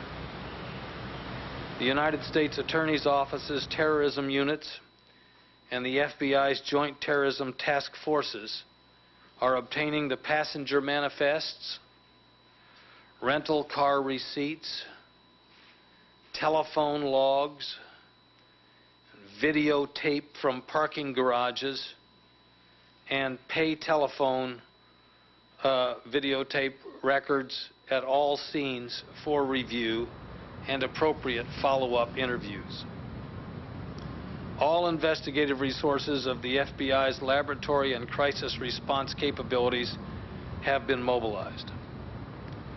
Now let me turn this podium over to FBI Director Bob Mueller to talk more about the investigation itself. Mr. Mueller has just become the director of the FBI. He's brand new in every respect. I want to start by saying that the men and women of the FBI join the nation in expressing our deep sympathies for the victims of these horrific tragedies and their families. And we, all of us in the FBI, pledge to those directly affected by these attacks that we will leave no stone unturned in our quest to help find those responsible and to bring those individuals to justice.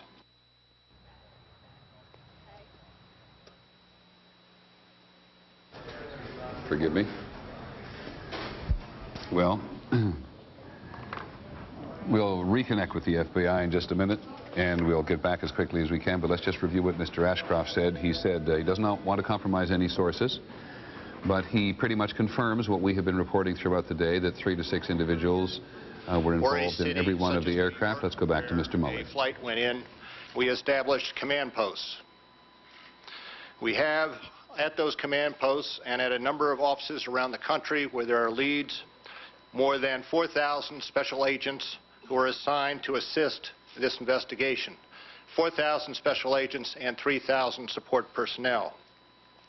We have over 400 of our laboratory personnel deployed at the crime scenes in New York City, south of Johnstown in Pennsylvania, and at the Pentagon.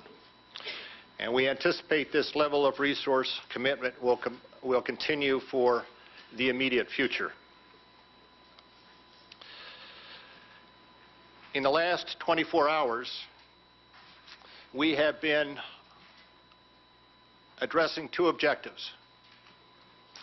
The first objective is to determine, identify the hijackers on each of the planes. Having identified the hijackers on each of the planes, we then have sought to identify any of their associates remaining in the United States. Our first effort is to identify any associates in the United States who might be related to the hijackers and to remove those associates, investigate, and arrest, given the evidence, those individuals, and to remove any threat to the air system in the future. That is our first objective. The second objective is to gather any and all evidence we have as to whom assisted the hijackers, and not only in this country but also overseas. We have, in the last 24 hours, taken the manifests and used those as an evidentiary base, and have talked to many of the families of the victims, and have successfully, I believe, identified many of the hijackers on each of the 4 flights that went down. We also have identified, through a number of leads, principally at the cities of origin, a number of individuals whom we believe may have had something to do with the hijackings, and we are pursuing those leads aggressively. Let me conclude at this juncture by emphasizing again the FBI's total and unwavering commitment to this investigation. We will not stop, and as I said before, we will leave no stone unturned until we have determined who was responsible for these attacks on our freedom. Now, I would be happy to entertain questions, as I'm sure the Attorney General would. Director, has there been any arrests of any of these associates that you've identified in the community report? Now, I understand that there is reporting out there that the FBI has made arrests with regard to the hijacking. That is not accurate. There have been occasions where we have interviewed individuals and come to find that the individual is out of status, and that individual has been detained on an immigration hold. But there have been no arrests relating to these hijackings at this point. Talked to and the people that you've identified, are these people that have been under FBI's watch in the past relating to other kinds of terrorism activities? Are they people who you're familiar with? As we identify names, there may be one or more individuals with whom we have information as to involvement with individual terrorist groups. We've seen activity today in Boston, Rhode Island, and in southern Florida. Can you walk us through, in any of these cases, and give us any guidance on why these particular individuals have been stopped and what the FBI is doing? We have in Boston, my understanding also in Providence, and also in Miami, we have leads indicating the presence at some point in time of either the hijackers themselves, and we are attempting to recreate the travels of each of the hijackers on the planes, either the hijackers themselves or their associates. And consequently, we are following all leads with interviews, with search warrants, and whatever investigative techniques are necessary to obtain the evidence. They've got to get to the White House for a meeting. How many? How many associates, Ms. Mueller, do you think? And how many were workers at the airport? I can't give you a definitive number on the associates. Thank you very much. Robert Mueller, the brand new director of the FBI, following John Ashcroft, the Attorney General. And I think these are the highlights in general, and John Miller, who's with me, will correct me. And in many cases, Mr. Ashcroft, the Attorney General, confirms some of the reporting today, and Mr. Mueller, in some cases, points out that some of the reporting is not altogether accurate. There were, as we reported before, roughly 3 to 6 individuals involved in every plane, and that knives and box cutters were used by the hijackers, the terrorists on board, to subdue or worse the flight attendants and or the cockpit crews on board. That they were, we've confirmed this, in some cases trained as pilots in the United States. We don't know the degree of that training, but we did talk earlier to the head of a flight training school in Florida who believes that one of the men who is suspected as having been on board, 2 of the men who'd been suspected of being on board had in fact taken flight training from him on small aircraft and then gone on and taken at least some measure of jet training at another school. And Mr. Ashcroft says very flatly they have information they have reason to believe that the White House was a target. Now that raises a question for us here, John Miller, because he doesn't say that the White House was a target and not the Pentagon, as has been reported by Mr. Fleischer, the president's spokesperson at the White House. What Mr. Fleischer said, Ari Fleischer, we have reason to believe that the plane that hit the Pentagon had as its original target the White House, and they also have reason to believe that Air Force One was a target. So that has yet to be sorted out, because not that Mr. Ashcroft had any conflict with Mr. Fleischer at the White House, but he didn't say precisely what Mr. Fleischer said. Mr. Mueller went on to say, the new director of the FBI, they've identified associates of these hijackers in the United States. They have identified individuals in a variety of locations. They've identified individuals, that's all they've said, who have had a role, and perhaps a passive one. You have to remember that in terms of the United States, some of these organizations have what are sometimes called sleepers in the United States for long periods of time, who may be required or called into action at any given time, and may not all have necessarily have arrived here in the last several days on their way to commit this terrorism. There have been no arrests, so there is been some reporting confusion about that. And Pierre Thomas, who covers the Justice Department and the FBI for us, is with us at the moment here. Help us clarify this question of arrest. I do not believe that we have said outright that anybody was arrested. Am I right or wrong? Correct. What we're talking about is a number of people have been detained. I'm told by a senior FBI official that it's fewer than 10, and these people are being held, I'm told, on immigration possible violations, also on possible state charges. None of these charges are directly connected to the attacks, but again, the sources are saying that these people are being held while the FBI attempts to find out more about them. They're described to me as associates and possible family members of some of the people that perpetrated the attack. But what Mr. Mueller actually said that there had been no arrest, there had been interviews of people. Do you and he mean roughly the same thing? Correct. When I'm saying that these people are being held, in some cases they're being held as what they would call material witnesses, not on charges specific to the attack, but people who are held on possible other violations like immigration violations and state charges, and they use those charges to hold these people while they continue to conduct background investigations of them, and they try to talk to them to see if they will cooperate. Stay with me for 1 second, Pierre, because Mr. Mueller also did say they have been following leads regarding these terrorist attacks in Florida and in Boston and in Rhode Island. And there hasn't been a lot of talk about Rhode Island. Actually, an Amtrak train heading towards Washington, D.C. was stopped by authorities in Providence, Rhode Island today. Police went on board, ordered the passengers in some cases to get off, and were searching them. And the mayor of Providence, Rhode Island, said that actually they were looking for suspects. Pierre, confirm for me, is that what Mr. Mueller was talking about? Absolutely. Again, when they use the word suspects, you have to be careful. What they're looking for, as they spread out this investigative dragnet, are people that are associated with the attackers. These are people that may be, again, family members, people that spent some time with them, and they want to get information from these people about what they knew down the stretch. Okay, so let me then just pick out, as we move on now to ABC's Sam Donaldson, who is in Washington, a quote from the Secretary of State said, "We don't want to say at this point that we're 40 or 50 or 60% certain that the finger should be pointed directly at Osama bin Laden, who has been given protection by the Taliban regime in Afghanistan, but that is certainly, Sam, the way much of the talk has been going today, both in broadcast terms and in private intelligence and politics." From ABC 7 News, this is a special report. Continuing coverage, America Under Attack.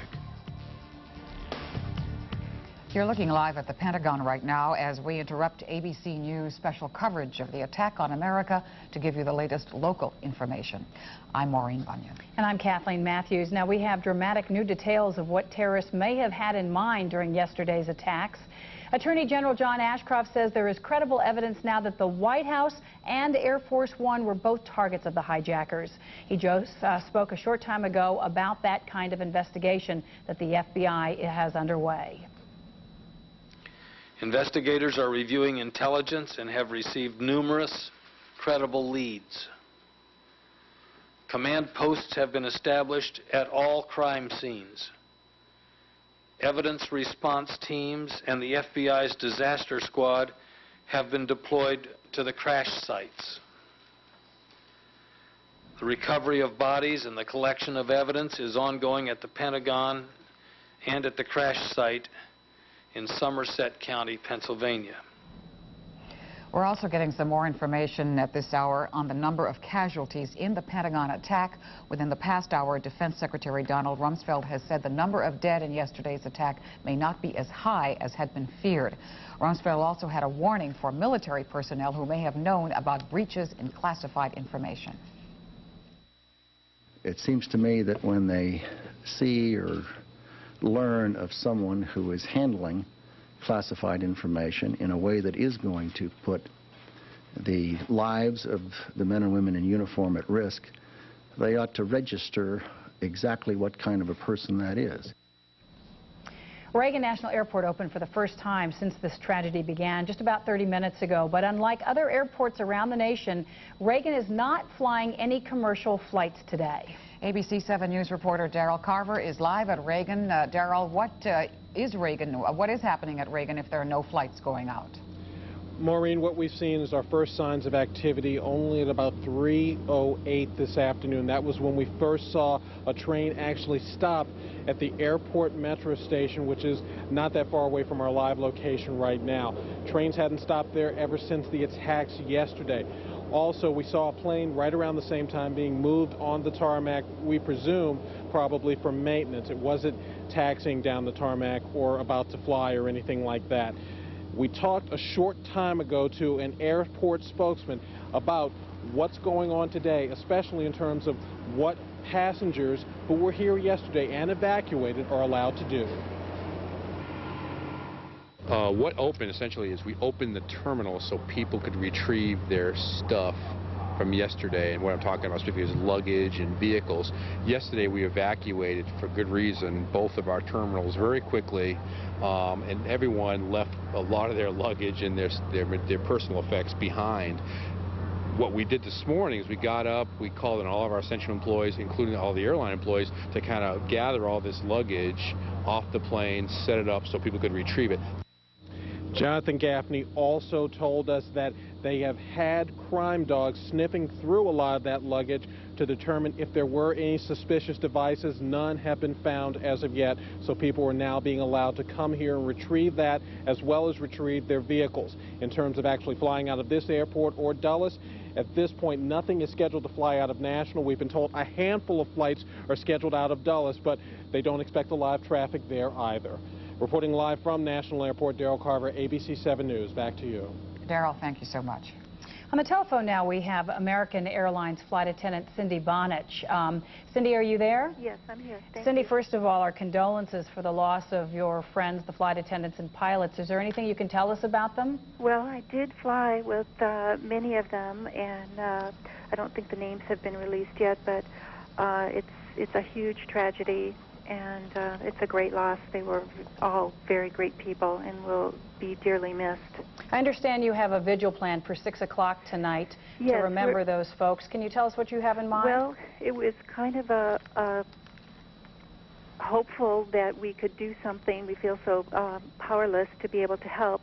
We wanted to enlist a solidarity between flight attendants and pilots and agents alike to come down in their uniform to the Fairfax Center for the American Red Cross Blood Donation Center and donate blood. And if we come in our uniforms, it would show solidarity that we are standing arm in arm with fellow human beings and our crew members, and that we are showing a force of strength, and that we're not afraid, and we will come out victorious in this.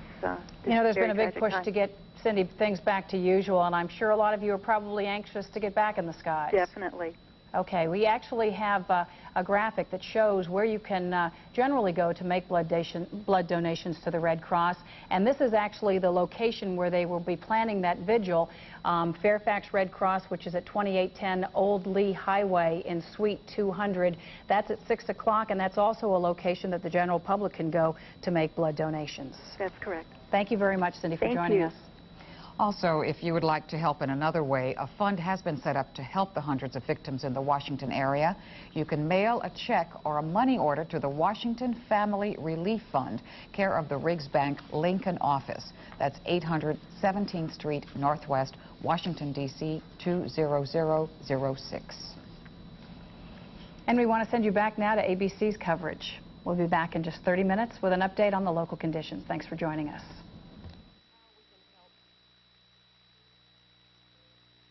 We can reassure our young children that they're safe. It's a time for parents to make sure their young children don't spend a lot of time in front of the television to try to protect their young children and keep them from being fearful. This is just a good time for us to think about the message that our children are getting everywhere, and to let them know that most people in the world are good, and that this is a rare and tragic happening, but to let them know that they're safe in our love all over the country. So I also want to thank the media for the way you're covering all of this, the respect. I think we can certainly interrupt Mrs. Bush while she is complimenting the media, but she does there, finally, having talked about the people she's seen, get to the point of what indeed we should tell the children. We've been talking to some children today. Deborah Roberts will have a report on that for us in just a moment. But we want to go to the White House now because also, with very little notice, the president's spokesperson, Ari Fleischer, has just begun to talk. He thanked President Putin for his call and for the message of condolence that President Putin sent yesterday. President Putin informed President Bush that he had signed a decree that there be a moment of silence at Russia and throughout Russia at noon tomorrow, with flags at half-mast to express the outrage and solidarity of the Russian people with the American people. The two presidents agreed that they would work closely together in the coming weeks to fight those responsible for yesterday's acts of terrorism. The president's phone call with President Chiang of China lasted for approximately 10 minutes.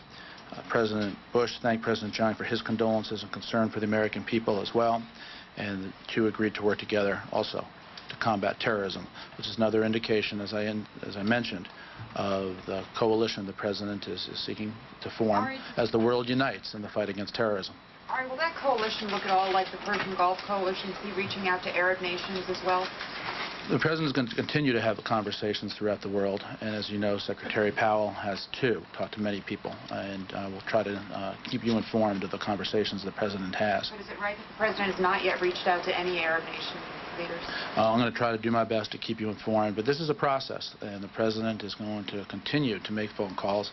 The president is, as you know, he has a meeting this afternoon with the security team. Following his meeting with the congressional leaders late this morning, the president had lunch with the vice president. He made additional phone calls. He has a meeting with the security team today, and we're going to keep you informed of all the information we can about the president's phone calls and activities. Given the scale and the level of killing in these attacks yesterday, can the president assure the American people that the response will be commensurate with that? Terry, I'm just not going to speculate about the response. You have what the president said about how the United States will prevail. But I'm not going to go beyond that. I'm not going to speculate. And I leave it at that. Can you say how close the U.S. is to knowing who is responsible for these attacks? The United States is in the process of gathering all the facts about this matter. The full resources of the federal government at all levels have been dedicated to this, and we will continue to gather those facts and ascertain all the information available. Follow up. has there been at least early consideration of possible U.S. responses, or is the U.S. government not at that point yet? Again, I'm not going to speculate on that. Jim? Yeah, what is the practical effect of invoking Article 5 of NATO that it's an attack against the entire alliance? It is a message of solidarity with NATO, and I'm not going to go beyond that in terms of anything else that has a practical effect. It is highly unusual, if not unprecedented, for NATO to have taken this step. It does suggest a unified military response, though. I think it suggests a unified response, and again, anything dealing with anything military, I'm not going to speculate about. But Ari, when you talk about coalition, it implies that you're looking for some sort of tangible support from other nations, not just words of support. Is that a way to look at it? Well, this is a moment for the world to stand up to terrorism, and President Bush is very pleased with the reactions of leaders around the world. This is an opportunity for the world to stand up to terrorism, and that's how President Bush sees us.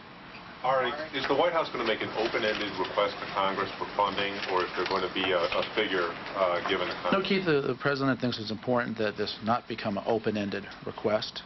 The President, and by the way, the meeting with the congressional leaders today, bipartisan congressional leaders, was a very important and stirring meeting of patriotism. The outpouring of support, shoulder to shoulder, regardless of anybody's political party, was wonderful, it was impressive, and it should make every American proud. The President will continue to work with Congress, but he does not think there should be an open-ended commitment. So just to follow up, is there going to be a specific request given to Congress today or tomorrow for a specific amount of funding? Yeah, we're going to work with Congress on the specifics of it, and as soon as we have something to announce, I will announce it or provide the information to you. Jim? Given NATO's decision today and the kind words from so many, or supportive words from so many foreign leaders, does the President feel that at this point he has the international support he needs if he decides to strike, if he decides to strike? You know, again, I understand that you're trying to determine what may or may not come next, but it is just an area that I'm not going to speculate about, and I'm sure you can appreciate the reason why. Can I just go back to the threat on Air Force One? I mean, at the time the 4 planes were hijacked, the President was in Florida. If you have a threat to Air Force One, it seems as though you're raising an additional threat that perhaps we don't know about. I'm sorry? Raising an additional threat that we don't know about? Some other action that was going on. I mean, obviously the 4 planes that we know were hijacked, clearly, I mean, were no threat to Air Force One. There was real and credible information that came into the White House, and that is the reason why the White House, Air Force One, took the actions that it took in accordance with all existing plans. And that also included yesterday, as those who traveled with us knew, that we were not going to indicate where Air Force One was heading to. All right, involving one of those planes, one of those 4 planes, Ari, is that where the credible threat, or can you say, are we talking about something totally different? You're asking me, in essence, what the source of information is, and I think the American people... No, have we accounted for those 4 planes and what their targets were? Is there, which, by deduction, you would assume there is something else that we're talking about targeting Air Force One. Can we make that assumption? I'm not going to lead you any further as to speculating about what was the nature of the threat to Air Force One. But as I indicated, and I'll say it again, it was real, it was credible. 4 planes that we have accounted for. I'm just not going to speculate about the nature of it. All right, can I ask you this question? Was the President's original destination upon departure from Sarasota Andrews Air Force Base? Again, I'm just not going to get into those type of details about Air Force One's operations and its locations in this context. If it was your intention to return to Washington, but suffice it to say, if people suspected that the likely location of a return of Air Force One would be to Andrews Air Force Base if the President were returning to Washington, it would be wise and in the interest of the country for Air Force One not to return to a location that would have been predictable. All the fingers are being pointed at Osama bin Laden in Afghanistan. He's being helped by or supported by Taliban and bases in Pakistan. So are we talking about now going against Afghanistan or Pakistan? And if it happened, then it is all in the name of Islam. So is it time now for the United States not to wait anymore, that more innocent people will be killed in the name I of... was asked earlier about who we believe is the source of this, and I indicated that the United States continues to gather the facts about that information, and so your question presupposes the answer, and I'm not prepared to do that. Jim, Surely investigators have uncovered reams of credible information that you've chosen not to release. Why did you decide to release this information to us today? Because just as the President said in his remarks this morning, and I'm quoting from the President, the American people need to know that we are facing a different enemy than we have ever faced. And the President, having said that, thought it was appropriate to let the American people know the lengths to which those who perpetrated these terrorist acts were prepared to go in an attack on our nation. Were there any other targets that we don't know about? These are the only ones that I'm aware of, Cameron. In terms of the President's language Terry, this morning, Terry, and then we'll come back to John. Is the President satisfied, and should the American people be satisfied with the performance of the intelligence community in this country, given what happened yesterday? The President believes that the intelligence community and the nation's military are the best in the world. And clearly, something yesterday took place in New York that was not foreseen, that we had no specific information about. But the President's focus right now is on helping those who have the families of those who have lost their lives and those who are suffering in this tragedy, and then on taking whatever the appropriate next steps should be. Does he want to know what went wrong? Has he asked to find out where the gaps were? I think at the appropriate time the President will ask all appropriate questions, but the President is focused now on getting help to those who need help in New York, here at the Pentagon, and on to talking with his national security team about any appropriate actions. Ari, in terms of the President's statement this morning that this was an act of war, was it the realization that both the White House and Air Force One were targeted that elevated his language to talk about an act of war? Was it a threat against the head of this country that elevated it to that level? John, I think that the actions against the soil of the United States are what led the President to say that this was an act of war against the United States. But why not use the word war last night in his televised address to the nation? What changed overnight to ratchet up that rhetoric? I think that you're just going to continue to hear the President speak out on a regular basis, and the President will share his thoughts with you as his thoughts develop as a result of the conversations he has with his security team, and as he thinks this matter through in his mind and shares information with the public. How much money are you talking about in this spending request? You know, are we correct to assume it's in the billions of dollars? That's a correct assumption. And again, once we have specific information, more specific than that, I will get it to you. But the President made it clear that there should not be an open-ended commitment. We'll have, as soon as the information is better developed in our conversation with the Congress, I'm going to do my best to provide it to you in specificity. Go ahead. What are you hearing from the President's financial working group about a possible timetable to reopen the markets? And how important is that to not only investors in this country, but to the global economy? Well, first of all, on the first part of your question, the Security and Exchange Commission as well as Department of Treasury are looking at that matter, and so I'm going to leave that answer up to them. But obviously, as the President said today... This last answer by Mr. Fleischer having a reference to the impacts that the attacks on the United States yesterday may have had on the international financial markets. You know, the stock exchange, New York Stock Exchange, the American Stock Exchange are closed today here in New York. Those stock exchanges are open in various other parts of the world.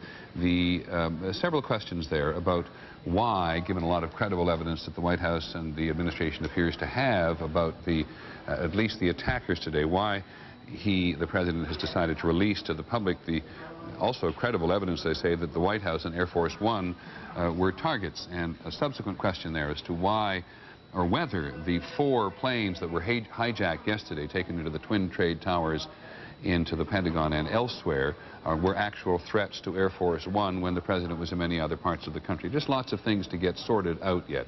But I want to remind you of Mr. Fleischer's original statement. As we believe it to be correct, we have a reason to believe, said he to us, that the plane that hit the Pentagon was originally intending to hit the White House. Doesn't answer any of the questions about the plane yet that crashed in Pennsylvania, and he also has reason, he said to us, to believe that Air Force One was a target, and he's now said it many times. We'll try to get that sorted out as time goes by and as the search and hopefully the rescue operation continues in New York and at the Pentagon. Because you heard the Secretary of Defense a short while ago saying that the early figures that had been bandied about yesterday, about 800 Americans or 800 members people at the Pentagon had lost their lives in that attack on the Pentagon. He believes those figures are much too high. John McWethy at the Pentagon is reporting for some time that it is 200 or perhaps lower than that. So a small measure of relief at the Pentagon. Charlie Gibson was talking to us just a while ago, but Jackie Cavigan, whose husband works for Cantor Fitzgerald and who worked on the 104th floor of the World Trade Center, and she was looking for her husband. We're also following that story too. But I want to follow along with what Mrs. Bush was talking about in terms of the children, because we've heard it in every corner of the country today, how difficult, how awkward it is to talk to the children about this violence. And Deborah Roberts has been talking to some children in a school, ABC's Deborah Roberts today, on how these events have affected them. I'm sure we learned something from them. Most of the kids here at Washington Irving Intermediate School went to class today deeply troubled and preoccupied. It's a commuter suburb. Many of the kids have parents, relatives, or friends who work in New York's financial district. Some didn't come home last night. For them, the disaster doesn't make sense. It hit too close to home. I was kind of freaked out because the Twin Towers are like my favorite two buildings. So when I was watching the news and I saw them collapse, I'm like, those two guys who I heard that they hijacked the planes and took those people who were on the planes and killed them because they hated the United States. That's what I heard. Someone in the plane wanted to kill a certain person. While so many children are confused by the details of the disaster, clearly most of them are consumed by emotion. In classroom after classroom, there is talk of fear, anger, and mostly sadness. I just burst out in tears because, I mean, it was horrible. Just thinking about it, my legs tremble and stuff. The children, they're like, Daddy, where's my mom? Or Mommy, where's my dad? Like, where are they? Are they trapped inside the building or are they still, like, alive? Why was it important to you to have the kids talking today and writing in their journals? They all had stories they wanted to talk about, and we need to talk about it. We can't pretend that it didn't happen. It's a jarring start to the first week of school. Children struggling to deal with a complex lesson in life. Well, we've all said it so many times, it applies to adults as well as children. We need to talk about it, and it's particularly important, those of us who are parents know, to talk to our children and also to listen to our children. We're joined now by Dr. Howard Koplowitz, who is the director of the New York University Child Study Center.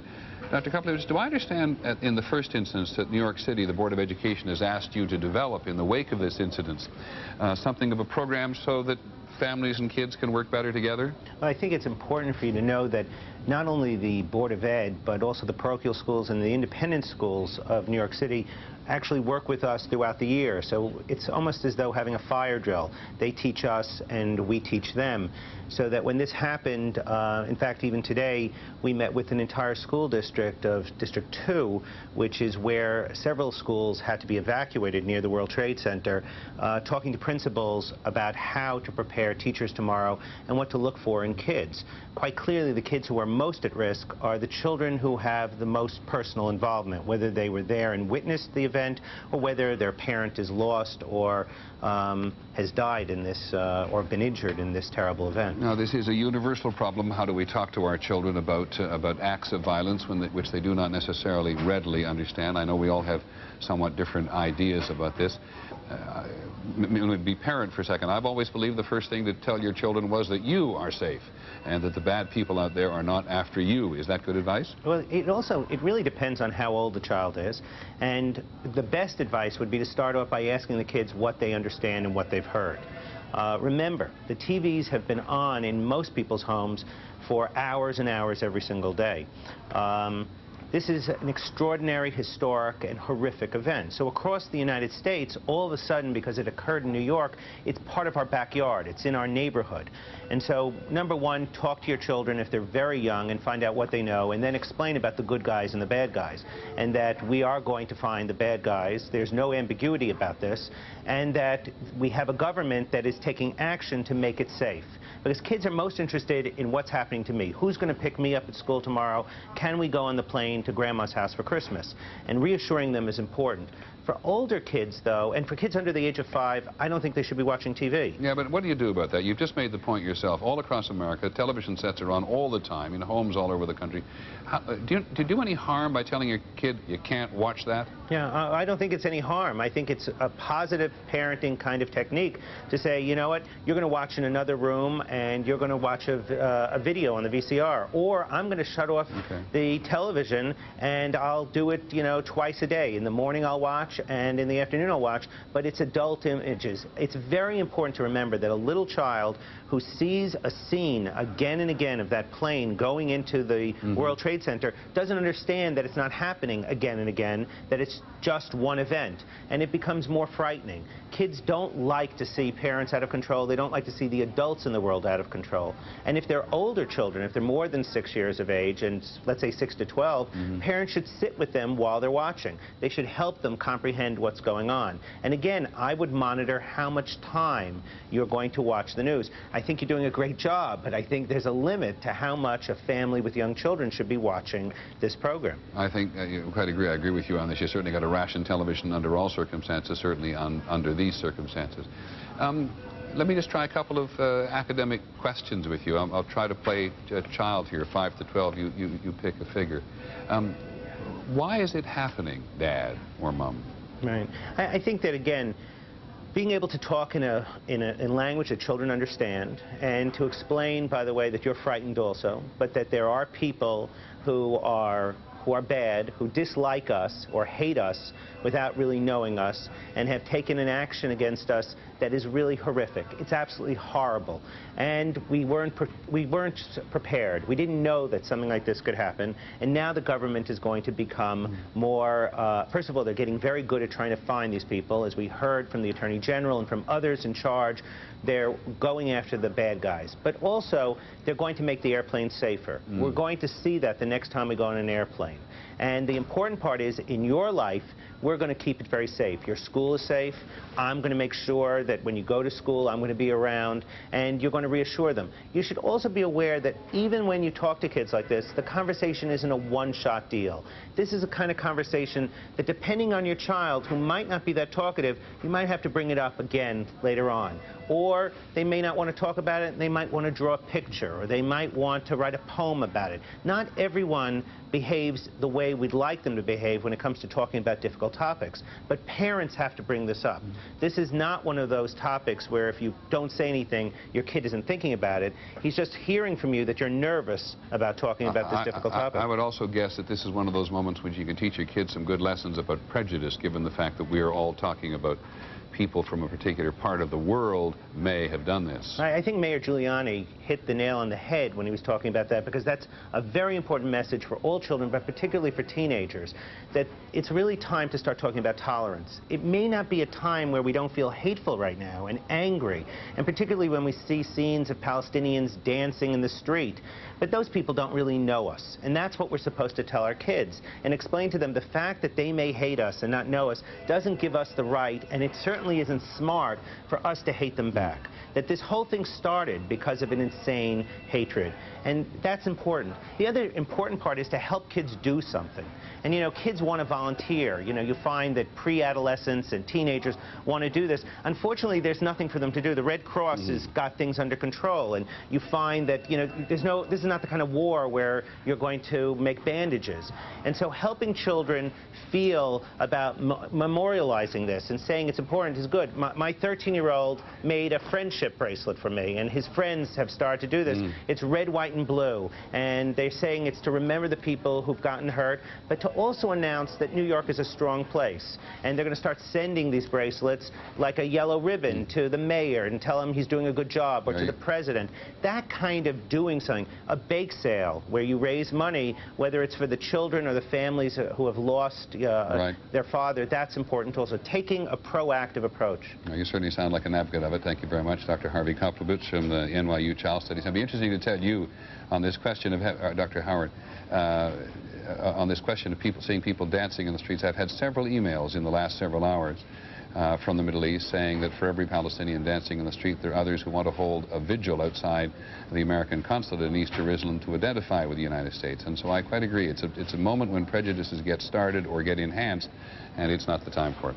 You're right. Thanks very much, Dr. Howard Koflewitz from the New York University Child Study Center. Let us now turn back to the investigation itself. It's about 4:30 in the east, 1:30 in the west, and we're on the second day of a relentless investigation as to who was involved in and responsible for these attacks on the United States, and the even more important, in the immediate sense, relentless search to see whether or not people can be saved who are somewhere beneath the rubble of the twin trade towers in New York City. And it does appear that much of the investigation in that regard has been completed at the Pentagon, but we're not 100% sure of that. I want to go back to Miami now, because the FBI has been real at work in Miami today. ABC's Jeffrey Kaufman is there. Jeffrey, you listened to the Attorney General and the Director of the FBI talking about the investigations there. What do you know on the ground? Well, Peter, what we know is that the investigations down here are happening in a number of locations. Here in Miami, across on the Gulf side, in Venice, Florida, and up north in Vero Beach, south of Daytona Beach. What we can tell you is on the scanners, our affiliate, our colleagues at WPLG, the Miami affiliate, picked up a BOLO, which is a be on the lookout alert to local police for a man named Amer Kamfar, also known as Amer Taib Kamfar. The description is a 41-year-old man, 5 feet 9 inches, black hair, brown eyes, stocky build. They give that he was driving a 1996 silver Plymouth Voyager. But Peter, listen to this. This is issued by the FBI Terrorism Task Force. They say use extreme caution. This man is armed with an AK-47. Now, what's not clear in this is whether the man was on the flight, presumably not, because they are looking for him. Now, we ran the tag on that plate. It took us to an address in Vero Beach. We then did a further search, and not only did it take us to the one address where his license plate is associated, but it took us to a second address, the same address that the FBI have been searching in Vero Beach all day. We also checked out his pilot status, and he is approved as he is a licensed pilot with an enormous number of qualifications, including flight engineer. Let me just turn to another point down here. No, just before you go on for there, this man appears to have two names on this be on the lookout thing from the FBI Terrorism Task Force, which you actually sent us, and he's got also an AKA, also known as. Is this a man who, as of now, there's reason to believe was an associate of the hijackers or the terrorists, or may have been on the plane? What do we know about this character? Well, I think it's fair to say that if there's a BOLO, a be on the lookout alert being issued, that he may well be alive. Presumably, if they were sure that he were dead, they wouldn't be telling people to look out for him. Go ahead. That makes sense. This is issued by the Terrorism Task Force of the FBI. They are saying he is extremely dangerous, use extreme caution, and they believe, as I've noted, that he may be carrying an AK-47. And you believe this was issued today? Well, we certainly heard it on the scanners today. That's correct. And all right. Okay, go next event. Well, next event, earlier in the day we were talking, and I know you've talked to the people in Venice, Florida, where a man named Mohammed Atta took some flight training at a local flying school, Huffman Aviation. I believe you spoke with the proprietor there. One of the questions that came up there, and you asked the proprietor, was would this qualify him to fly a 757 or 767? And that's just a small local flying school where you learn to fly a 4-passenger plane. The answer is no. But if you look, you don't have to go far, Peter, to find where you can get certification. Here in Miami, for example, there's an organization called Flight Safety Boeing that teaches people how to fly commercial aircraft. Just look on the internet, and you can find that there's an 18-day course that will certify you to fly a 757. Okay, thanks very much, Jeffrey Kaufman in Miami, with those two developments, the be on the lookout from the FBI Terrorism Task Force, which we're not altogether certain was issued today, but we think it was, and Jeffrey Kaufman reaffirming that there are places in Florida where you can learn a small aircraft and also a bigger one, as they told us down there earlier today. So, go back to this search for the families of, for the employees of Cantor Fitzgerald, who worked very high up in the World Trade Center. We were talking to the woman who couldn't find her husband. Connie Chung has actually been following this story in terms of the company as a whole for much of the day, and here is her report. of my mother and father, God rest their soul, I will take them out of my hand. After an anxious vigil for much of the night at this makeshift command center near St. Vincent's Hospital, 2 miles from the World Trade Towers, many families share a common bond. Their loved ones work for the same company and are still missing. My son is Lloyd Rosenberg. He worked for Cantor Fitzgerald in Tower 1 on the 102nd floor, and I'm begging the people that would know anything, please get in touch with me. Cantor Fitzgerald, one of the world's largest bond dealers, had nearly 1,000 workers on the top floors of the North Tower, inside the killing zone. My brother was an employee of Cantor. His wife received a call from him this morning that he heard a bang, and then there was smoke all over.